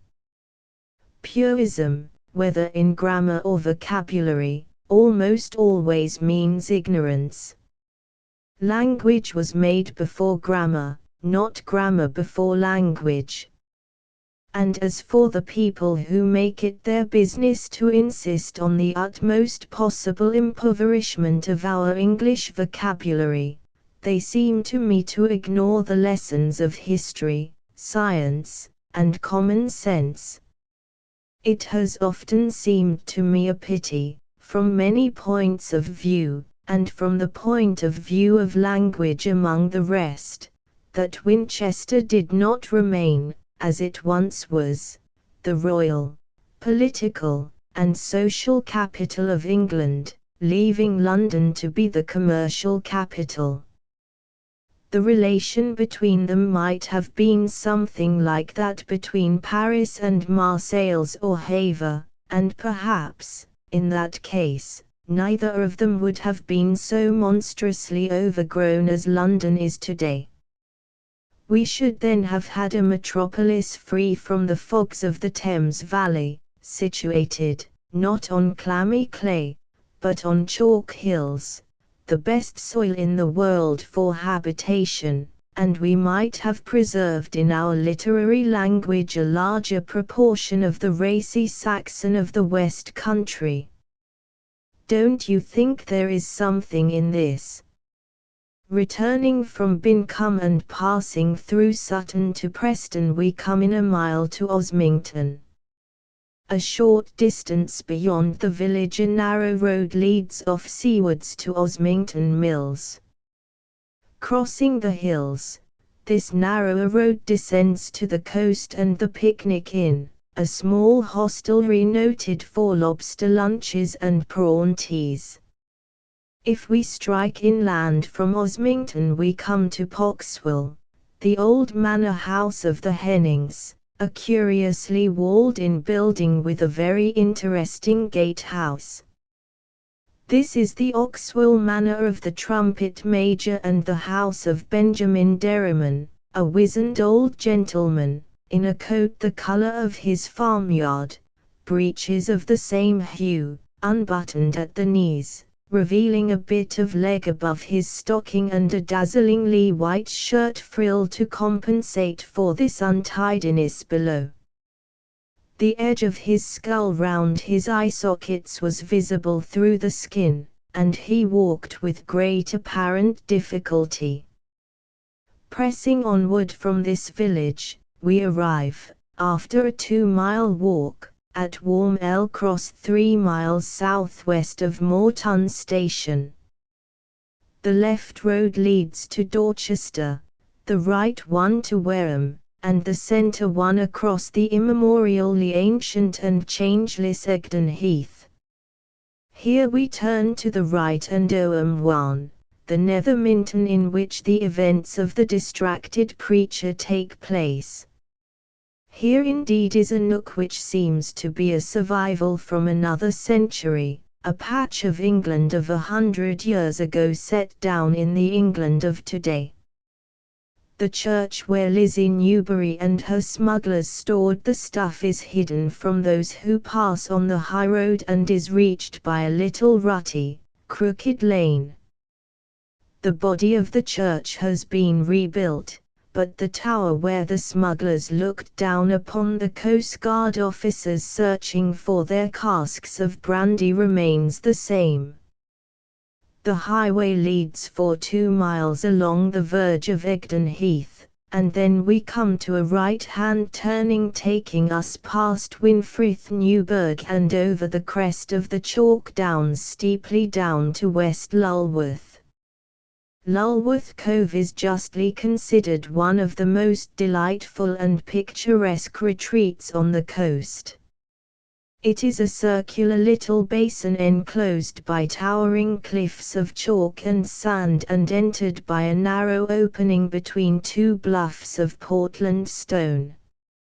It exhibits a section of all the beds between the chalk and oolite, and owes its peculiar form to the unequal resistance of these strata to the action of the sea. The perpetually moving water, having once pierced the cliff of stone, soon worked its way deeply into the softer sand and chalk. Lulworth is the Lulstead Cove of the Hardy novels. Here Sergeant Troy was supposed to have been drowned. It is one of the landing places chosen by the distracted preacher's parishioners during their smuggling exploits, and in Desperate Remedies it is the first meeting place of Cynthia Grey and Edward Springrove. The cove is most conveniently reached from Swanage by steamer. By rail the journey is made to Wool and thence by bus for 5 miles southward. By road the short way is by Church Knoll, Steeple, Tyneham and East Lulworth, but the hills are rather teasing. However, the views are wonderful. It is 9 miles if one takes the Wareham Road from Corfe as far as Stabora, there turning to the left for East Holme, West Holme and East Lulworth. The entrance to the cove from the channel is a narrow opening in the cliff, which here rises straight from the sea. Mounted on a summit on the eastern side of the breach is a coastguard's lookout, while in a hollow on the other side are the remains of Little Bindon Abbey. The cove is an almost perfect circle, and in summer the tide, as it flows in, fills the white cove with a shimmering sheet of light blue water. Each wave breaks the surface into a huge circle, and the effect from the heights is a succession of wonderful sparkling rings vanishing into the yellow sands. To the east rise the ridges of Bindon Hill and the grey heights of Portland Stone that terminate seaward in the Meup Rocks, then the towering mass of Rings Hill, crowned by the large oblong entrenchment known as Flowers Barrow, which has probably been both a British and a Roman camp. In the summer steamers call daily at the cove. The landing is effected by means of boats or long gangways. After having climbed the hill roads into Lulworth, the pilgrim will not, I am certain, look with any delight upon a return to them, and will welcome an alternative trip to Swanage, Weymouth or Bournemouth by an excursion steamer. Corfe Castle from a photograph taken in 1865. Portisham, under the bold, furzy hills that rise to the commanding height of Blackdown, appears in the Trumpet Major as the village to which Bob Loveday, who was spasmodically in love with Anne Garland, comes to attach himself to Admiral Hardy for service in the Royal Navy.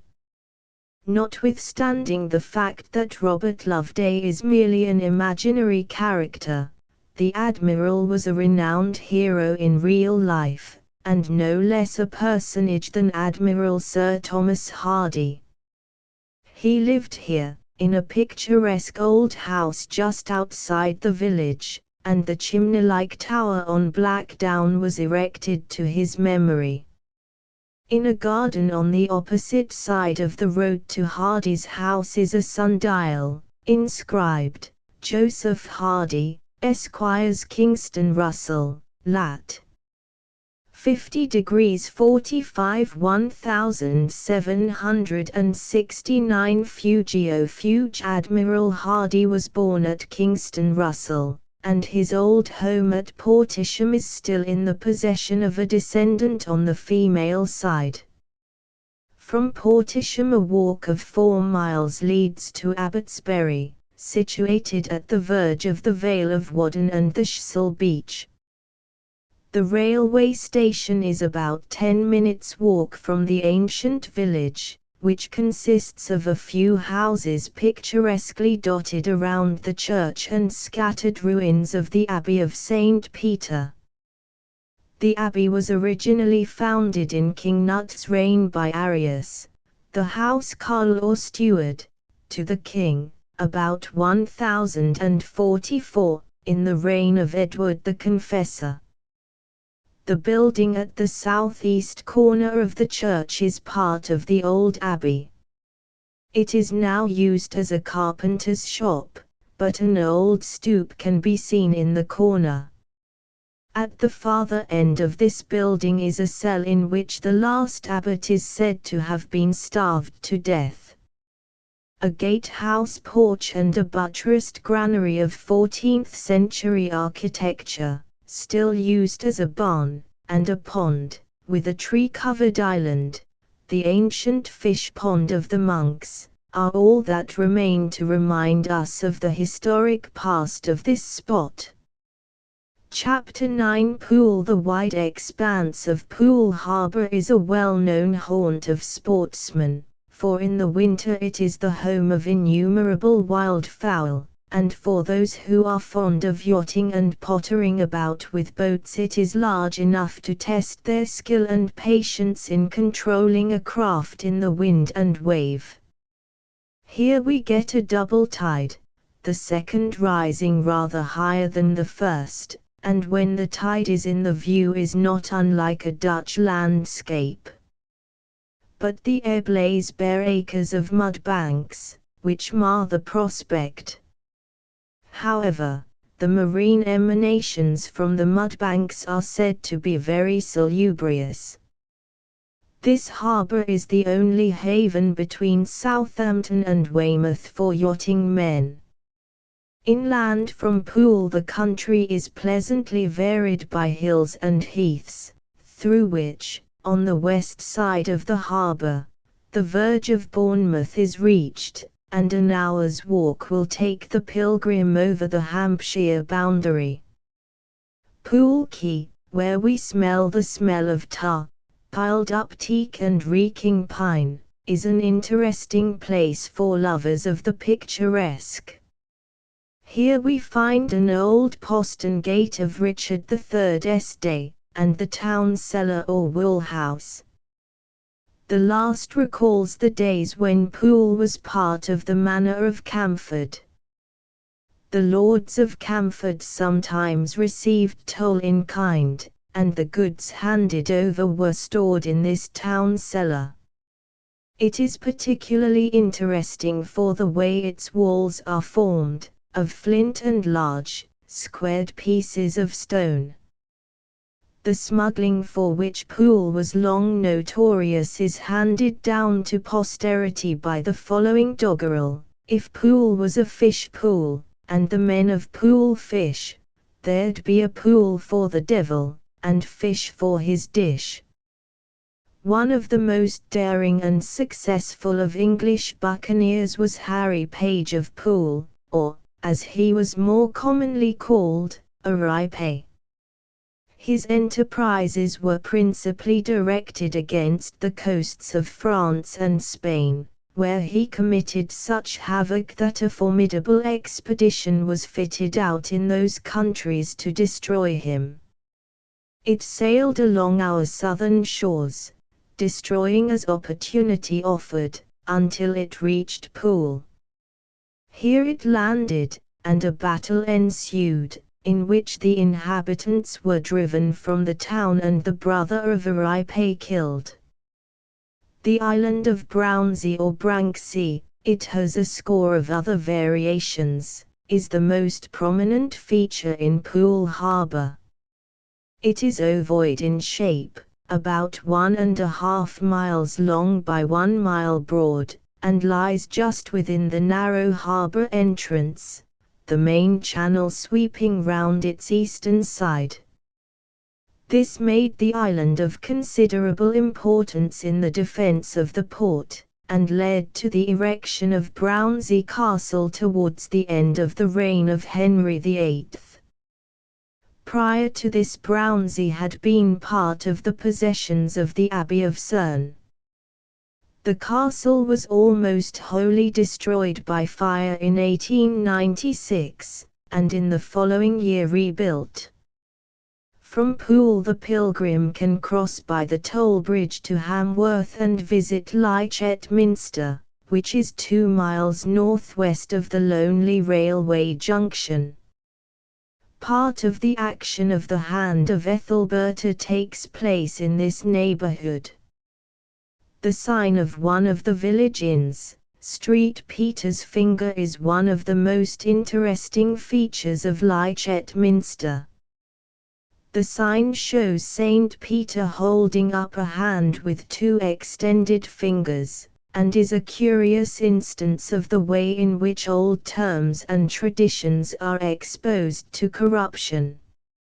Sir B. Windle explains the matter tersely and clearly. August 1, Lammas Day, known in the calendar of the Catholic Church as Saint Peter ad Vincula, was one of the days on which pridial service had to be done for the lord of certain manors, as a condition of tenure by the occupants. Such lands were called St. Peter Advincula lands, a term which easily got corrupted into St. Peter's finger. A brief description of Poole, under the Wessex name of Havenpool, is given in Hardy's To Please His Wife, one of the short stories of life's little ironies. It is the story of Captain Shadrach Jolliffe, who gave up the sea and settled down in his native town as a grocer, marrying Joanna Phippard. They had 2 sons, but the captain did not make much progress in business, and his wife persuaded him to go to sea again, as they were in need of money. He bought a small vessel and went into the Newfoundland trade, returning home with his makings, which were deemed insufficient by his wife. Accordingly he resolved to make another voyage, and take his sons with him so that his profits might be more considerable. From this voyage they never returned, and Joanna was left penniless. She spent the rest of her life expecting the return of her husband and sons. It is evident that Hardy chose the name of Jolliffe from his counterpart in real life, an honest, deep-hearted son of Poole, Peter Jolliffe by name, master of the Sea Adventurer. Off Swanage, in 1694, with only the aid of a small boy, he captured a French privateer and made its crew prisoners of war. He secured royal recognition for this bold act and received a gold chain and medal from the hands of the king. To the pilgrim who seeks things of antique beauty and interest on foot, with staff and wallet, in the old way, I cannot recommend a more enjoyable route than along the coast from Poole to Lyme, which may be covered in a week. But to do the thing comfortably 10 days would be more advisable. Here is the itinerary if a week is taken.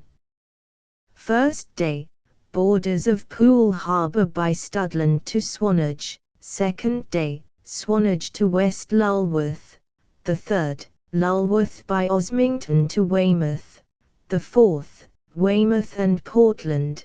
The fifth, Weymouth by Abbotsbury to Bridport, and the sixth, Bridport to Lyme.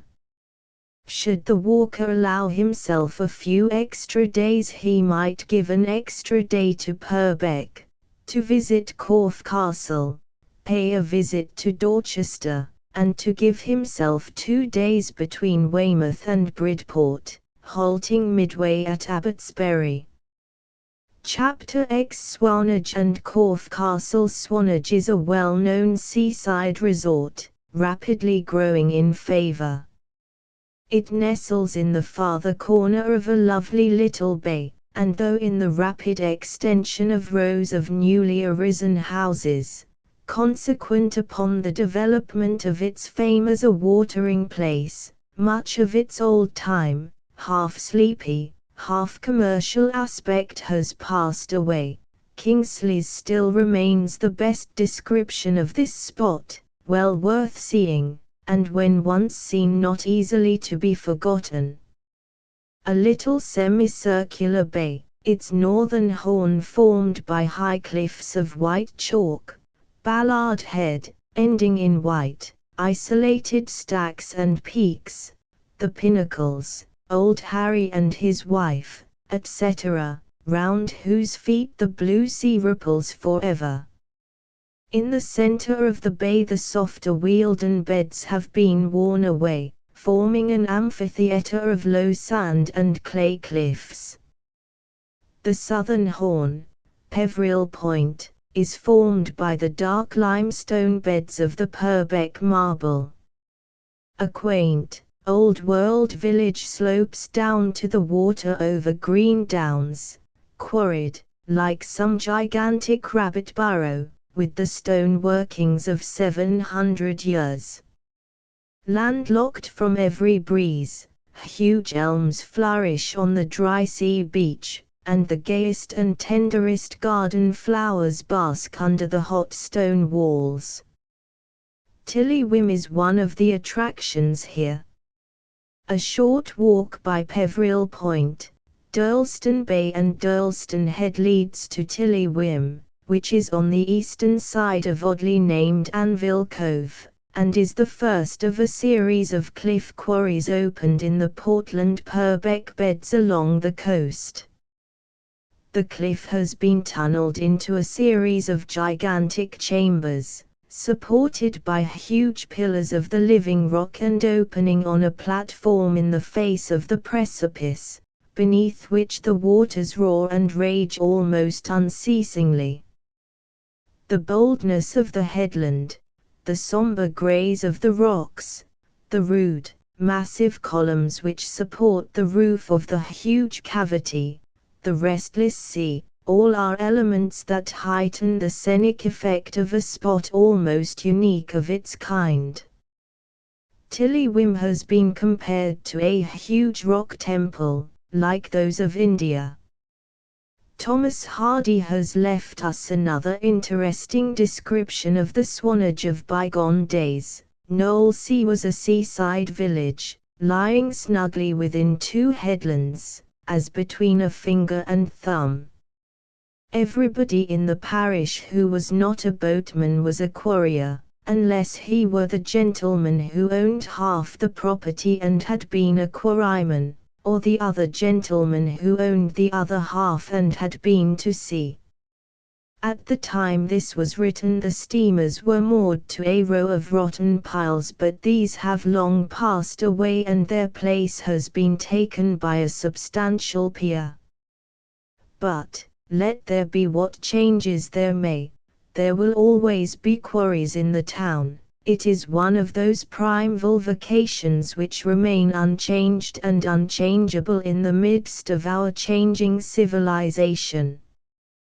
The quarry folk were an exceptionally reserved and isolated people, and the way their occupation has worked in the creation of a peculiar race is, while not at all surprising, yet very remarkable. The quarries have afforded a singular and most interesting instance of the survival, in full working order, of a medieval trades guild of a somewhat primitive type, and even in these days no stranger is permitted to share in their rights and privileges.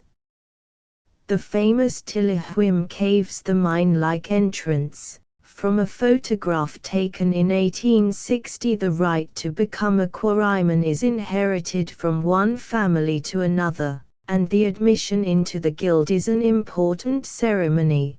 The quarries and merchants have from time immemorial formed a sort of guild or company, whose rules are still enforced, affecting not only the prices of work, but determining the whole social position and character of the people. The society calls itself the Company of the Marblers and Stonecutters of the Isle of Purbeck, and its meetings are held annually on Shrove Tuesday in the town hall of Corfe Castle. Here they choose wardens and stewards, settle bylaws and other business, and determine any difference between members in relation to the trade, or punish any infractions of their regulations. At these meetings the apprentices, who can only be sons of quarrymen, are, when they have attained the age of 21, made free members of this community, on presenting themselves in court with a fee of 6 shillings and 8 pence, a penny loaf in one hand and a pot of beer in the other. Another portion of the business consists in a visit to the old wharf at Our, and their renewing their ancient custom of presenting a pound of pepper to the landlord of the little inn there, receiving a cake from him, and having a game of football, which, in connection with this commemoration of the ancient acknowledgment for rent or use of wharfage, is called the Pepper Ball. 7 years after taking up their freedom, freemen may take apprentices. The widow of a freeman may take up her freedom on payment of 1 shilling, and then employ apprentices and carry on business. At the annual meeting the sons of freemen are registered, and are not allowed to work at any department of the business unless duly registered. The great majority of the old quarry owners were members of a dozen families only, there being just a score of Bowers, Collinses, Harrises, Haysams, Normans, Phippards and Tomeses averaging half a dozen each, with Coopers, Corbans, Landers, Stricklands and Bonfields not far behind. Newcomers were much disliked by the quarrymen, and the custom of marrying the land was observed in former days and, for aught I know, may be observed now. However, we do know that foreigners were not allowed to hold land in the Isle of Portland 100 years ago, and the inhabitants, who claimed to be true descendants of the Phoenicians who traded with Cornwall and Devonshire for tin, kept themselves a distinct people. In marrying the land the contracting parties met at church, and joining hands the one who handed over the property simply said, "I, Uncle Tom." The surname was never used by the quarry folk, "Give to thee, Cousin Anthony, such and such land." The clergyman then placed his hands over the others, and the contract was concluded.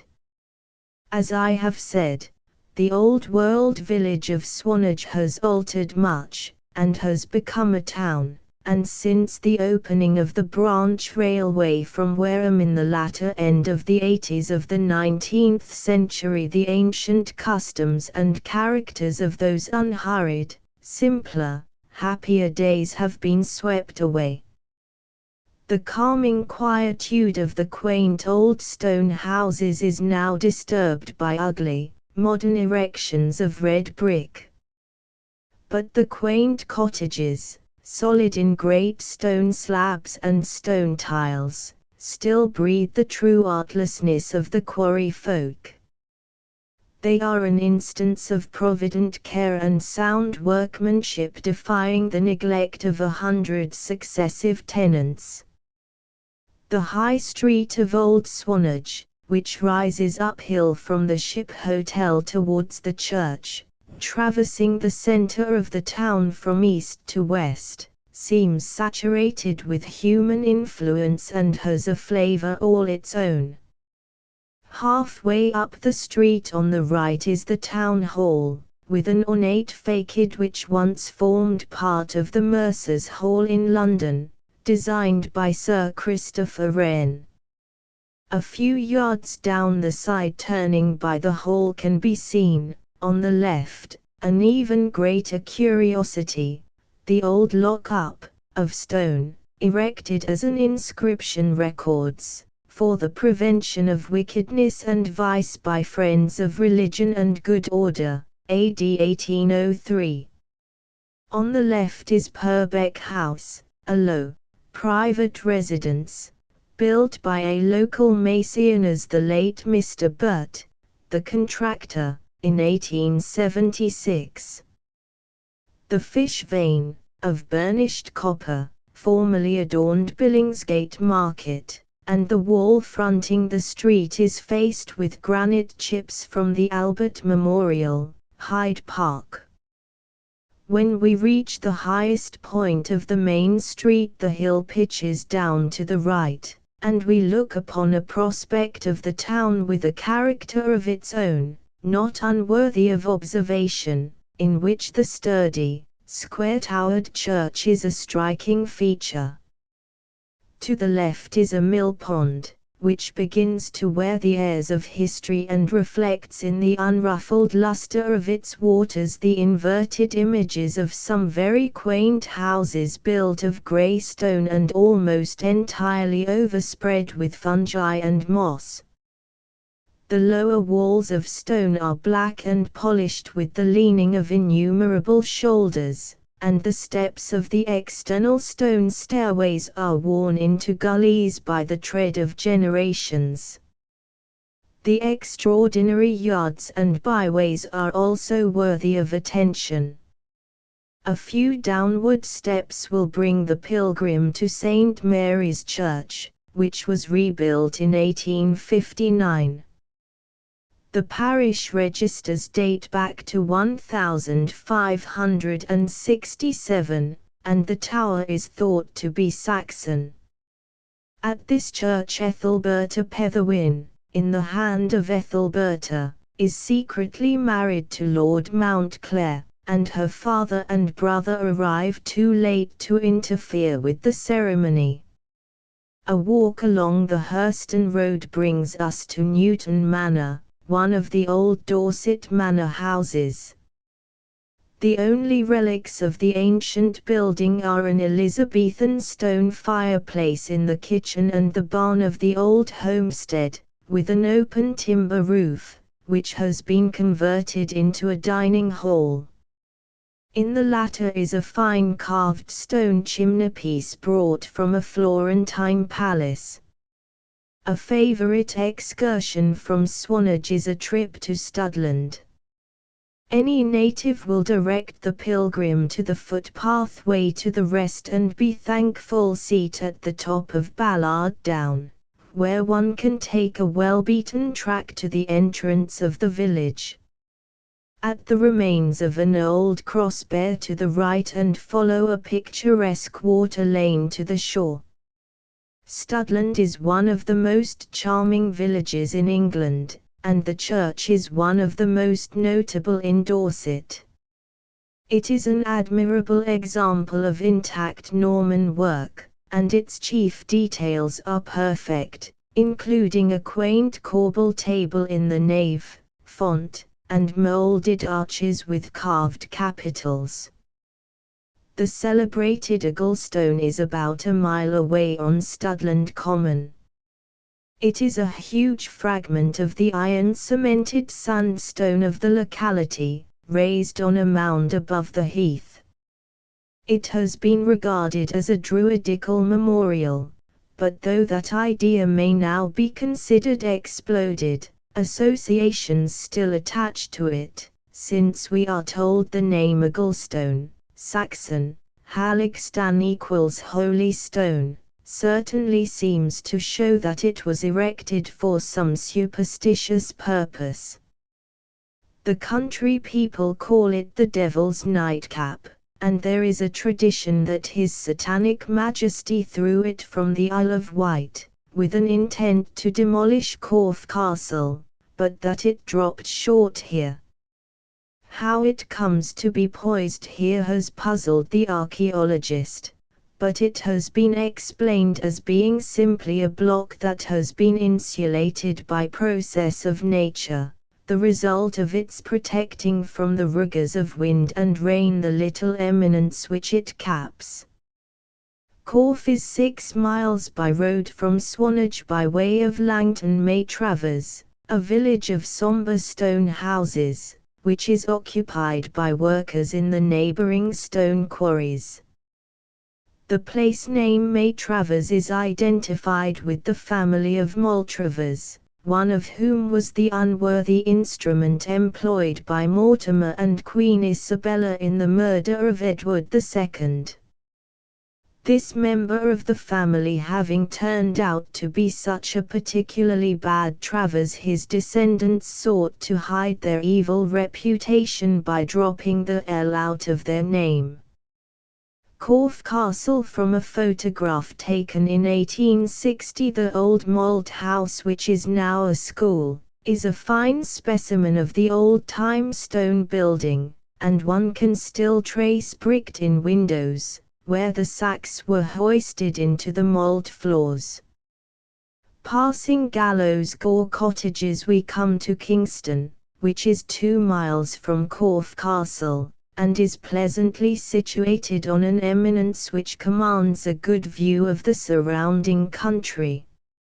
Income, the seat of the Eldons, is about 2 miles to the southwest and is the Inkworth Court, Lykeworth Court in early editions, of the hand of Ethelberta. The house lies deep down in the beautiful Valley of Income, which opens out to the sea, with fine views in almost every direction. This valley is known as the Golden Bowl, by reason of the fertility of the soil. A short distance from Kingston may be seen the remains of the old manor house of Scowls. On the morrow, when I stepped out under the famous porch chamber of the Greyhound Hotel, Corf wore her bright morning smile. The air was soft, warm and redolent with the scent of good blue wood smoke. Corf is one of the pleasantest villages in Dorset and has a wonderfully soothing effect upon the visitor. I should recommend this old-world retreat for those who are weary of the traffic and frenzy of the city marketplace. The prevailing color of the old houses makes the place ever cool-looking and lends the village an air of extreme restfulness. From the humblest cottage to the town house opposite the village cross, the buildings are of weather-beaten stone, and are a delicate symphony in the color grey, the proportions also being exactly satisfying to the eye. Stone slabs of immense size form the roofs themselves. Look at the roof of the Greyhound Inn.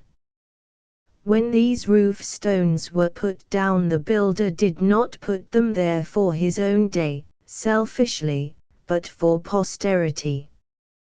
This, as Hilaire Belloc would say, is a benediction of a roof that physically shelters and spiritually sustains, a roof majestic, a roof eternal.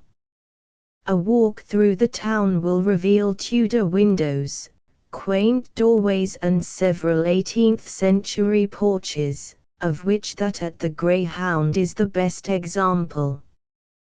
The marketplace, with the Banks Arms Hotel at one end, the Greyhound backing onto the castle and hills peering over the rooftops of the town, gives one a mingled pleasure of reminiscence and discovery.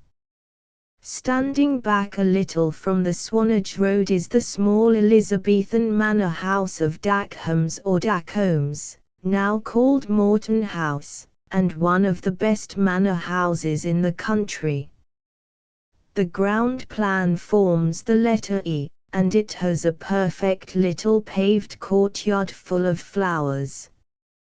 Corf Church was rebuilt in 1860. But it preserves some historic continuity in its tower, which dates from the end of the 14th century.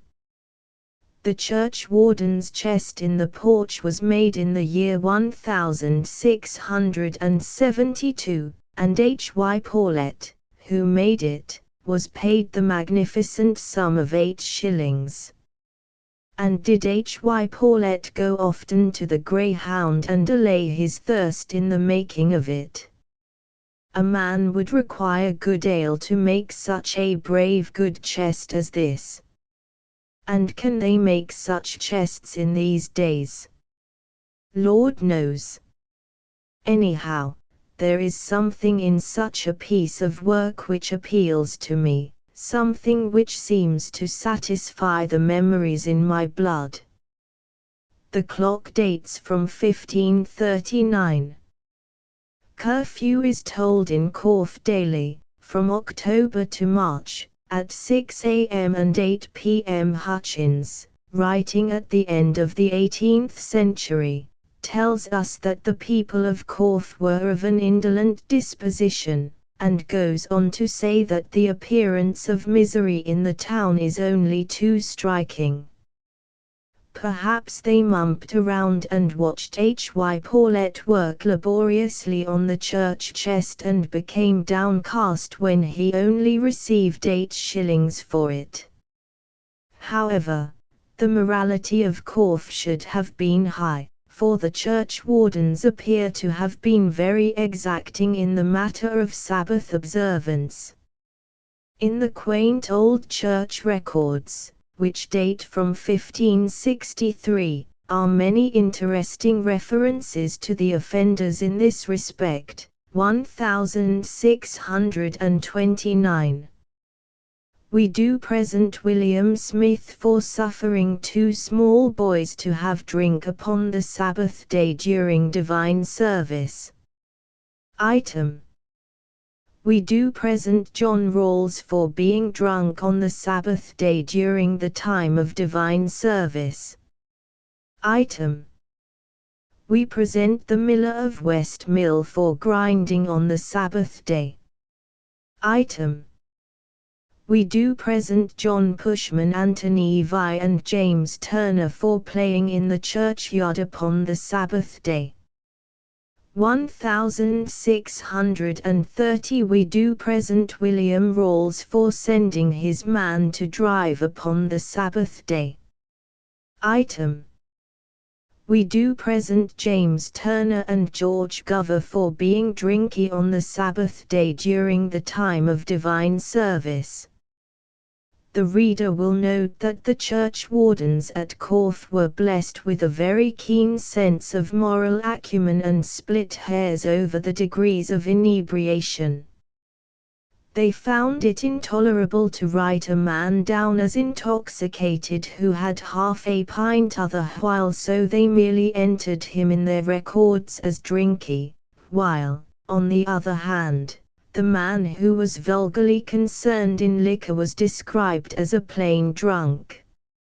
According to an old rhyme, the man who killed a fox was a great benefactor and was considered as rendering a service 160 times more important than the man who killed a rook.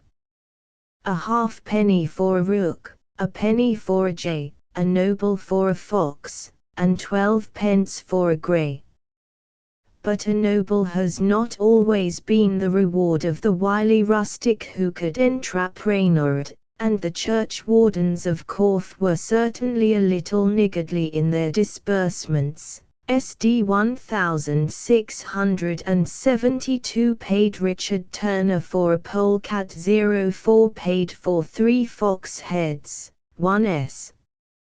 Each 301,691. Margaret White, son, for a hedgehog head. 10 paid for 1 dozen sparrow heads. 02 1698. June 22 ND. It was then agreed by the parishioners of Corfe Castle met in the parish church that no money be paid for the heads of any vermin by the churchwardens unless the said heads be brought into the churchyard within 1 week after they are killed and exposed to public view. By the last entry it will be seen that the parishioners of Corfe were determined to get their money's worth, and the old churchyard must at times have contained quite a large collection of fur and feather. Speaking of rewards for the extermination of the fox, I am reminded of an entry in the Holne Churchwarden's accounts for 1782 which has a tinge of sly humour about it.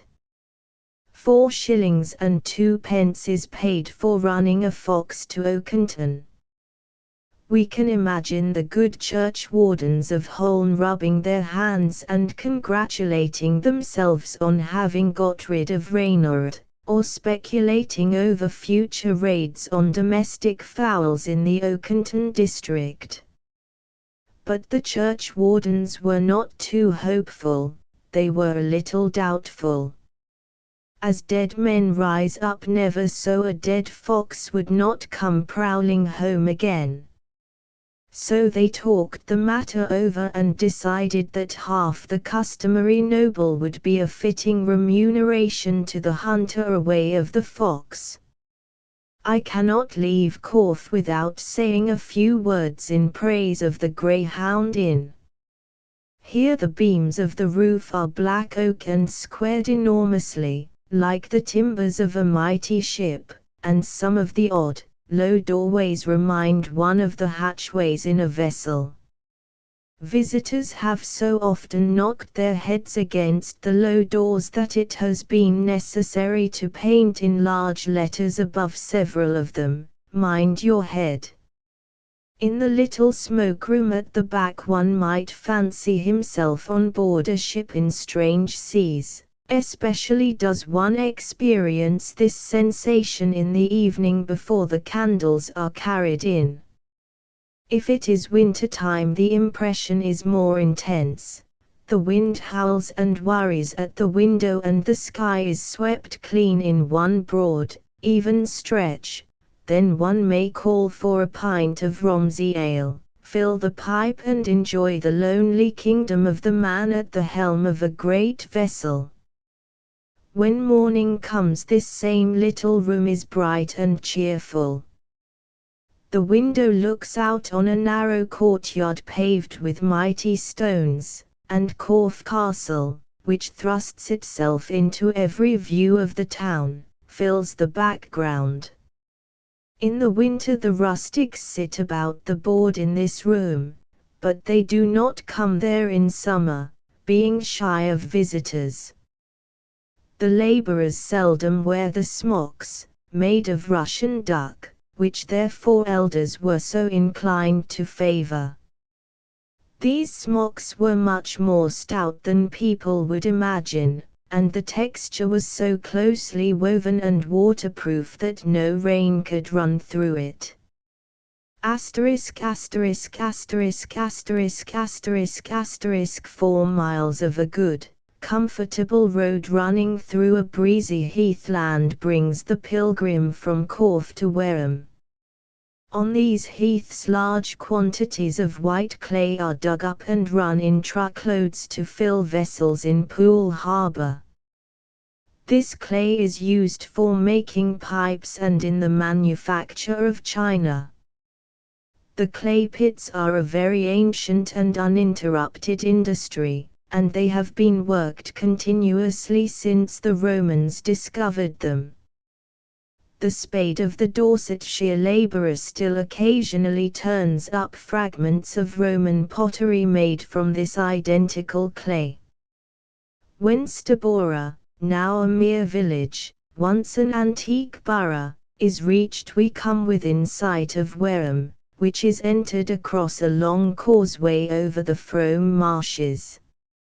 More life can be seen in an hour here by the Frome than in a whole long day upon the hills. I have noticed how the birds that fly inland, high above me, will follow the river as a blind man feels his way, by natural impulse. Over the water meadows the peewits are twisting in eccentric circles, and everywhere in the reeds the little grey-brown, bright-eyed sedge warblers are flitting about. It seems almost incredible that such a small bird as the sedge warbler can produce such a torrent of sound. For a right merry, swaggering song, which, without being very musical, is indeed exhilarating, commend me to the sedge warbler. He sings all the day long, and often far into the night, and even if he wakes up for a few seconds when he has once settled down to sleep he always obliges with a few lively chirrups. The ancient town of Wareham has been alluded to somewhat contemptuously by several writers as slumberous and dull. Perhaps it is, although it is brighter in appearance than some towns near London that I know. At all events its stormy youth, in the days when London itself was but a blinking little town, has entitled it to a peaceful old age. All the scourges against which we pray, plague, pestilence, famine, battle, murder and sudden death, have been endured with great strength of mind and calmness by the people of the town. Sir Frederick Treves tells us that its history is one long, a lurid account of disaster, so that it would need a Jeremiah to tell of all its lamentations. However, an indomitable temper and a readiness to believe that tomorrow will be brighter than today is the prevailing spirit of her people, and the town has an incredible hold upon life and the grassy ramparts which almost encircle it. The ramparts, or town walls, are 10 centuries old, and form 3 sides of an irregular square, and enclose, together with the Frome, an area of 100 acres. Before the silting up of Poole Harbour, the sea came nearer to its walls than it does now, and the river was much wider. We learn from ancient records that a great swamp stretched seawards from the foot of the ridge. That Wareham was a port of a kind is probable enough, for it furnished Edward III with 3 ships and 59 men at the siege of Calais. As far back as one can follow the ancient records of the town, a good number of ships called here, and when one comes out on the ample quay it is clearly seen that this place has once been a lively and animated wharf, resounding to the clatter of sea boots and the songs of the shanty men. The waterside taverns and huge storehouses on the boat stations speak of the brave days gone by, and I cannot imagine a more pleasant spot to linger in on a sunny day.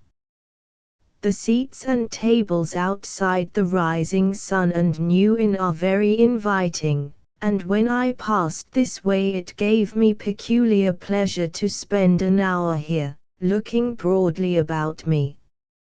As I looked across the quay to the grey bridge, meadows and beautiful fertile valley, the odours and sounds of the country cropped up around me.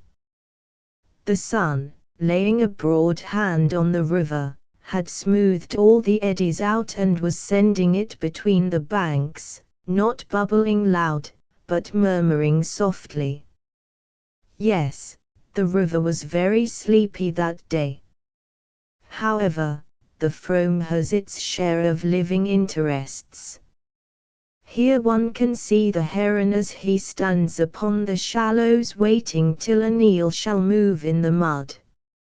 A melancholy-looking fellow he looks, too, as he stands, gaunt and still, brooding some new spell. Anon a small bubble rising in the shallows, followed by a slight turbidness of the water around it, attracts the watcher. A swift step or so, a lightning flash of his sharp beak, and he has secured his eel. One watches him rising with labouring wings in a direct upward flight, the eel writhing in fruitless efforts to escape. The summit of the town wall is used as a promenade, and one part of the west rampart, looking across the heath to the Purbeck Hills, is called the Bloody Bank. Here were executed, by order of Judge Jeffreys, some of Monmouth's unfortunate adherents. Their bodies were cut up and placed on the bridge, and their heads were nailed to a wooden tower in the town on the completion of the execution. Here, too, Peter of Pomfret was hanged. He was a queer, cranky fellow, and it appears that he was given to drawing horoscopes and meddling with secret and hidden things. He would have been quite free from any trouble had he not ventured to read in the scheme of the 12 houses of the zodiac the fortune of King John. He read, under a position of heaven, that the king's reign would end on Ascension Day, the 23rd of May, 1213, and this prophecy reached the ears of the king, who had little faith in the sayings of Peter. However, the king made up his mind that Peter's reign should end on this date, and he passed the unfortunate prophet on to Corfe Castle, where, we may be certain, he was carefully looked after. The 23rd of May passed the same way as other long-lost May days and pay days have passed, but King John was still very lively and active, and to convince Peter of Pomfret that he was a poor soothsayer he ordered the fellow to be whipped at the back of a dung cart from Corfe to Wareham, where a gallows had been erected to welcome him. At Wareham Peter was driven through the streets, followed by a crowd of yelling, bloodthirsty people, and then hanged from the bloody bank, with the heather-covered moor before his eyes and the sky full of birds twittering and flying above his head. The name Wareham is Saxon. Wareham equals Wertham, the dwelling on the land between two waters, one of the meanings of Werth or Worth, a name descriptive in the fullest sense of the position of the town betwixt the Frome and Piddle. Certainly the history and importance of Wareham dates back to Saxon days. However, on the strength of a stone built into the north aisle of St. Mary's Church, which bears the inscription, Cachugsi Fi, Luz Judeo, this foundation has been presumed to be of the British period, a bishop bearing the name of Cating having been sent from Brittany in or about 430. It is concluded that this stone is the record of a consecration performed by him.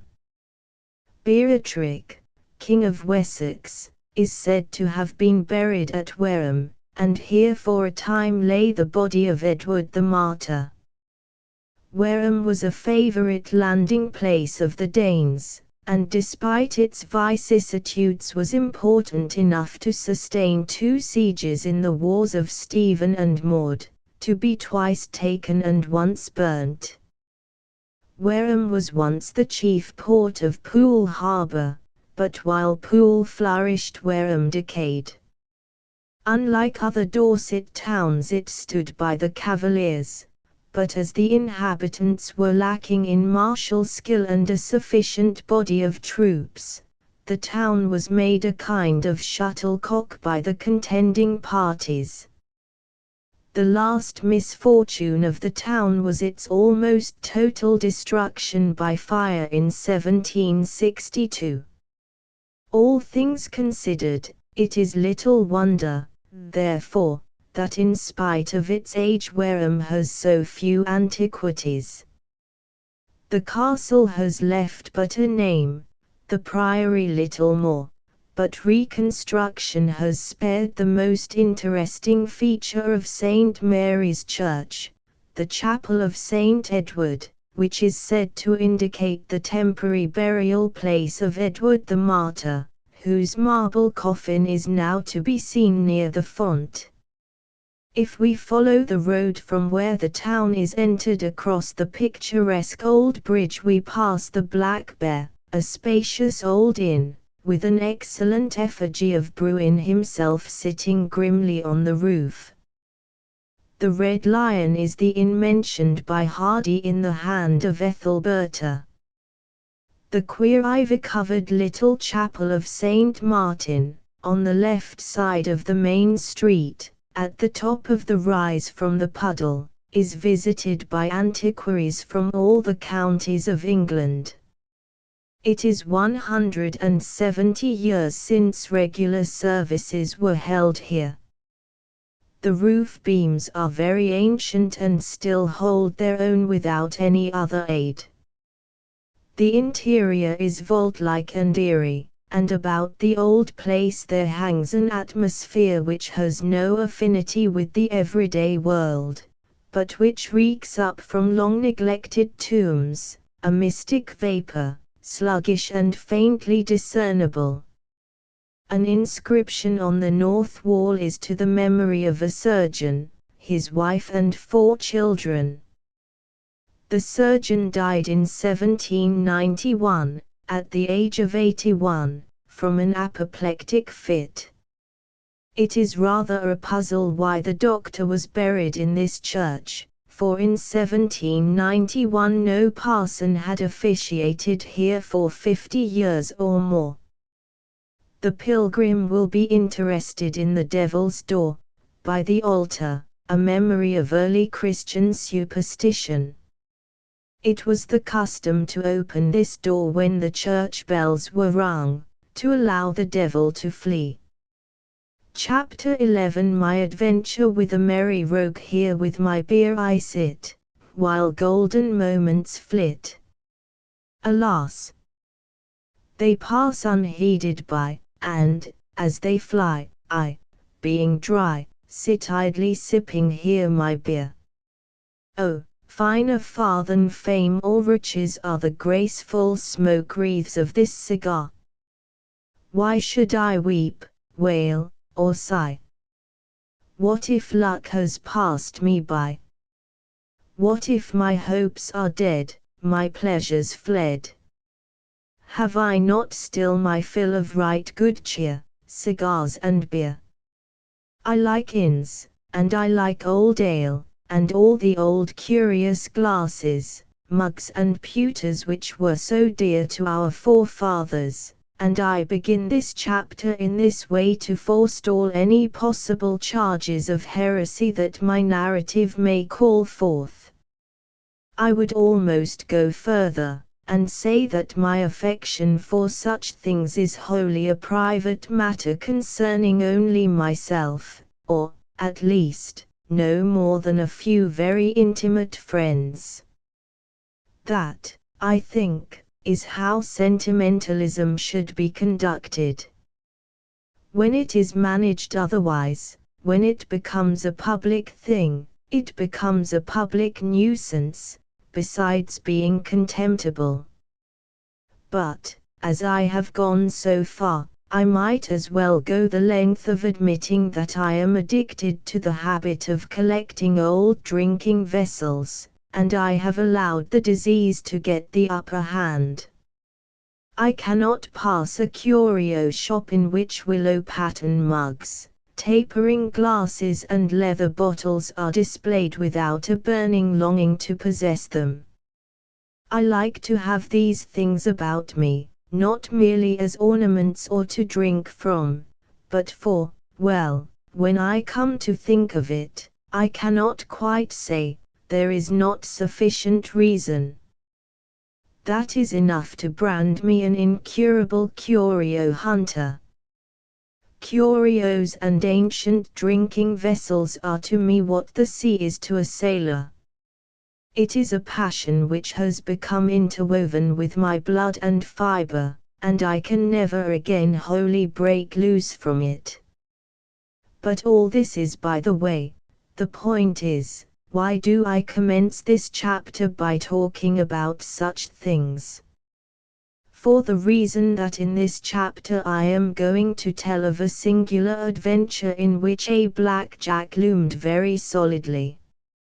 It happened at Morecambe Lake. I will not write of this place. You must get it out of a guidebook, for the village is not a thing for fine words. It stirred me in no way. But it shall not be said that Morecambe Lake has not a small share of fame, for in this village is produced the famous Dorset knob biscuit, without which no Dorset table is really complete. Mr. Morse, who magics butter, milk and sugar in his small bake-house and brings forth these golden brown knobs, informs me that his family has been busy sending them out in tins for over 100 years. I had walked from Bridport, passing through Chidiock, with its venerable-looking church beside the Castle Inn, and coming to Morecambe, where there is a deep-eaved, comfortable, ramshackle, go-as-you-please kind of a little inn, I could hear somebody singing inside. It was a clear, mellow voice, and I listened to the cadences of the song with a thrill of pleasure. It was a humorous trio, and the lonely singer changed his voice for each verse with a largeness and confidence in his vocal powers that quite carried me away. Indeed, it was a song which we all should know, which runs, "A little farm well tilled, a little barn well filled, a little wife well willed, give me, give me. A larger farm well tilled, a bigger house well filled, a taller wife well willed, give me, give me. I like the farm well tilled, and I like the house well filled, but no wife at all, give me, give me." Entering, I saw one of the kind of men God loves. He was of middle age, very honest and simple in the face, good-humored and cheerful. He was sitting before a tall, leather black jack, one of the finest specimens of the old-fashioned leather jugs I have ever seen, quaffing his morning ale from it. He paused from his song and lifted his wide straw hat in a grandiloquent way. "The lonely singer, good morning, sir." "Fine morning's morning." "'Tes mortal 'ot tarday," he said, in a mellow voice, and he looked up at me with large, china blue eyes. I passed the time of day with him, but the fine leathern flagon had already claimed all my attention. I had no eyes for anything else at the moment. I dealt hotly with speculations over the ownership of the flagon. Did it belong to the rustic or the innkeeper? Did they know its value? This and 100 other thoughts flashed through my mind. As I stood there I dwelt avariciously upon thought of possession. I said to myself, I must have that flagon.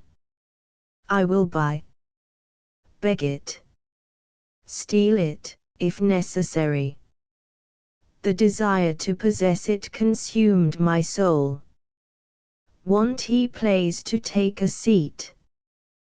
The cider here be a prime sort, I sure," said the rustic, breaking in upon my thoughts. He spoke very slowly and, as I have said, had a nice mellow voice, and he did what only honest men do, looked straight at me when he spoke. "Surely," I said, and sat down beside him. "Pray excuse me," I continued, waving my hand towards the leather jack, "but that is a remarkable old drinking vessel." "The key there is the only one I ever see like it," said he, holding it up and looking at it with admiration. "Yes, sir, it be a brave good mug, and I have taken my cider and ale out of he for 20 year. It's just a fancy of mine to bring it along with me when I drink. I tell 'ee that mug has been with my folk for 200 years. Parson says it is just a miracle of an old thing." "Aha," said I to myself, "the parson is after it too.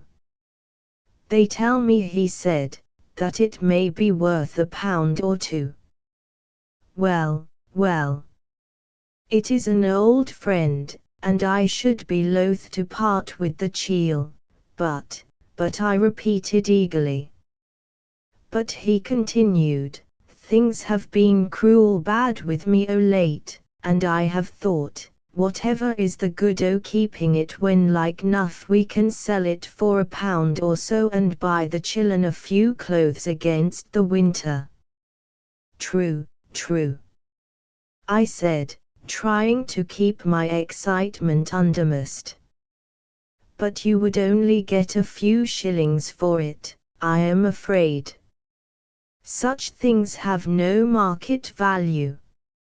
"No market value," he answered. "Well, I suppose I dunno much tell about it." He mused for a few moments. I narrowly watched him out of half-closed eyes, Oh, yes, I was playing the old grey wolf, sure enough, and said, very carelessly, I should hate drinking my ale out of a leather bottle. They may look picturesque, but I am certain the beer would taste vile. I have no sympathy with the enthusiast who sang, and I wish in heaven his soul may dwell that first devised the leather bottle. However, I would not mind giving you a few shillings for it.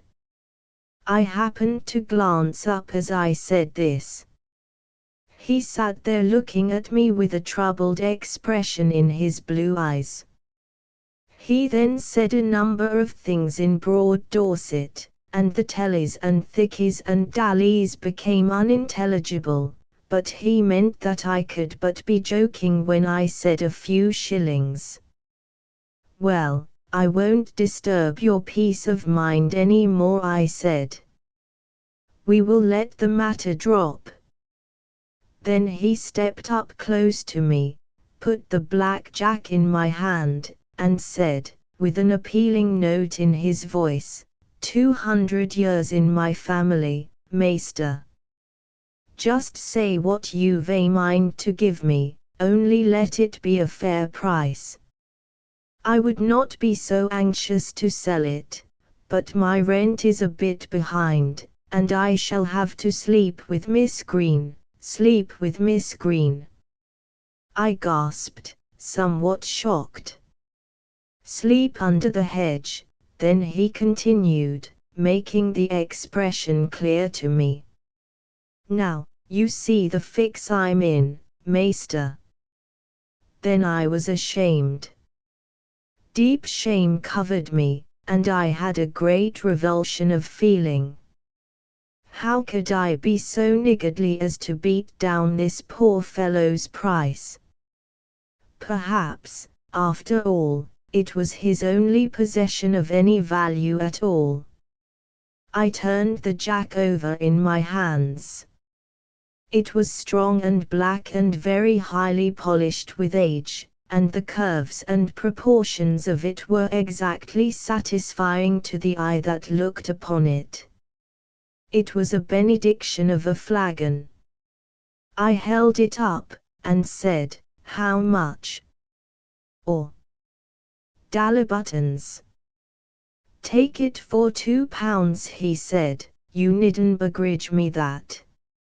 And he added, in passing, that £2 made it a kind of gift to me, just a token to signify it had changed hands. It was an act of pure charity on his part.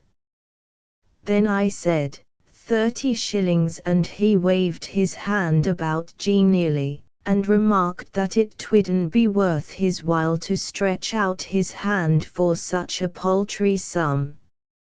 So then I pulled out 30 shillings, and he pushed the flagon over to me and took the money. Thus the bargain was struck. So this being settled, and I eager for a drink of ale, called the innkeeper, who was in another room. Beer was brought and my friend insisted on paying for it. I asked him about his wife and children. But I could get very little from him, and that little in a low voice. I felt sorry for him, for I understood that parting with his flagon had rather upset him.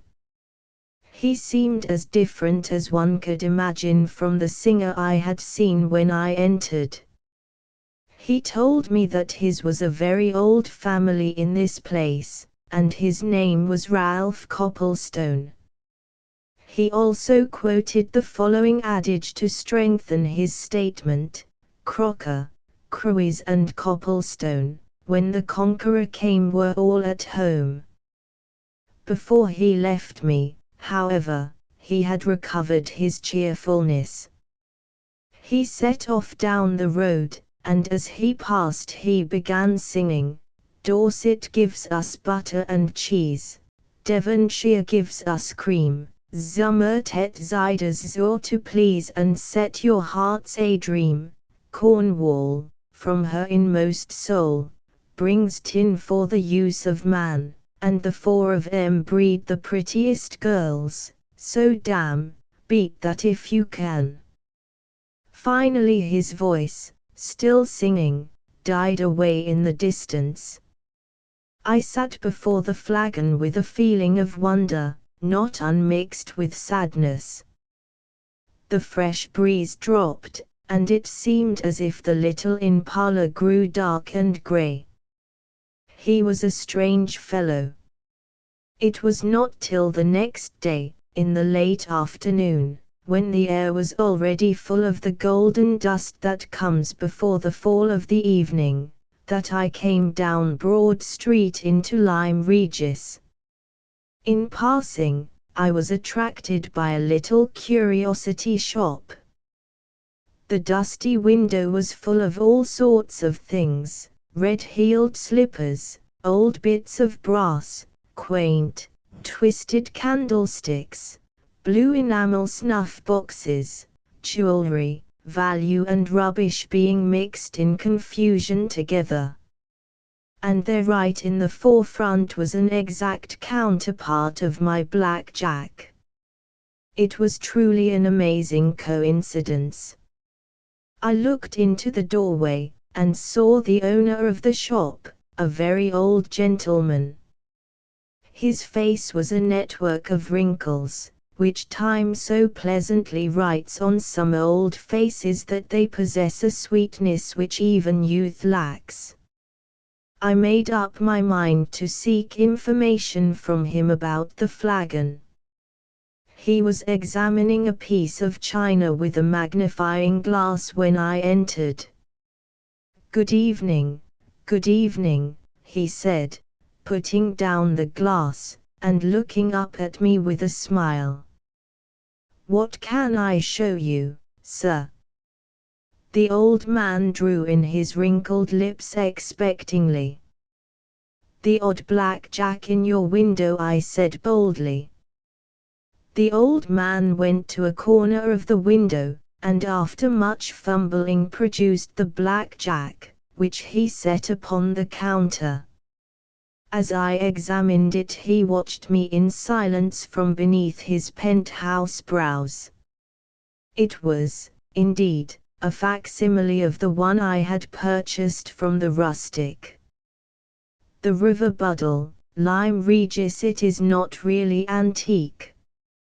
It is a very clever imitation. Not more than a few months old, came the old man's voice.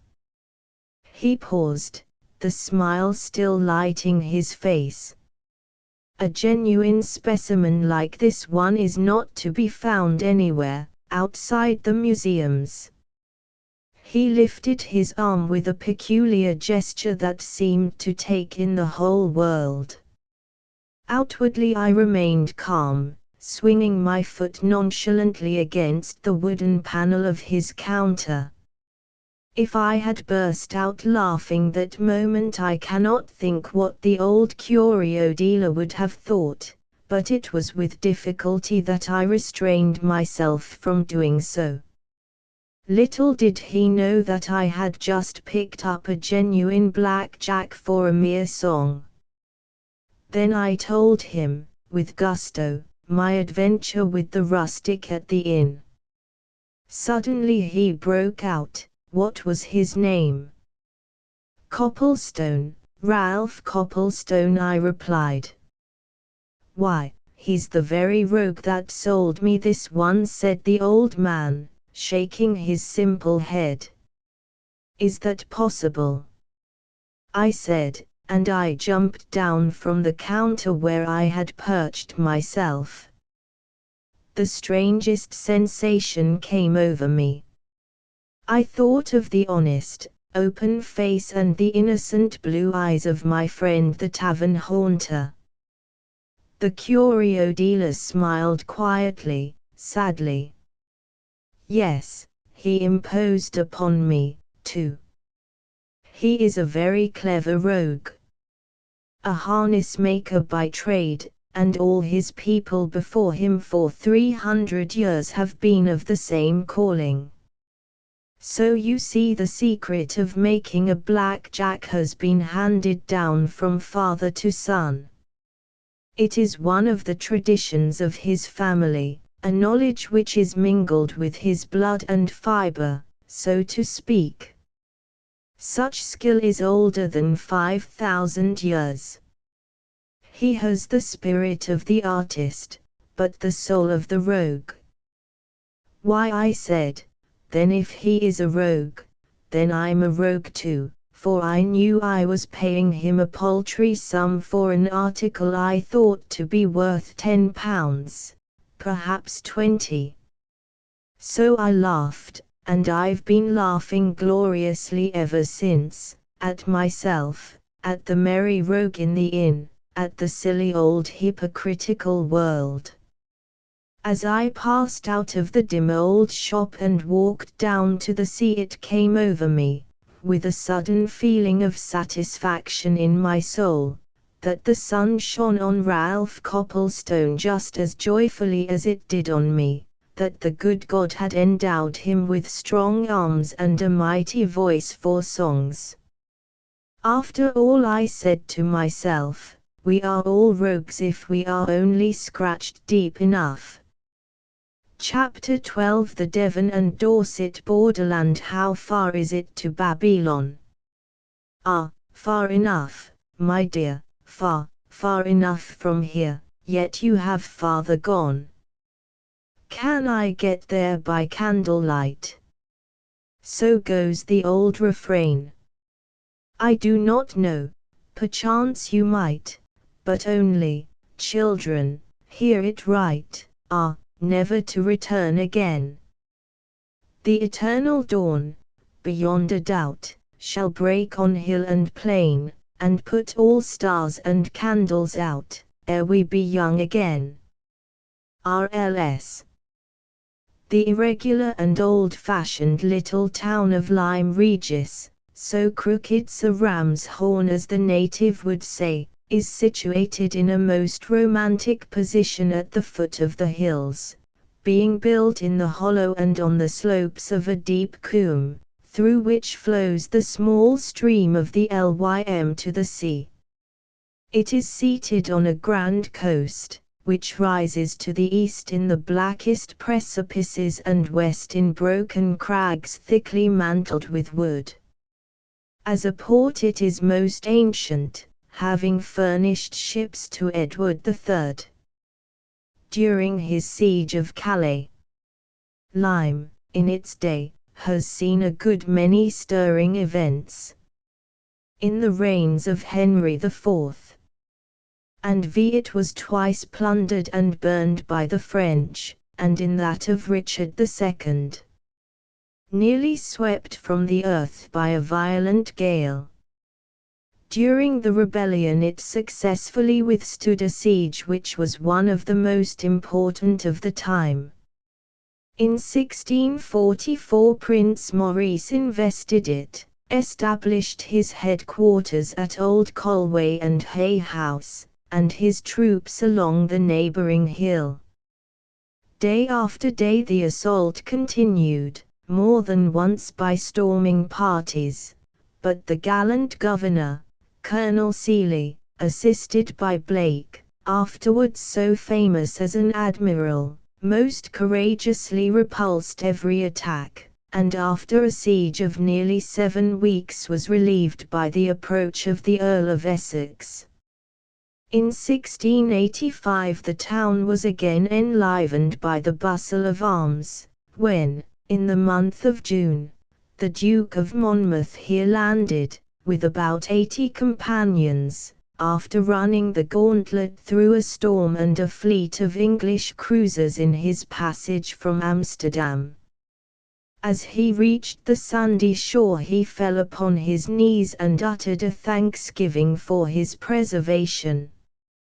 He remained here 4 days, at the George Inn, when, having collected about 2,000 horse and foot, he set forward on his disastrous expedition.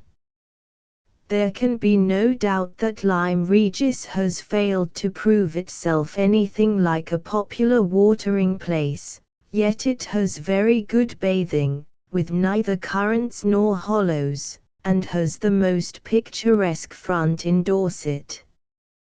The fine scenery should tempt the holidaymaker to suffer the somewhat enclosed situation, which makes the place very close during the hot summer days. It is in winter that Lyme should be popular, for then it can boast a remarkably genial climate. The quaint old stone pier, called the Cob, is the real lion of Lyme, and is the source of much satisfaction to the stout hearts of the town. The Cob, the oldest ancient bit of stone work in the land, 1,000 years old, and good for another 1,000, I tell ye, as described to the present writer by a rustic, was probably first constructed in the reign of Edward I. It has been frequently washed away, and restored at a great price, and was finally renewed and strengthened in 1825 to 1826.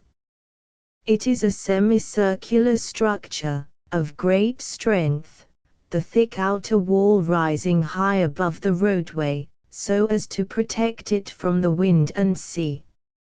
At Lyme an inn received me, a room full of fishermen and agricultural workers, a smell of supper preparing, and much drinking of cider. It was the New Inn, and I was told that this room was only the tap room and not usually used by visitors. I found that one wing of the old building had been specially fitted for travelers, and I will gladly name it to all my readers who are satisfied with an old-fashioned comfort, a good bed and good fare. After supper I bought a packet of sailor's shag, and went out smoking into the chief street. A few steps took me to the Cob, and I leaned over the low wall and contemplated the glorious green sea, tumbling and gurgling below me. I always think that the union of mighty stone slabs and the sea is most satisfying to look upon.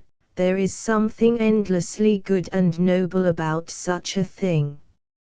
I think a building of hewn stone when it dips into the water should act as a sedative to the mind, should teach one to become calm, slow and strong, to deal generously in rectitudes and essentials. It was late in August, and the mellow chimes of the parish church had just boomed 8 o'clock. The great orange moon hung over the bay, and the night came creeping over the rich yellow sand which crowns the Golden Cap. Then the cliffs merged into a fainter confusion. Bats came out and flitted about the old houses by the Buddle River, and the night became the natural haunt of restless spirits. A candle flickering behind a leaded casement brought back suddenly the memory of a home long passed away and whatever blessings belonged to my childhood. And all of a sudden that inexplicable heart hunger for the place of my birth gripped me, and youth, whatever youth may be, with its sights, its undefinable, insistent spell, came back to me in one flash. Youth came to me from the old houses on the sea wall, born with the misty saltness of the sea air.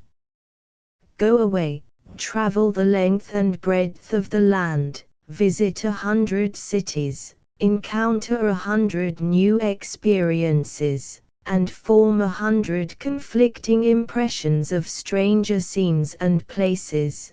Go where you will, and do what you will. One day you will have seen and done enough, and you will find your thoughts turned again to the haunts of youth.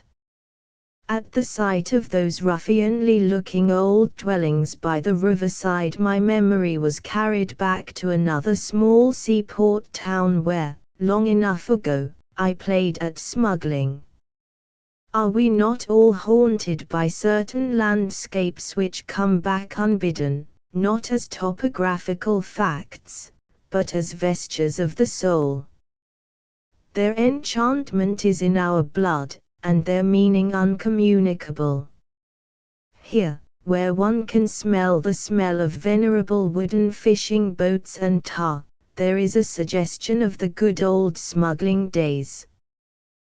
There is a hint of rum, brass-bound sea chests, trapdoors and deep mouldy cellars about the Buddle River houses, and the people who inhabit them are of very settled habits, and the inconveniences to which they have been accustomed seem to them preferable to conveniences with which they are unfamiliar.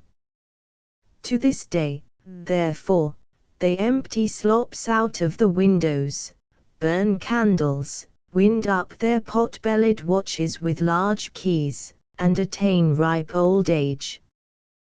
This curious quarter of Lyme Regis was once a smuggler's retreat and a favorite spot for their operations. A stranger visiting the banks of the Buddle could not fail to be struck with the curiously formed streets, alleys, and passages thereabouts, and if he secured the good offices of a native to pilot him through the mazes he would be still further astonished at their intricacy. The houses are connected in the most mysterious manner, whether from design or accident, or whether to meet the exigencies of the smuggling trade, and for the more readily disposing of the kegs of spirits, and bales of other excisable goods, it is impossible to say.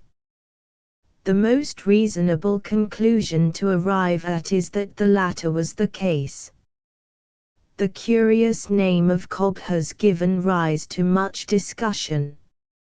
Murray's Handbook to Dorset, 1859, puts forward the theory that it is of British origin, and calls attention to a barrow-crowned knoll above Warminster called Coffed, and a long embankment on the race course at Chester, which protects it from the River Dee, which has been known from time immemorial as the Cobb. The length of the Cobb is 870 feet, and height above the sea level 16 feet. It combines in one stone causeway the duties of breakwater, double promenade and quay. The projecting stone steps, which form one of the oldest parts of the wall, are known as Granny's Teeth, and are described by Jane Austen in Persuasion. The beach to the west of the Cobb is known as Monmouth's Beach. The Duke landed about 100 yards west of the wall. A local tradition states that when the late Lord Tennyson visited the town, one of his friends was anxious to point out the spot where Monmouth landed, but the great man impatiently exclaimed, "Don't talk to me of Monmouth, but show me the place where Louisa Musgrove fell." The bridge arch in Bridge Street is considered to be of an age second only to that of the parish church, and is well worthy of inspection. The Buddle Bridge consists of one arch of large span, thought to have been built in the 14th century, when the bed of the Lym, or Buddle, was excavated to an extra depth of 8 feet. An ancient pointed arch with dogtooth moulding has recently been unearthed in the basement of a house abutting on the bridge. The arch is below the level of the roadway, and it no doubt formed part of a bridge of several arches built in the 12th century. It rises from about 2 feet below the ground floor cellar of this house. The arch has been seen by the Reverend C. W. Dicker, of the Dorset Field Club, who sent to the editor of the Lyme Regis Mirror the following letter: "Dear Sir, I have just received a copy of last week's Mirror, containing an account of the very interesting archway under Bridge Street, which I was kindly invited to inspect. As far as I can judge from the result of my one opportunity of examining it, the evidence points to the assumption that Bridge Street formerly crossed the Buddle upon a bridge of several arches, constructed in the 12th century, and that the archway in question was probably the third from west to east. The street at this point is, or was, obviously supported upon a masonry substructure, upon which the houses abut. The masonry of the newly found arch is typical of the middle of the 12th century, at which time the manor was chiefly in the hands of Roger of Sene, Bishop of Sarum and Abbot of Sherborne, a great builder, much of whose work is still to be found in Dorset. The archway clearly was built to support the roadway, and as its alignment is exactly that of the larger archway, apparently of the 14th century, under which the river now runs, there seems little room for doubt as to its origin. Yours faithfully, C. W. H. Dicker, Vice President and Honourable Editor, Dorset Field Club. Pidal Trenthide Vicarage, Dorchester. The Town Hall, at the farther end of Bridge Street, was rebuilt on the site of the old Guildhall.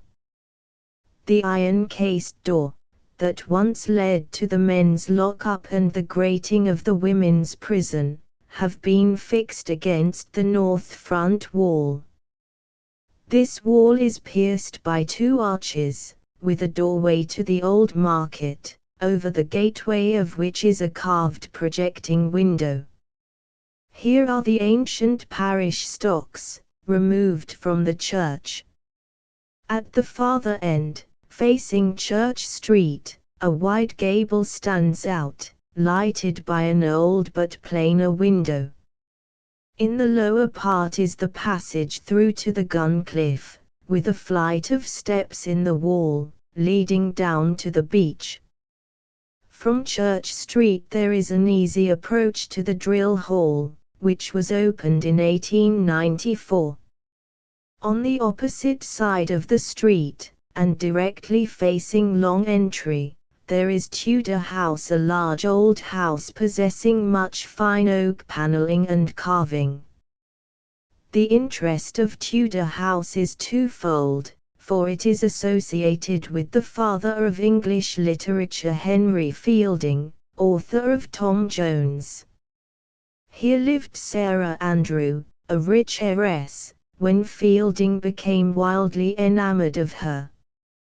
This love affair was opposed by Andrew Tucker, who was Sarah's guardian, but Fielding persisted in his suit with such energy that Tucker had to appeal to the mayor of Lyme to be protected from the violence of Fielding and his men.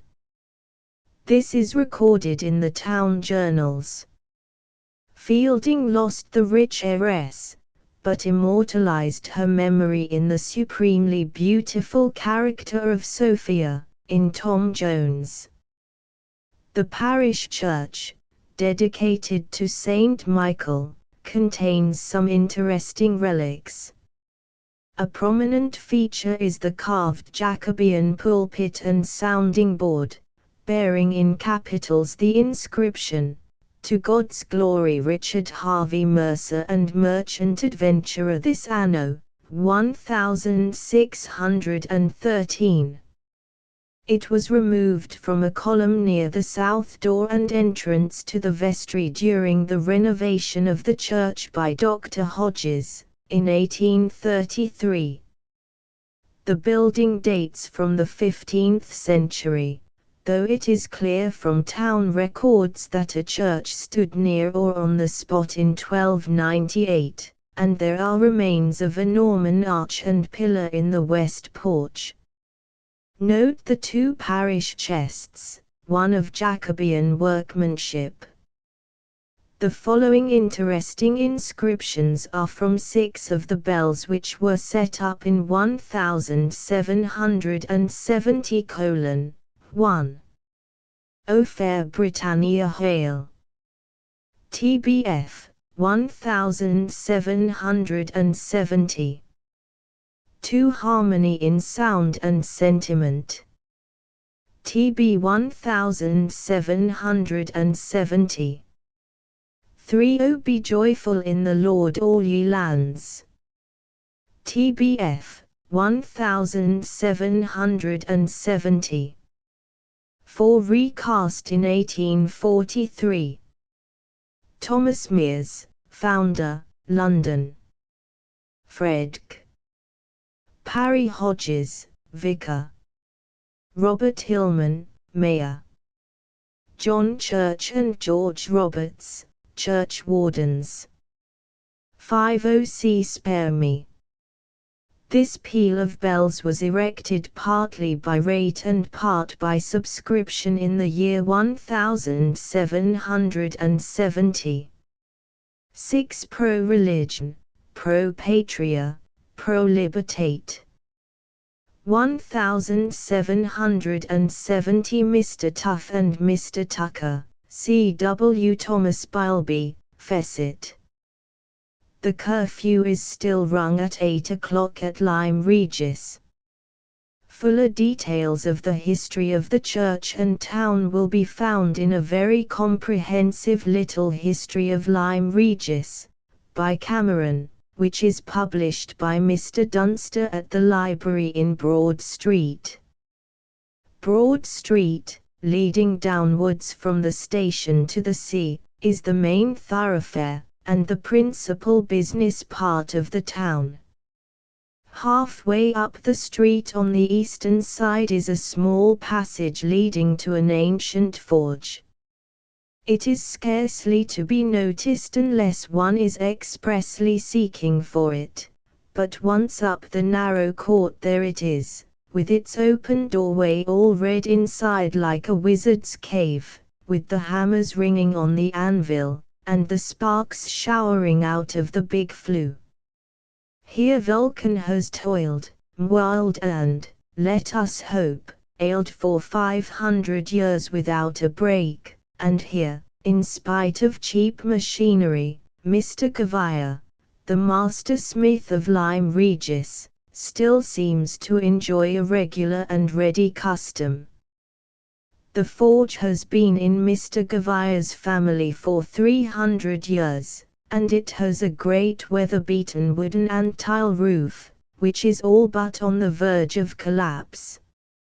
A long sweep of old oak wood controls the bellows, and as you look in you will see the hand of Gavia himself is on the bellows handle. He draws it down and lets it up again with the peculiar rhythmic motion of long experience, heaping up his fire with a cunning little iron rake, singing a most doleful song to himself all about shooting his true love at the setting of the sun. But you must not think the master smith is a gloomy man, for this song, and other still more pathetic ones, is just a tune of acquiescence to his labors, a song in sympathy with the roar of the bellows and the ascending sparks of his fire. The master smith of Lyme Regis come in, he said, when I told him I had come to pay my respects to him. He turned from his forge, set his hands on his hips and looked at me a moment. Then I realized why Macneill Whistler spent so much of his time in this forge making sketches of the smith. He looked like Vulcan's very brother, his face sunburnt and forge-burnt to wheat color, his eyes blue as cornflowers, and his hair black and crisp, and everywhere about him the atmosphere of the blacksmith. There are all kinds of interesting things in the old forge, from Roman horseshoes to plates for race horses, and a pair of old beam scales dated 1560. These scales have been hanging up as far back as Gavia and his father before him could remember. Besides having the knowledge of a craftsman, Squire is a singer of old songs. That song you were singing when I came in?" I asked. "I know it as well as anyone, but somehow it has escaped me." "Ah," said the master smith. "Well, well. It is years ago now that I first heard it, when the ships came inside our walls with coal and took away stone. We rarely see a ship in our walls now, but when I was a boy my father and I frequently went down to the quay to repair ironwork aboard the old sailing boats. Those old Devon sailors were the fellows for songs. Upon my soul, I believe sailors no longer sing as they once did. I find a great difference between the old-fashioned shanty man and the modern seaman who never sings at his work. The man who sings loudly and clearly is in good health, prompt, and swift to the point, and his heart is as big as Parson's barn. The silent sullen fellow may have these qualities, he may have 'em, I say, but then the chap who sings is the happier man. But there are some miserable fellows who reckon to be very happy," I said. At this Squire gave a shrug of his ox-like shoulders, and waved away all such sorry triflers. "There are such people," said he, "but they are not entertaining. However, you want to get the hang of that song, and though I cannot remember the exact words I have the rhythm of it in my head right enough, and I think it runs like this. Come all you young fellows that carry a gun, beware of late shooting when daylight is done, for 'tis little you reckon what hazards you run. I shot my true love at the setting of the sun, in a shower of rain, as my darling did hide all under the bushes to keep herself dry, with her head in her apron. I thought her a swan, and I shot my true love at the setting of the sun. In the night the fair maid as a white swan appears, she says, 'O my true love, quick, dry up your tears, I freely forgive you, I have paradise won, I was shot by my true love at the setting of the sun.' You should have heard that song as I heard it on board an old-time schooner, when the ship's company all banged and roared heartily, and shouted in enormous voices. When they came to 'I was shot by my true love,' the company would all join together in a great moan, and wag their heads in a most melancholy way. But there are no songs like that now. All this complicated machinery in ships has darkened men's minds and shut out the old songs. A good many very interesting places may be cleared up by just trespassing a few miles into Devon when we leave Lyme Regis, and taking the main road to Axminster, a parish and market town on the River Axe. St. Mary's Church is of ancient origin, and contains some objects of antiquarian interest. The other churches are modern. South of the town are the ruins of Newenham Abbey, its history is interesting. 7 miles north, Ford Abbey affords another attraction. Membury Castle, 1 mile south, and Waycroft are ancient Roman or British fortifications. It is believed that the Battle of Brunanburg, AD 937, was fought near here.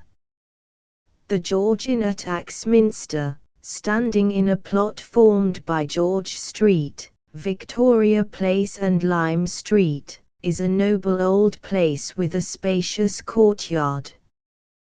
The barn above the archway at the back of the inn is very picturesque, with mouldering red and purplish tiles and hand-wrought iron cleats. 3 miles south of Axminster we come to Musbury. It was to see a thatcher at this village that I was tempted to make a short expedition into Devon. The ancient church of St. Michael has been largely rebuilt. It contains many interesting old monuments, chiefly to members of the family of the Drakes, of Ash. Musbury Castle is a British or Roman camp. Ash House, the former seat of the Drake family, is now a farmhouse. The new inn is an odd little place, with a grey and shining stone floor, and windows set deep in thick walls. Drake Memorial at Musbury Coleton is 5 miles southwest of Axminster in the picturesque valley of the River Coley, and 3 miles from the sea. The parish church of St. Andrew contains much of great interest. The porch of the old vicarage house should be seen, with the inscription Meditatio Totum, AD 1524, over the window. There is an ancient market house here. The Great House is another old and interesting building. It was once the home of the Yonge family, and was built in the 17th century by John Yonge, a merchant adventurer who settled at Coleton, but it has been partly rebuilt, although the portion of the house which remains suggests something of the old building and contains some interesting carving. The Duke of Monmouth stayed here in 1680. There are interesting effigies of the Pole family in their chapel in the church of St. Andrew, which is fenced off with a stone screen erected by the Vicar of Coleton, 1524 to 1544. The vicar was also Canon of Exeter, and his rebus figures prominently on the screen. The great tomb of Sir John Pole, buried in 1658, and Elizabeth his wife displays elaborate effigies, while the altar tomb is that of William Pole, buried in 1587. Nearby is a mural monument to his wife, Catherine, and another to Mary, wife of Sir William, the historian, and daughter of Sir W. Periham of Fulford. Both these ladies have their children kneeling round them. The author of the well-known description of Devon is buried in the aisle, but there is no monument. When I was staying with the headmaster of Coleton Grammar School, an ancient building bearing the date 1612, some 20 years ago, there were representatives of the knightly family of Poles among his pupils. In the north aisle is the mausoleum of the Yonge family.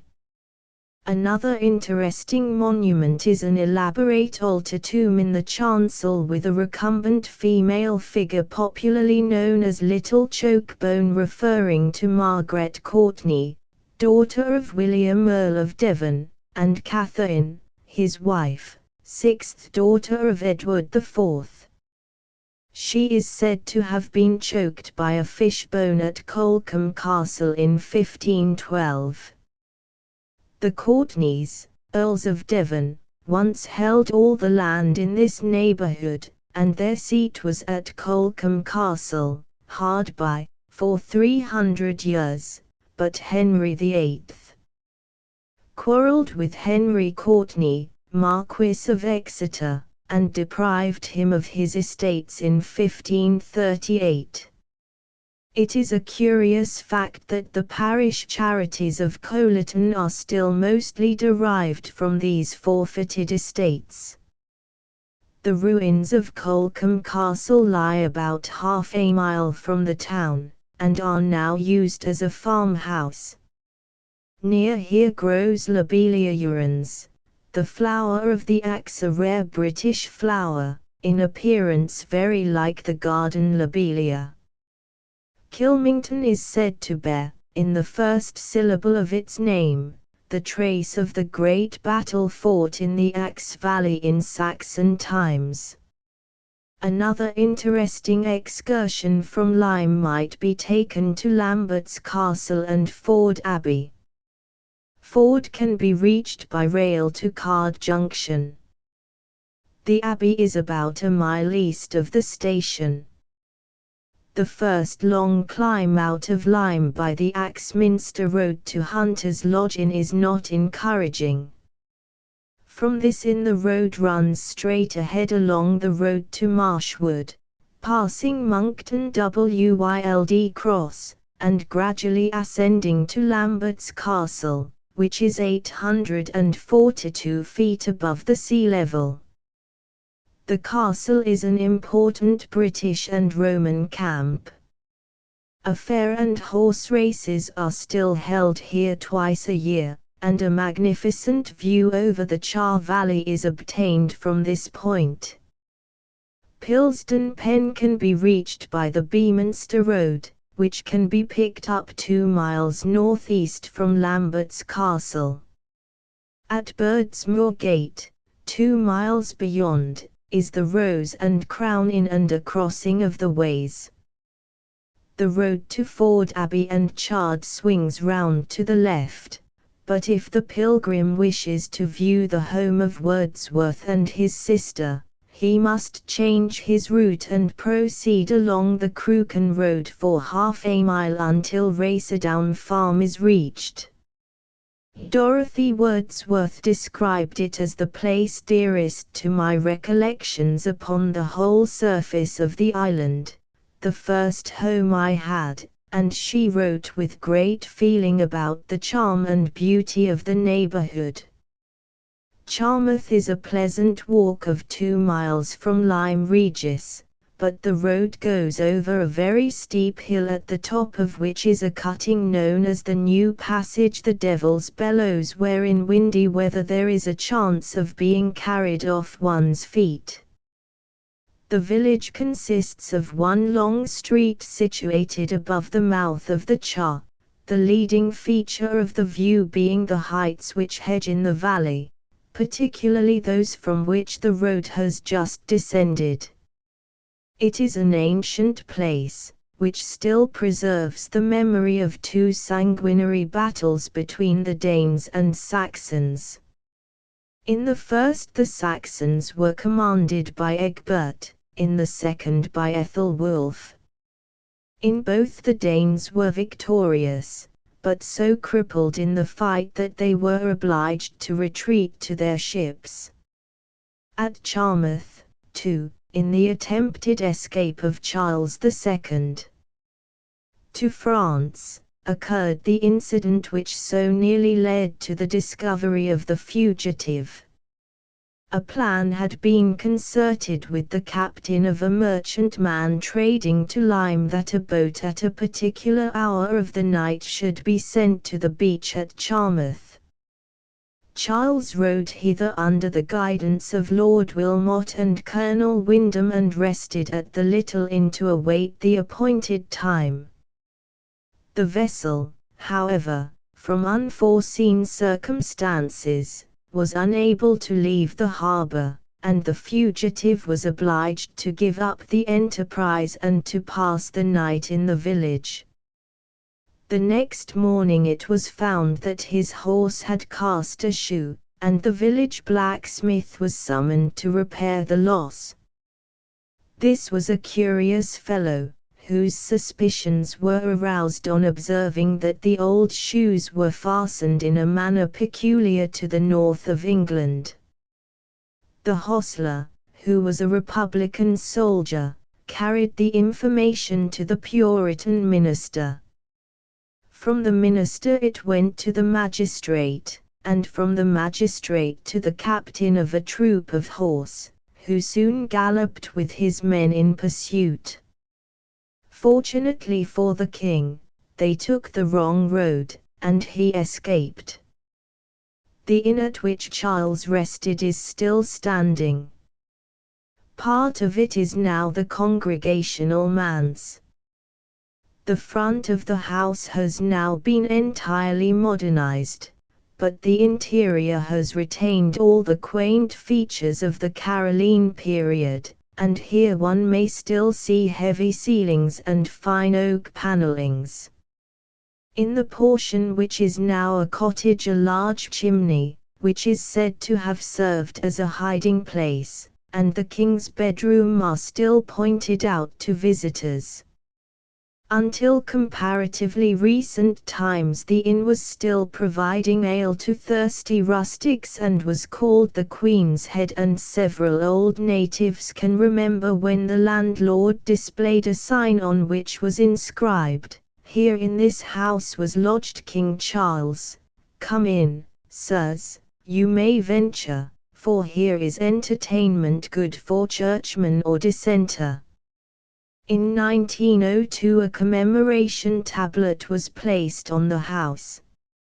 Similar tablets have been placed on Elliston Farm, the George Inn, now a shop, Bridport, and on the George Inn, Broad Windsor, at each of which Charles II took refreshment or a night's lodgment during his passage through Dorset. 2 lanes, one turning off near the top of the straight descent, and one just below the church, lead in a few minutes to the sea. The beach is sand, shingle and rock, and supports a Coast Guard station, bathing machines and a few fishing boats which are launched from the beach. There are cliffs on each side of the bay, and here the Cha, a small, irregular, alder-fringed, playful river, full of strange fish such as inland streams yield not, mingles very modestly with the sea. The river rises under Leusden and Pilesden, about 6 miles distant in a direct line. 3 miles north of Charmouth is Corrie Castle, King's Castle, supposed to have been the camp of Egbert when he fought with the Danes. The cliffs at Charmouth exhibit a fine section of the strata and abound in interesting fossil remains. These include the bones of those colossal reptiles, the Ichthyosaurus and Plesiosaurus, of the Pterodactyl, and numerous fish, and, among other shells, those of the ammonite and belemnite, which are found in great quantities on Golden Cap. The Lias contains much bituminous matter and iron pyrites, which have frequently taken fire after heavy rains. At a bed of gravel near the mouth of the river the remains of an elephant and rhinoceros have been discovered. The tourist must look for the relic of the Queen's Head next above a chapel and opposite the picturesque George Inn. I think that the quiet folk who occupy the genuine inn where the king stopped must often breathe mild maledictions over the heads of inquisitive pilgrims who peep and peer into their windows, and I suspect that they have begged mine host of the George to claim for his house the honor of sheltering Charles Stuart from the troops.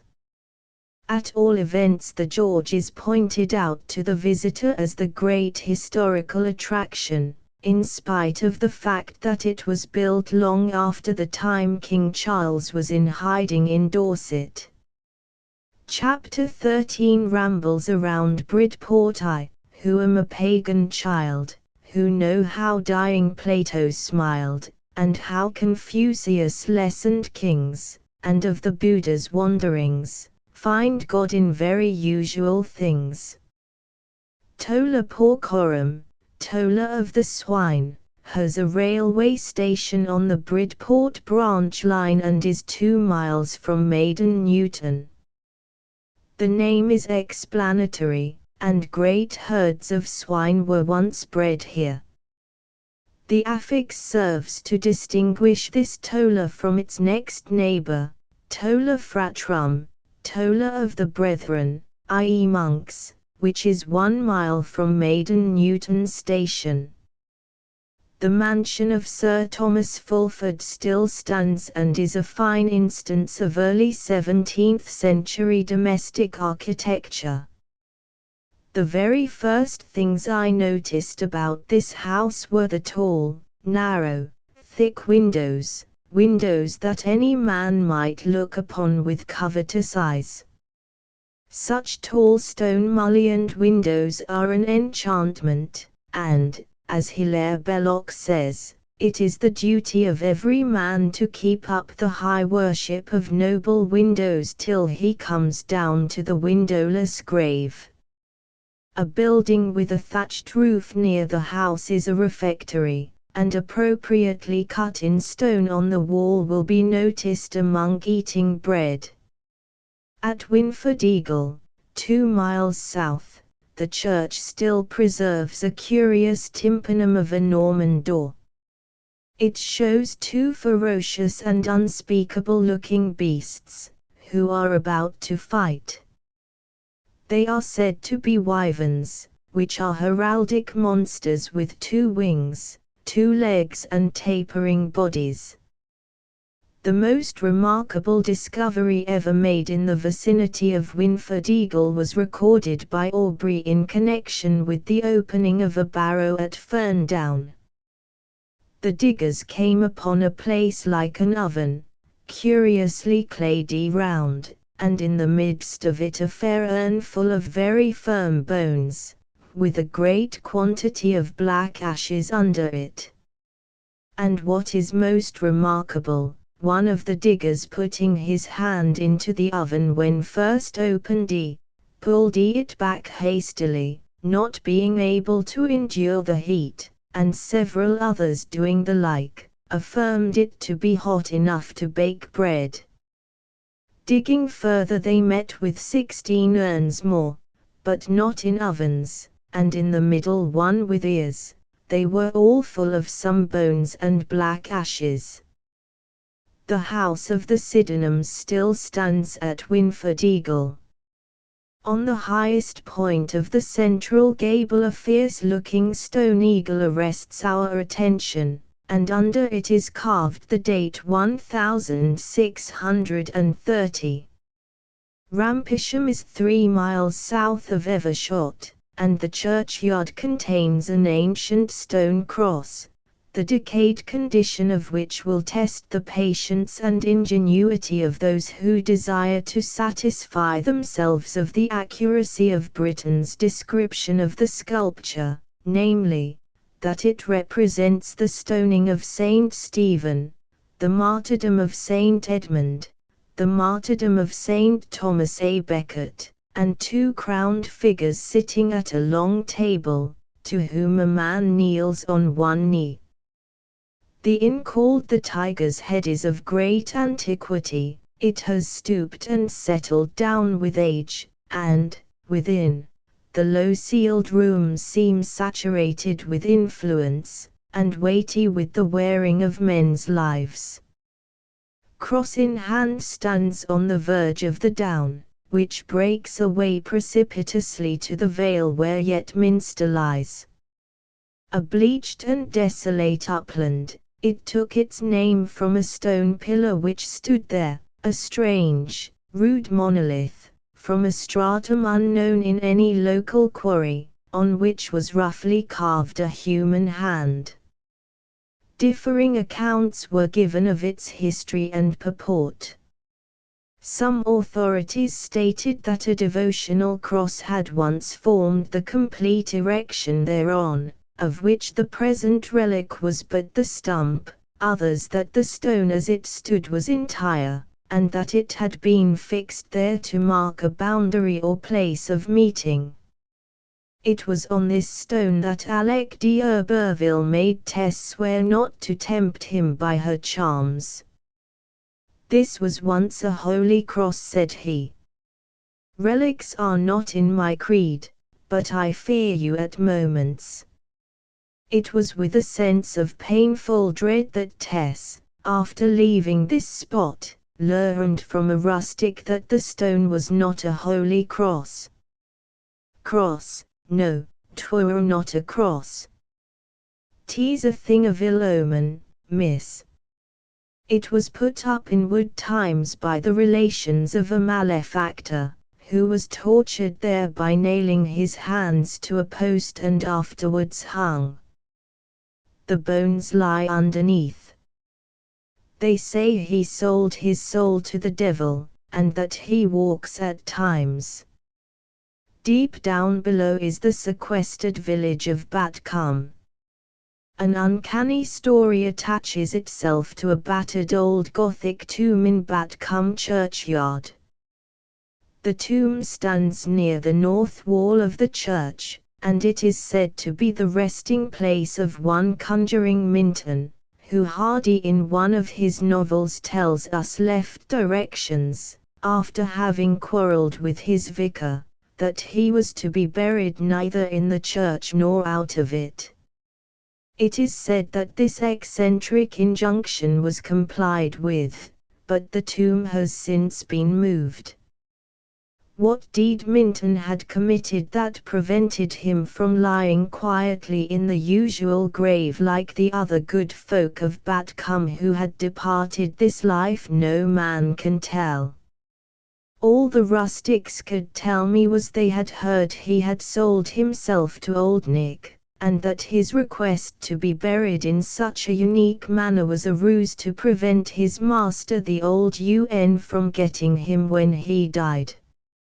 In bygone days the conjurer was an important character in the Dorset village, and he was generally of good reputation, and supposed to be gifted with supernatural power, which he exercised for good.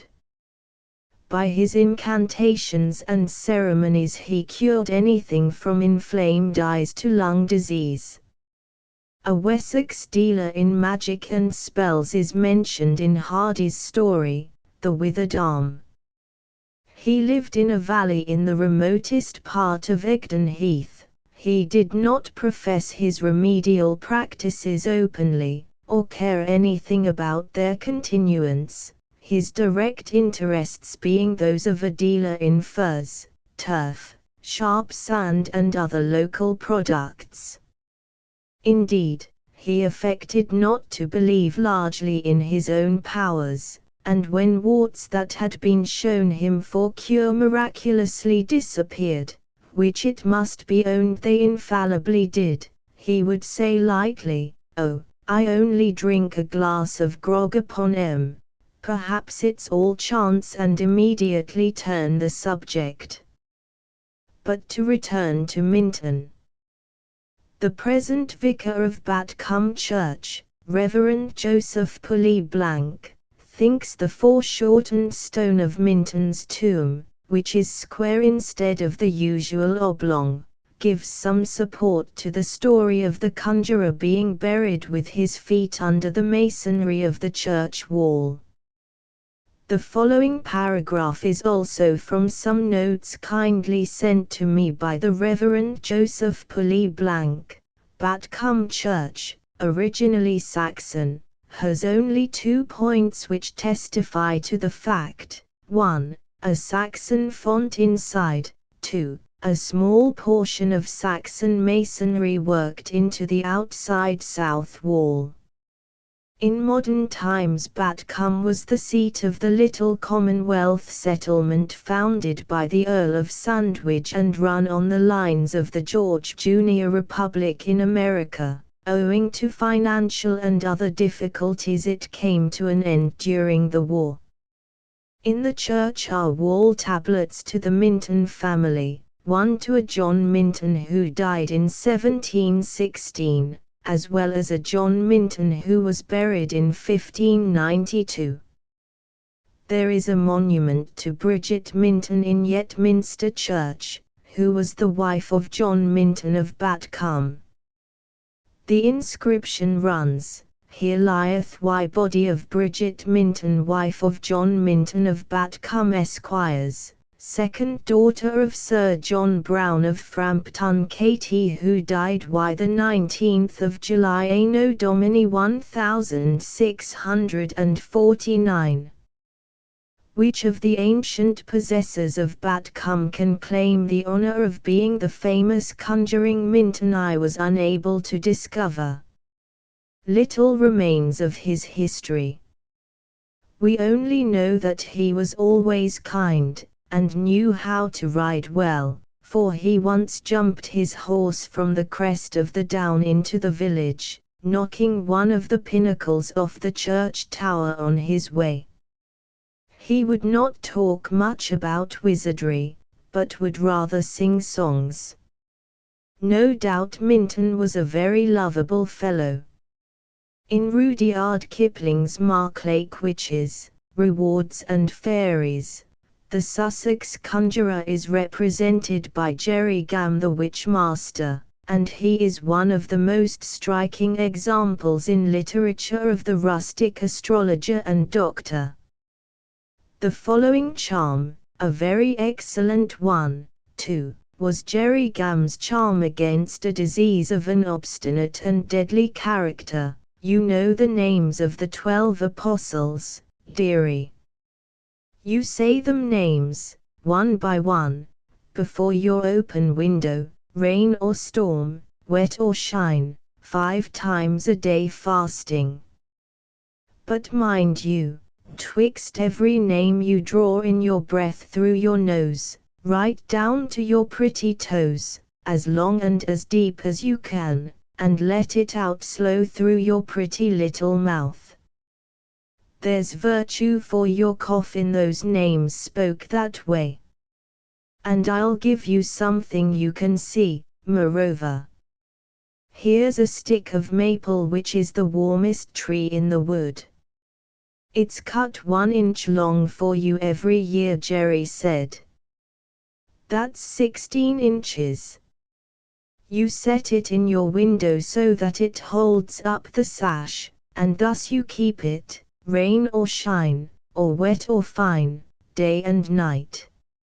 I've said words over it which will have virtue on your complaints.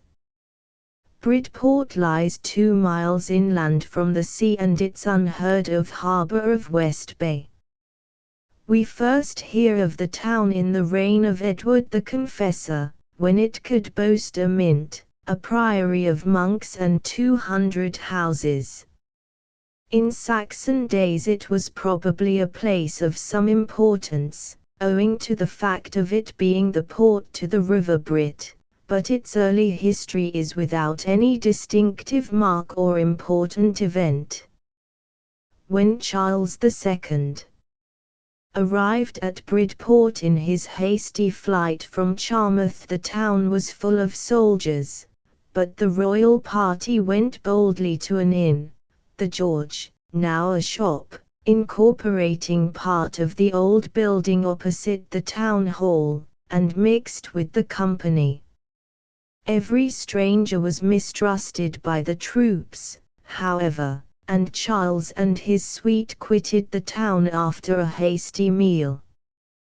They retired by the main Dorchester road and took a lane leading to Broad Windsor and so escaped.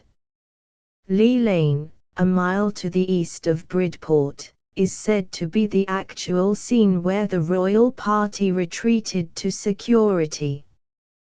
The first thing the pilgrim will notice when entering Bridport is the generous width of the streets, and it is a curious fact that the local industries have left their stamp on the town in this way. The town was always famed for its hempen manufactures, and it furnished most of the cordage for the royal fleet in the good old times of wooden walls. It was for this reason the roads were made wider, to allow each house to have a rope walk. At one time the town enjoyed almost a monopoly in the manufacture of cordage. Gallows ropes also were made here, hence the grim retort often heard in Wessex, "You'll live to be stabbed with a Bridport dagger." George Barnett, a gentleman burgher of Port Bredy in Hardy's fellow townsman, was descended from the hemp and rope merchants of Bridport.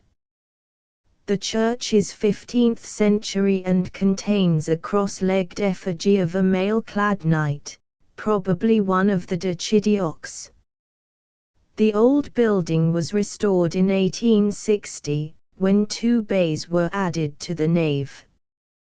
Thomas Hardy waxes bitterly jocular over this piece of restoration. The church had had such a tremendous joke played upon it by some facetious restorer or other as to be scarce recognizable by its dearest old friends. West Bay and Bridport are scenes in Hardy's tale, fellow townsmen, where they are dealt with under the name of Port Bredy from the name of the little river Bredy, which here flows into the sea. The town mainly consists of one long highway, divided at West Street and East Street by the clock tower of the town hall, which forms the very hub of commercial liveliness, with the fine old inns and quaint shops about it. The Greyhound Hotel is a place very much favoured by travellers, and for old-fashioned fare and comfort there is no inn in England which could better it. Mr. Trump, the broad-shouldered landlord, is one of the old school, a man of genial humour and generous strength, and his popularity reaches well over the borders of Dorset. He is a great lover of horses, and I stood by his side as he surveyed a manifestation of divine energy in the form of a horse of spirit and tremendous power owned by a local farmer. Walter Trump took off his hat to the fine animal and turned to me, saying, "If there are no horses in heaven I don't want to go there." South Street turns down to the quay near the Greyhound, and in the summer traps will be usually found at this corner to take one down to the sea. The Literary and Scientific Institute, in East Street, opposite the Bull Hotel, contains a number of coins and some natural history exhibits, as well as a library. The Conservative Club has been established in a fine old Tudor building in South Street, on the opposite side of which is another ancient house called Dungeness. At the back of a house on the south side of the East Bridge is a portion of the old Hospital of St. John.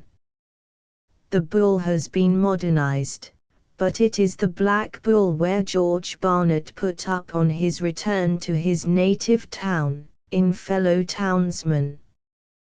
Between the town hall and the Greyhound is a passage known as Buckydoo, which the Reverend R. Grosvenor Bartlett traces to Bocardo, originally a syllogism in logic, which was here, as at Oxford, applied to the prison, because, just as a Bocardo syllogism always ended in a final negative, so did a compulsory visit to the Bocardo lock-up generally mean a closer acquaintance with the disciplinary use of the Bridport dagger and a final negative to the drama of life. If the pilgrim wishes to make a pleasant excursion on foot to West Bay, he must take a track that goes round the churchyard and follow the riverside footpath on the right bank of the stream. Thus we arrive at Bridport Quay and West Bay. The harbour never became of any importance owing to the microscopic shingle which has always obstructed and choked its mouth. Everywhere the pilgrim turns he sees hillocks of this waste sand which has prevented a willing port from serving its country. The fact that Bridport was not called upon to provide any ships either for the siege of Calais in 1347 or for the fleet to oppose the Spanish Armada may be accepted as proof that the burgesses of the town possessed no vessels large enough for fighting purposes. So the little harbour fell into indolence and sluggishness, thus bearing out the truth of the old saying, that which does not serve dies. The place is picturesque in an odd and casual way, and a scattering of quaint old dwellings contrast with a row of new lodging houses which are very showy, roaritory the Dorset rustic would style them, in spite of their affectation of the dandigo rusty tiles of antiquity. A little group of fishermen may always be seen loafing and smoking by the thatched Bridport Arms Hotel, and the only time these good fellows ever show any quickening to life is when some bark, taking unusual risks, allows itself to be towed and winched between the narrow pier heads.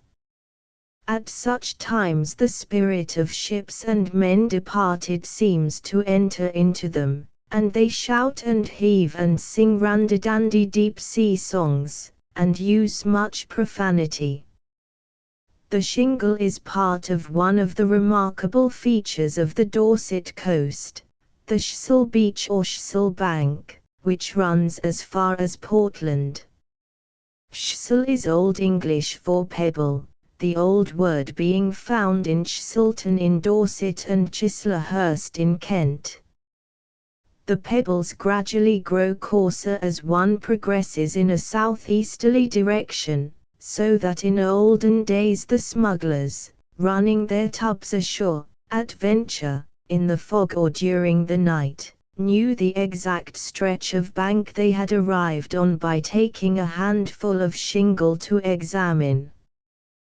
The attractions of West Bay are good bathing, good sea fishing and good boating, for the curious little harbour is a particularly pleasing haunt for amateur sailors. There are many pleasant short walks in the neighbourhood of Bridport and West Bay. It is reached from Bridport by field paths passing through Allington and the Lovers' Grove. A bridle way takes one to Ip Church, standing on the ridge, whence it leads through the village down a deep hollow to the beach. Continuing over Thorncombe-Beacon, we reach Seatown, which is a seaside branch of Chidiock. Chidiock, as any Wessex man of the soil will pronounce the name, is a little less than a mile inland on the Lyme Regis Road. The Anchor Inn at Seatown is an old place of entertainment I have not personally visited, but a man who knows his Dorset informs me that it is a place where the centuries mingle, with black beams in the ceiling, oak settles, shining with long usage, and ironwork full of the rough simplicity of the Elizabethan forge. I shall call there next time I fare Dorset way, if only to stand in the great bay window which looks out to the sea. Such buildings remind one, not of decay but of immutableness. Perhaps even the summons of the Dark Reaper would not sound quite so sharp in an ancient inn. There are less perfect places one might die in, and if I had my wish I would choose to pass away in an inn, where all my regrets would be arrested by the stamping of feet on the sanded floor beneath, and the ancient and untutored voices of farm hands and ploughmen singing some lively song. Chapter 14 Roundabout Beaminster. Beaminster is 6 miles to the north of Bridport, and is reached by a pleasant walk, passing on the way the little village of Melplash. It is a sleepy country town, deeply seated among hills, near the headwaters of the Burt, which flows through it.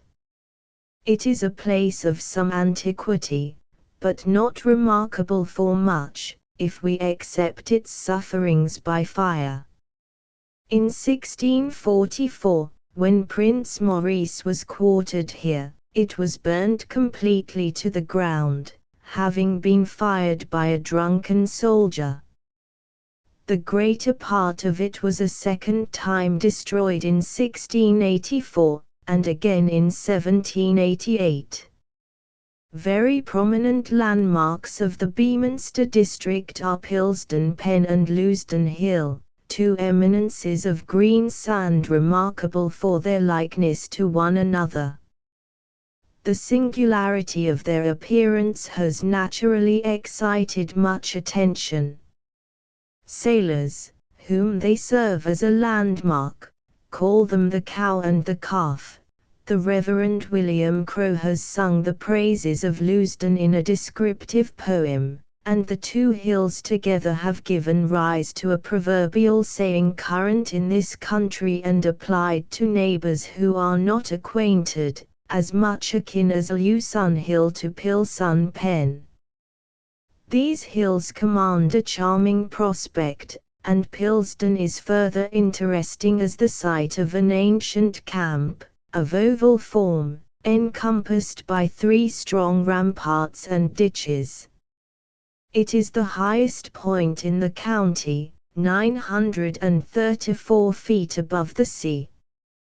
Crowe's Leusden Hill was much admired by Rogers, who says in his Table Talk, "When travelling in Italy I made 2 authors my constant study for versification, Milton and Crowe." Beaminster is in a centre of a district famous for its great dairies, flowers, bees and rural industries, and here is produced the famous double Dorset and blue vine cheese which has always a place on the table of the true Dorset family.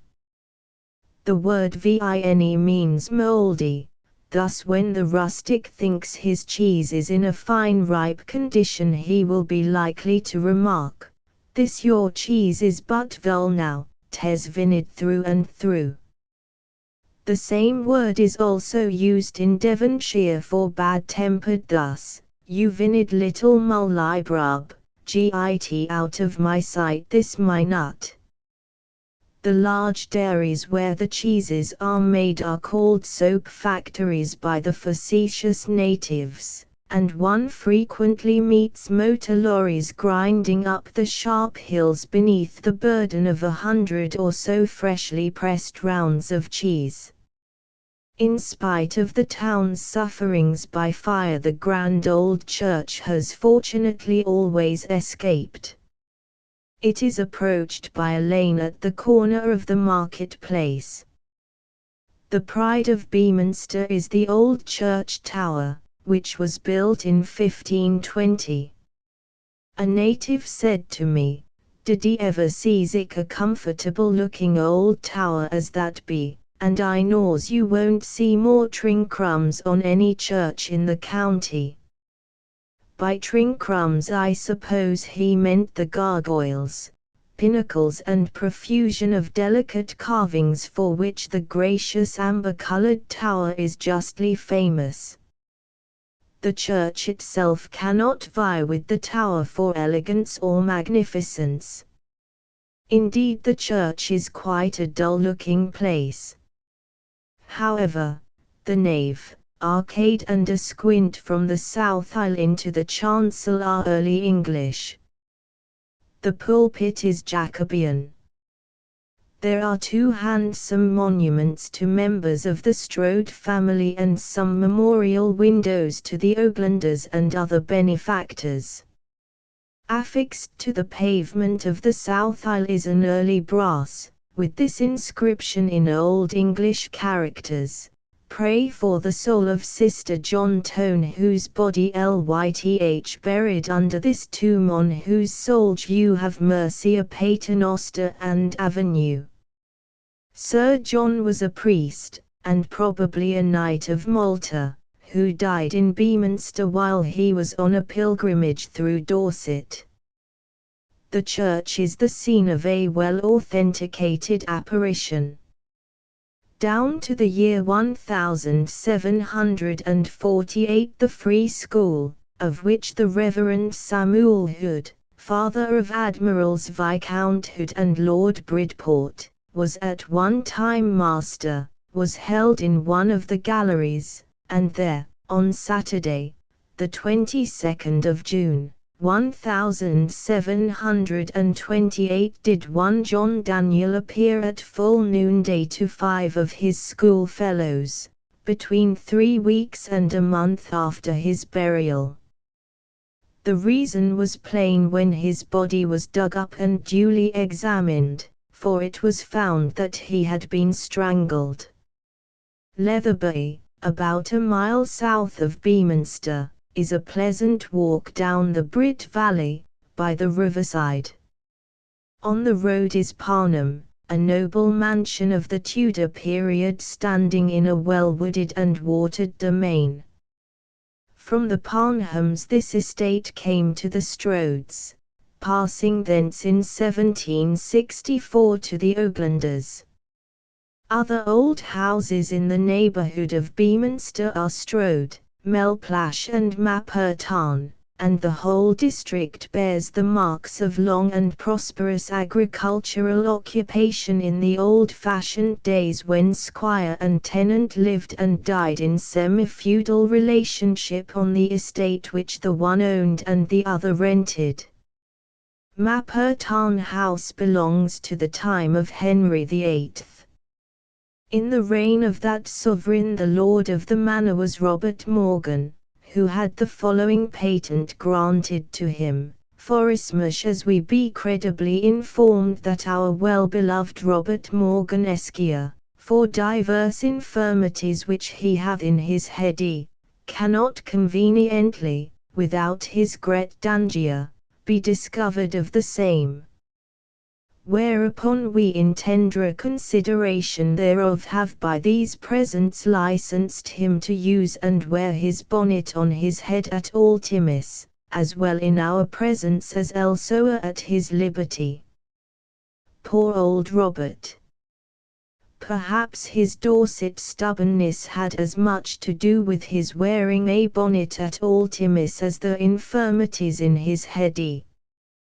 But he was well able to take care of himself, for he built this beautiful manor house and recorded the fact in the great hall. Robbed Morgan and Mary his wife built this house in their own lifetime, at their own charge and cost. What they spent, that they lent, what they gave, that they have, what they left, that they lost. A glossary of West Country provincialisms abide. Cannot abide a thing is, not able to suffer or put up with it. Addle. Attle is a term used in mining, and signifies the rejected and useless rubbish. Hence an addled egg is an egg unfit for use. Aft, now only used as a sea term, but anciently with degrees of comparison, as after, aftest. Agate, open-mouthed attention, hearkening with eagerness. He was all agate, eager to hear what was said. Allere, a short time ago, in common use. Anon.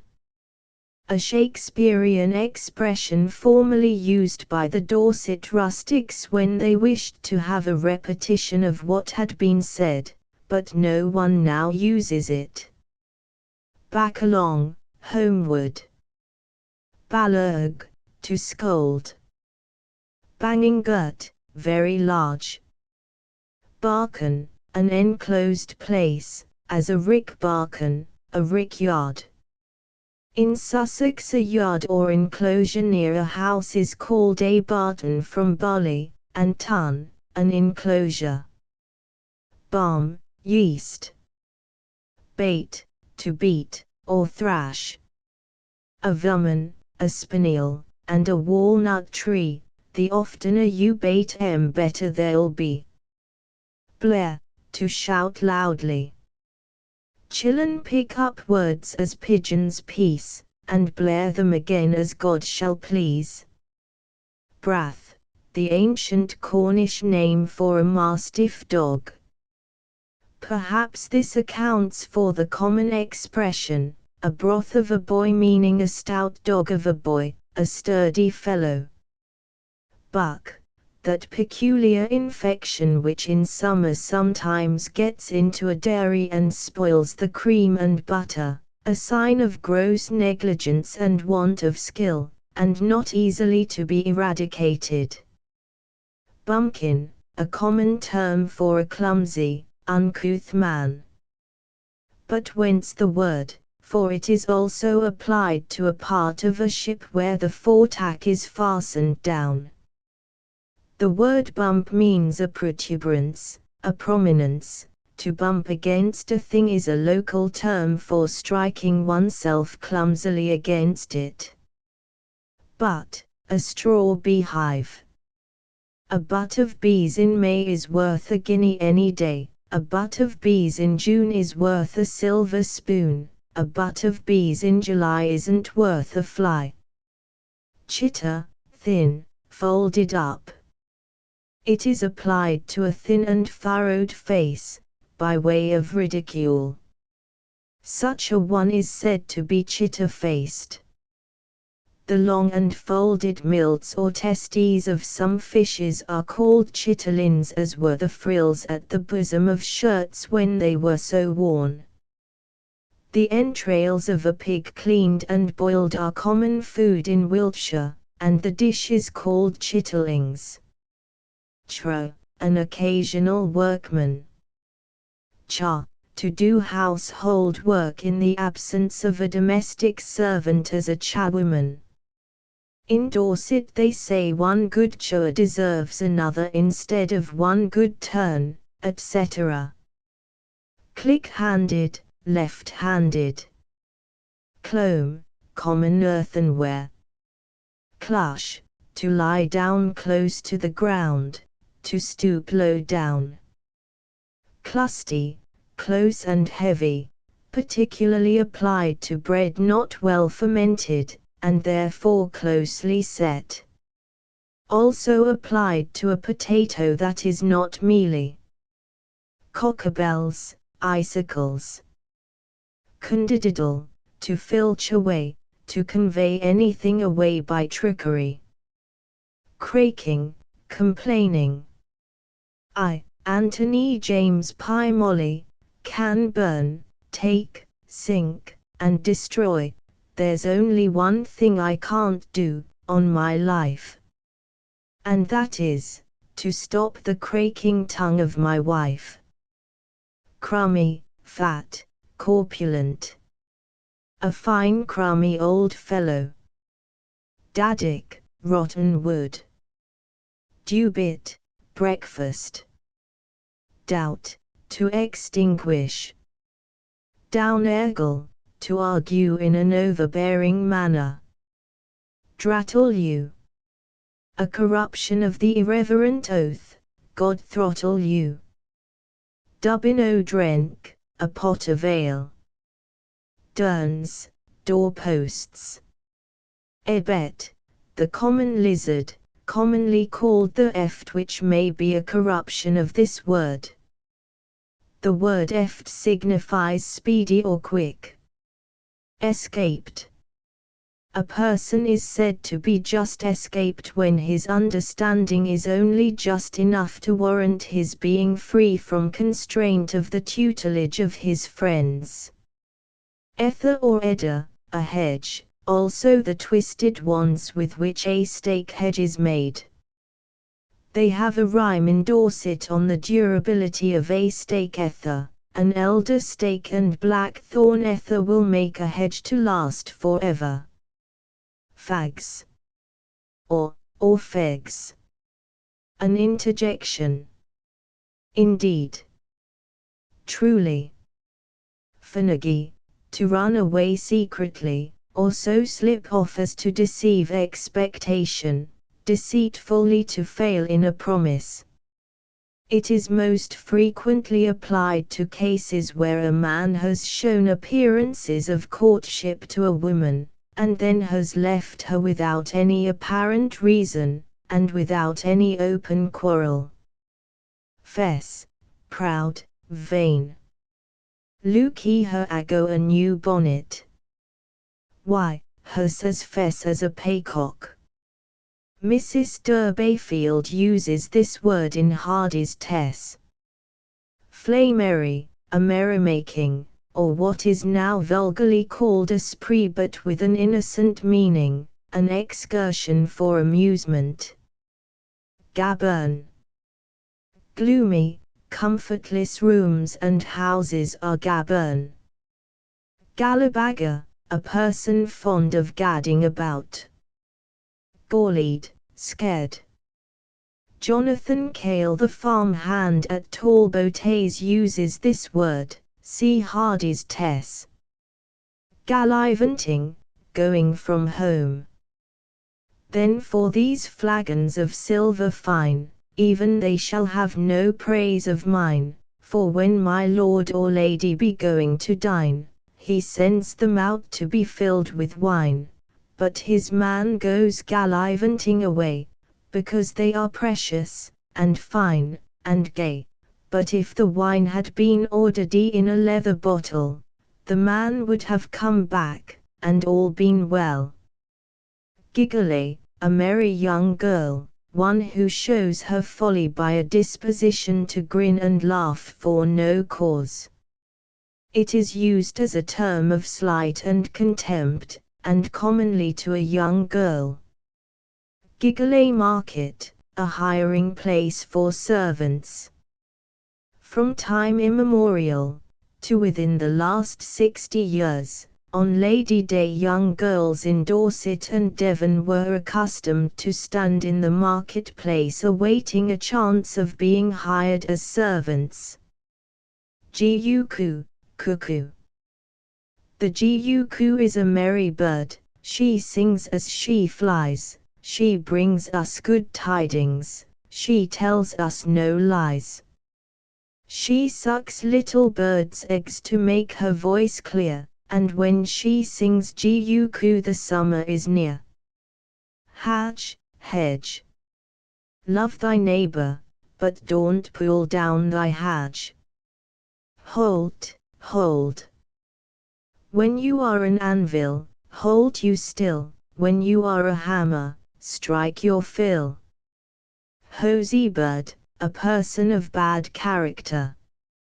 Jack Dollop, a horse bird of a fellow, is the hero of a story related by Deriman Crick in Hardy's Tess. Clip, a sudden smart blow, but not a heavy one. It is most usually applied to a clip under the ear. Of late the word clipper is grown into use to describe a smart sailing vessel, one that sails very swiftly, with some distant reference to the same idea. Nap, prominent. It is sometimes applied to the prominent part of a hill, but it is more frequently used as significant of the form of a person's knees when they are distorted towards each other, and which some people have chosen to term knock-kneed. Lasher, a large thing, of any sort. The meaning sought to be conveyed appears to be that this thing beats or excels every other.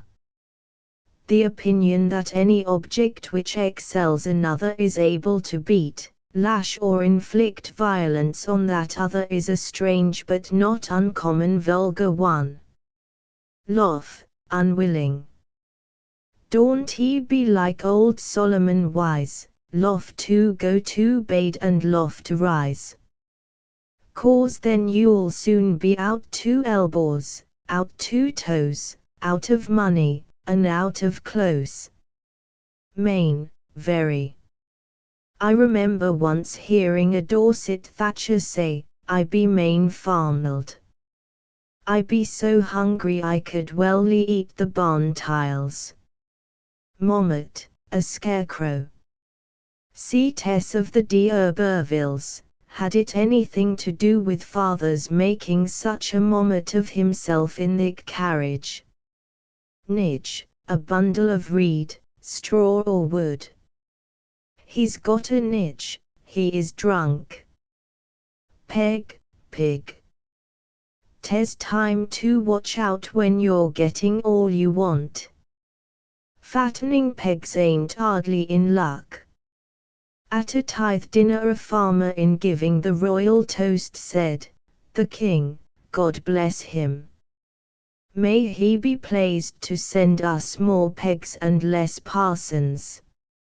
Stubbards, delicious apples." Did you say the stars were worlds, Tess? Yes. All like ours? I don't know, but I think so. They sometimes seem to be like the apples on our stubbard tree. Most of them splendid and sound, a few blighted. Which do we live on, a splendid one or a blighted one? A blighted one. See Thomas Hardy's Tess. Stuck in the mud. He that will not marry be with a pretty girl by the fire, I wish he was a top o' dart more a stugged in the mire. Squab pie, a pie in favour in Devon and Dorset, mutton, onions, apples and dough make a good pie as any I know. Ingredients. 3 pound. Mutton or pork cutlets, 6 large apples sliced, 2 large onions, a quarter pound. Salt fat bacon cut small, 2 ounces. Castor sugar, a half pint of mutton broth, pepper and salt to taste. Place these in layers in a deep pie dish, cover with rich paste and bake for an hour and a half, or place the whole in a crock and stew an hour and a half. Serve piping hot. I have seen clotted cream served and eaten with this delicacy. Squab, the youngest or weakest pig of the litter. The London costermonger speaks of the youngest member of his family as the squab. Withwind, the wild convolvulus. Withy, the willow tree. They say in Wiltshire, in reference to the very rapid growth of the willow, that a withy tree will buy a horse before an oak will buy a bridle and saddle.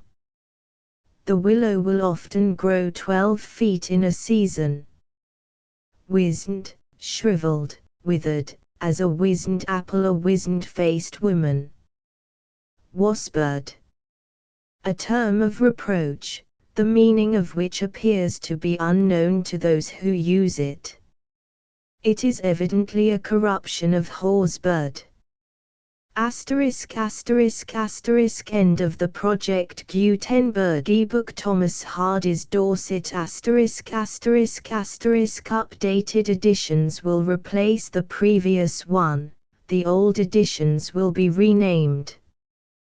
Creating the works from print editions not protected by U.S. copyright law means that no one owns a United States copyright in these works, so the Foundation, and you, can copy and distribute it in the United States without permission and without paying copyright royalties.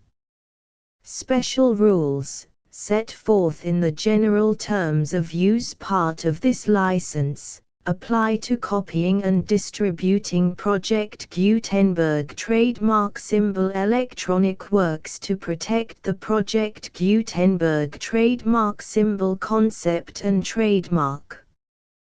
Project Gutenberg is a registered trademark, and may not be used if you charge for an ebook, except by following the terms of the trademark license, including paying royalties for use of the Project Gutenberg trademark.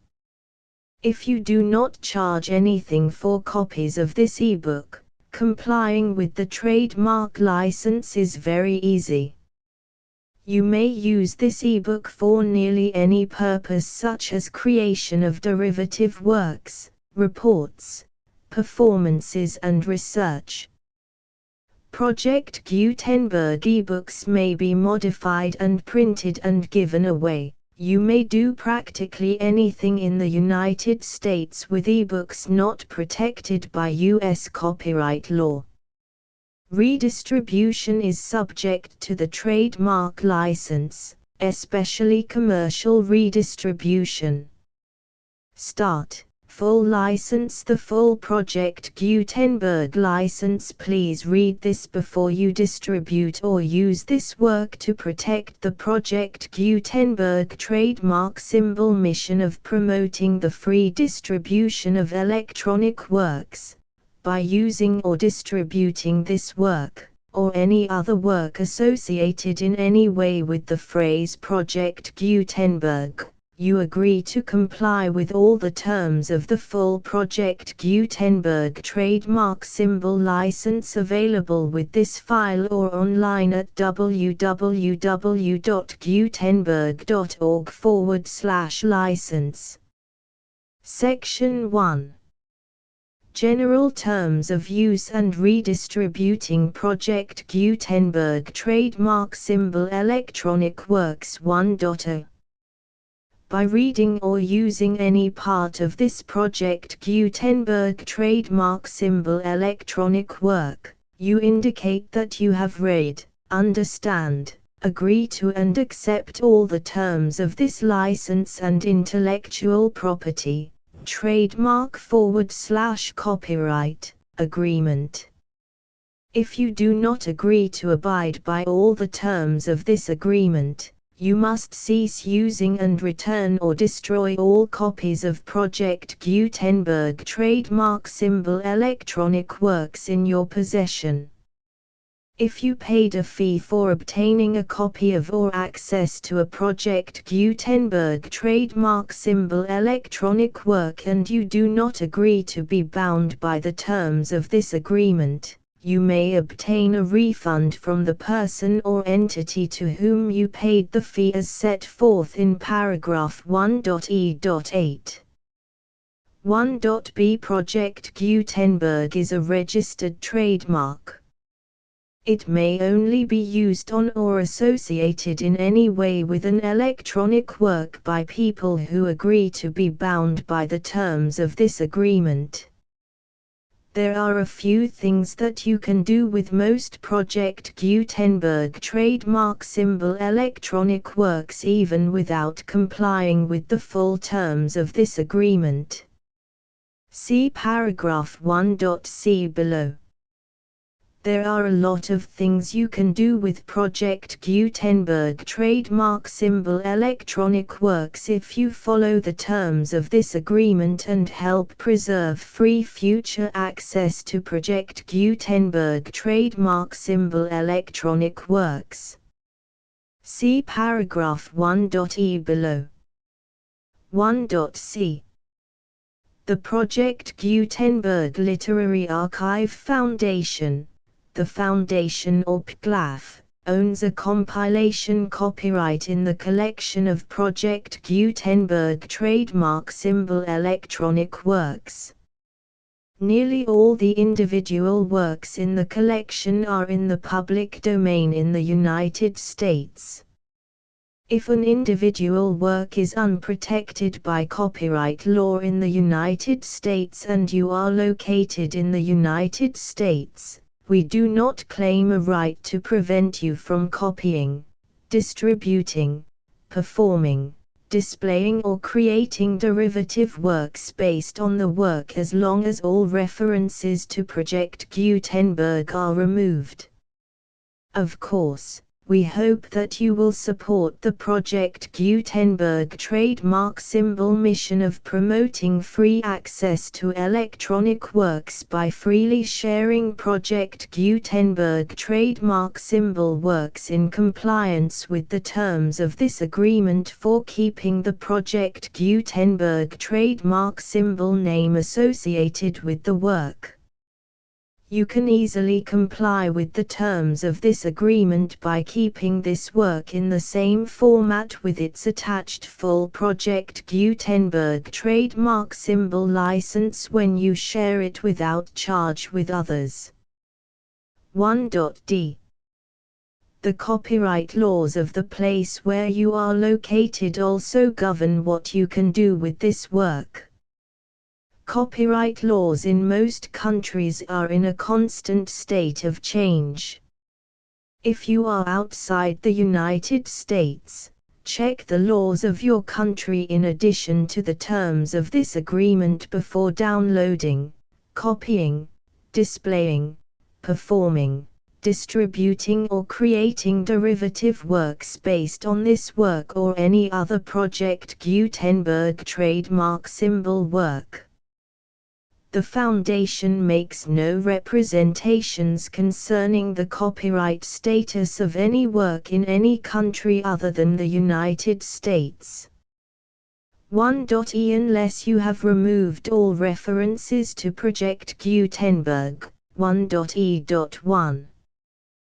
The following sentence, with active links to, or other immediate access to, the full Project Gutenberg trademark symbol license must appear prominently whenever any copy of a Project Gutenberg trademark symbol work, any work on which the phrase Project Gutenberg appears, or with which the phrase Project Gutenberg is associated, is accessed, displayed, performed, viewed, copied or distributed. This ebook is for the use of anyone anywhere in the United States and most other parts of the world at no cost and with almost no restrictions whatsoever. You may copy it, give it away or reuse it under the terms of the Project Gutenberg license included with this ebook or online at www.gutenberg.org. If you are not located in the United States, you will have to check the laws of the country where you are located before using this ebook. 1.e.2. If an individual Project Gutenberg trademark symbol electronic work is derived from texts not protected by U.S. copyright law, does not contain a notice indicating that it is posted with permission of the copyright holder, the work can be copied and distributed to anyone in the United States without paying any fees or charges. If you are redistributing or providing access to a work with the phrase Project Gutenberg associated with or appearing on the work, you must comply either with the requirements of paragraphs 1.e.1 through 1.e.7 or obtain permission for the use of the work and the Project Gutenberg trademark symbol trademark as set forth in paragraphs 1.e.8 or 1.e.9. 1.e.3. If an individual Project Gutenberg trademark symbol electronic work is posted with the permission of the copyright holder, your use and distribution must comply with both paragraphs 1.e.1 through 1.e.7 and any additional terms imposed by the copyright holder. Additional terms will be linked to the Project Gutenberg trademark symbol license for all works posted with the permission of the copyright holder found at the beginning of this work. 1.e.4. Do not unlink or detach or remove the full Project Gutenberg trademark symbol license terms from this work, or any files containing a part of this work or any other work associated with Project Gutenberg trademark symbol. 1.e.5. Do not copy, display, perform, distribute or redistribute this electronic work, or any part of this electronic work, without prominently displaying the sentence set forth in paragraph 1.e.1 with active links or immediate access to the full terms of the Project Gutenberg trademark symbol license. 1.e.6. You may convert to and distribute this work in any binary, compressed, marked up, non-proprietary or proprietary form, including any word processing or hypertext form.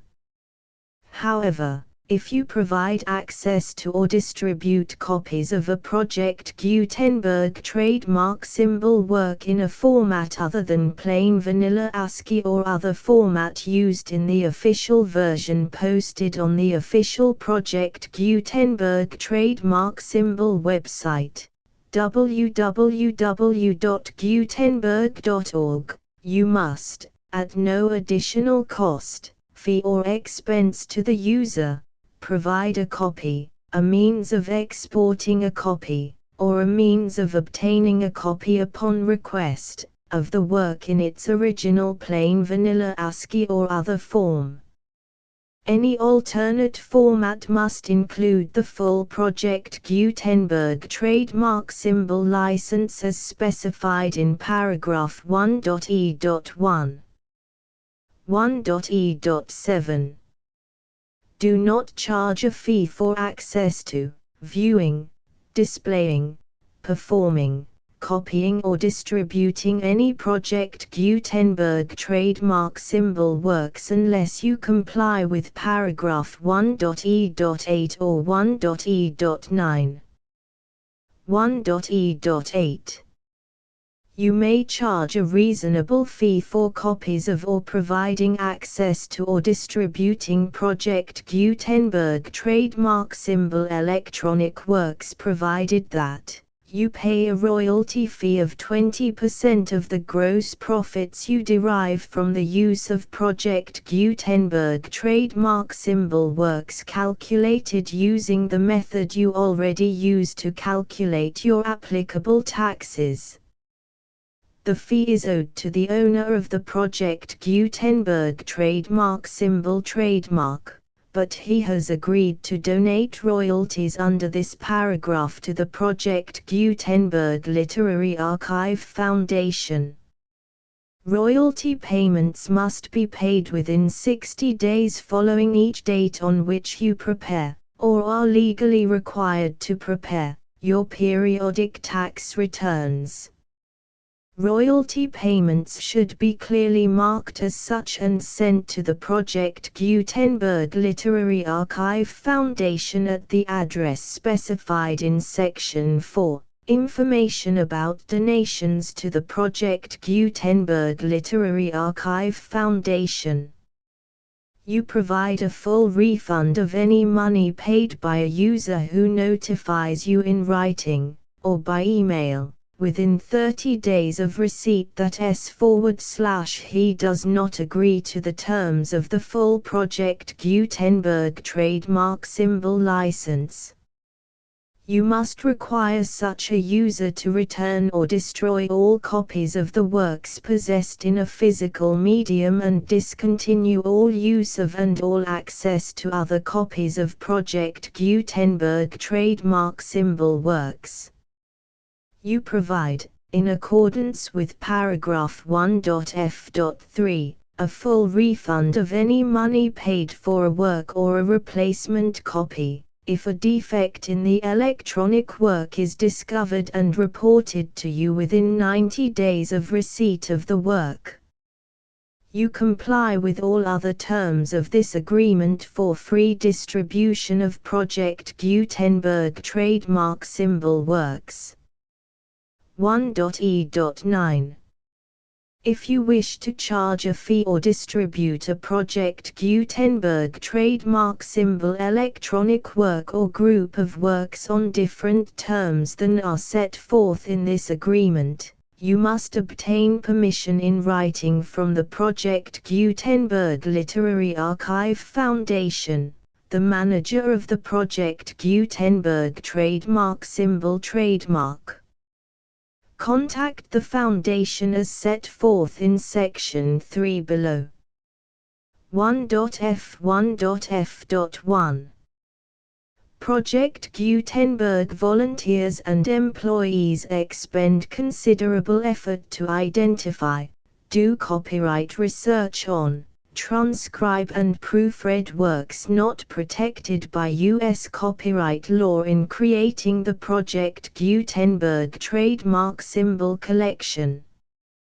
Despite these efforts, Project Gutenberg trademark symbol electronic works, and the medium on which they may be stored, may contain defects such as, but not limited to, incomplete, inaccurate or corrupt data, transcription errors, a copyright or other intellectual property infringement, a defective or damaged disk or other medium, a computer virus, or computer codes that damage or cannot be read by your equipment. 1.f.2 Limited warranty. Disclaimer of damages, except for the right of replacement or refund described in paragraph 1.f.3. The Project Gutenberg Literary Archive Foundation, the owner of the Project Gutenberg trademark symbol trademark, and any other party distributing a Project Gutenberg trademark symbol electronic work under this agreement, disclaim all liability to you for damages, costs and expenses, including legal fees. You agree that you have no remedies for negligence, strict liability, breach of warranty or breach of contract except those provided in paragraph 1.f.3. You agree that the Foundation, the trademark owner, and any distributor under this agreement will not be liable to you for actual, direct, indirect, consequential, punitive or incidental damages even if you give notice of the possibility of such damage. 1.f.3 Limited right of replacement or refund. If you discover a defect in this electronic work within 90 days of receiving it, you can receive a refund of the money, if any, you paid for it by sending a written explanation to the person you received the work from. If you received the work on a physical medium, you must return the medium with your written explanation. The person or entity that provided you with the defective work may elect to provide a replacement copy in lieu of a refund. If you received the work electronically, the person or entity providing it to you may choose to give you a second opportunity to receive the work electronically in lieu of a refund.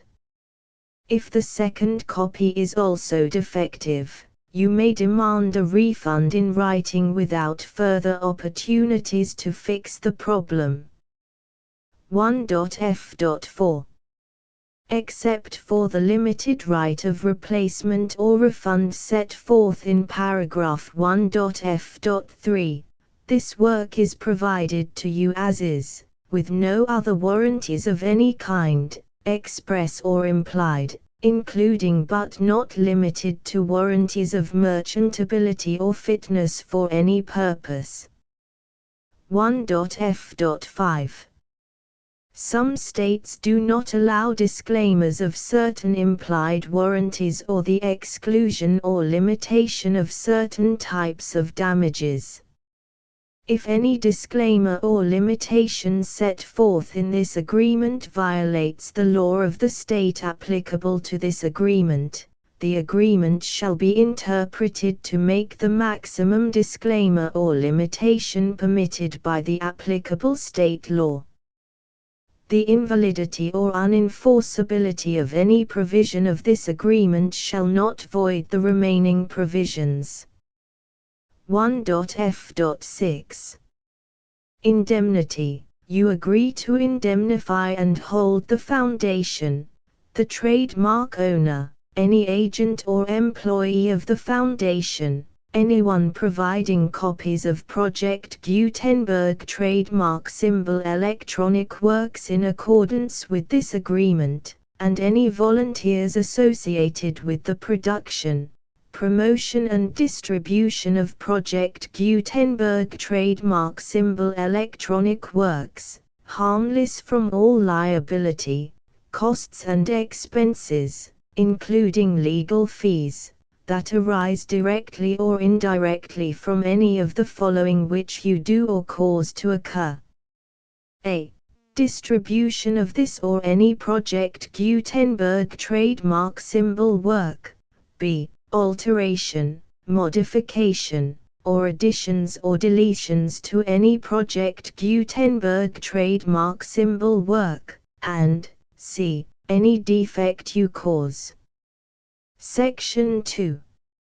Information about the mission of Project Gutenberg trademark symbol. Project Gutenberg trademark symbol is synonymous with the free distribution of electronic works in formats readable by the widest variety of computers, including obsolete, old, middle-aged and new computers. It exists because of the efforts of hundreds of volunteers and donations from people in all walks of life. Volunteers and financial support to provide volunteers with the assistance they need are critical to reaching Project Gutenberg trademark symbol's goals and ensuring that the Project Gutenberg trademark symbol collection will remain freely available for generations to come. In 2001, the Project Gutenberg Literary Archive Foundation was created to provide a secure and permanent future for Project Gutenberg trademark symbol and future generations.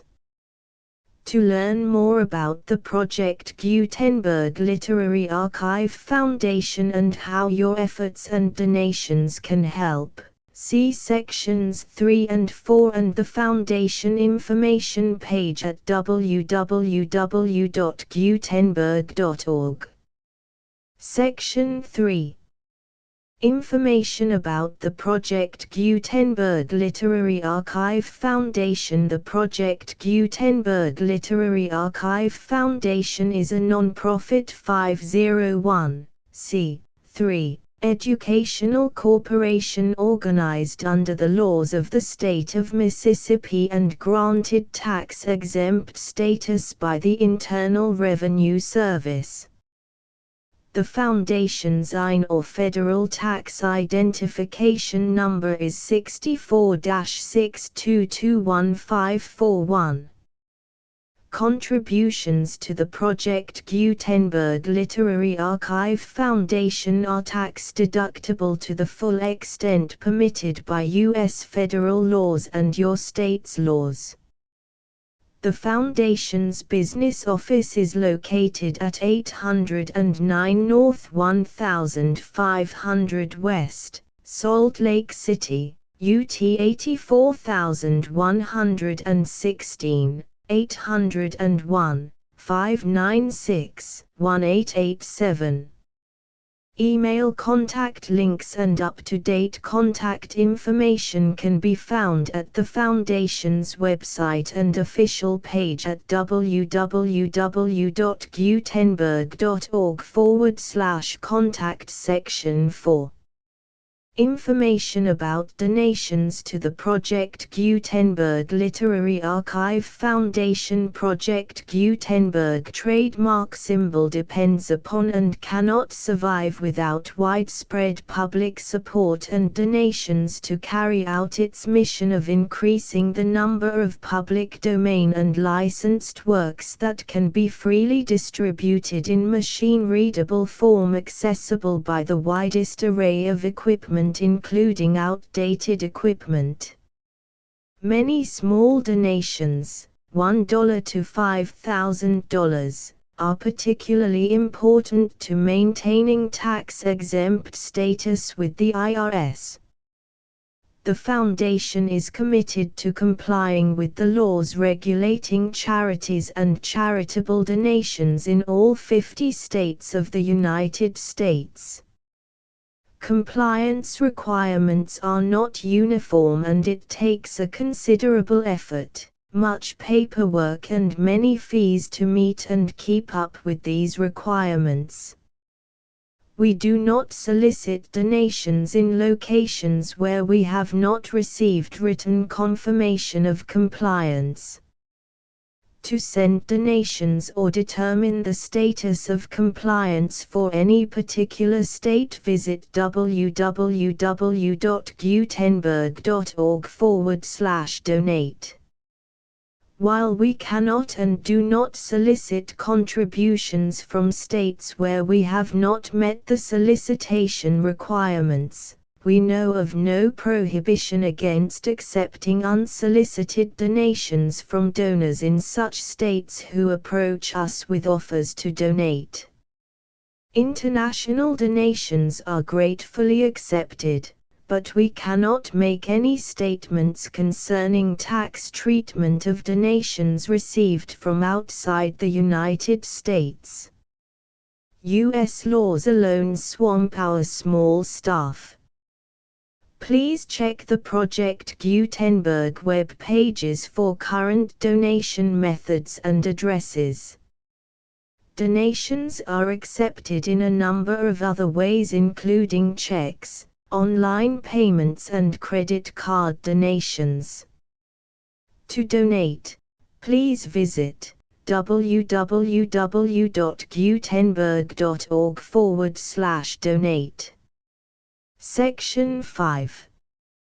General information about Project Gutenberg trademark symbol Electronic Works. Professor Michael S. Hart was the originator of the Project Gutenberg trademark symbol concept of a library of electronic works that could be freely shared with anyone. For 40 years, he produced and distributed Project Gutenberg trademark symbol ebooks with only a loose network of volunteer support. Project Gutenberg trademark symbol ebooks are often created from several printed editions, all of which are confirmed as not protected by copyright in the US unless a copyright notice is included. Thus, we do not necessarily keep ebooks in compliance with any particular paper edition. Most people start at our website, which has the main PG search facility, www.gutenberg.org. This website includes information about Project Gutenberg trademark symbol, including how to make donations to the Project Gutenberg Literary Archive Foundation, how to help produce our new ebooks, and how to subscribe to our email newsletter to hear about new ebooks.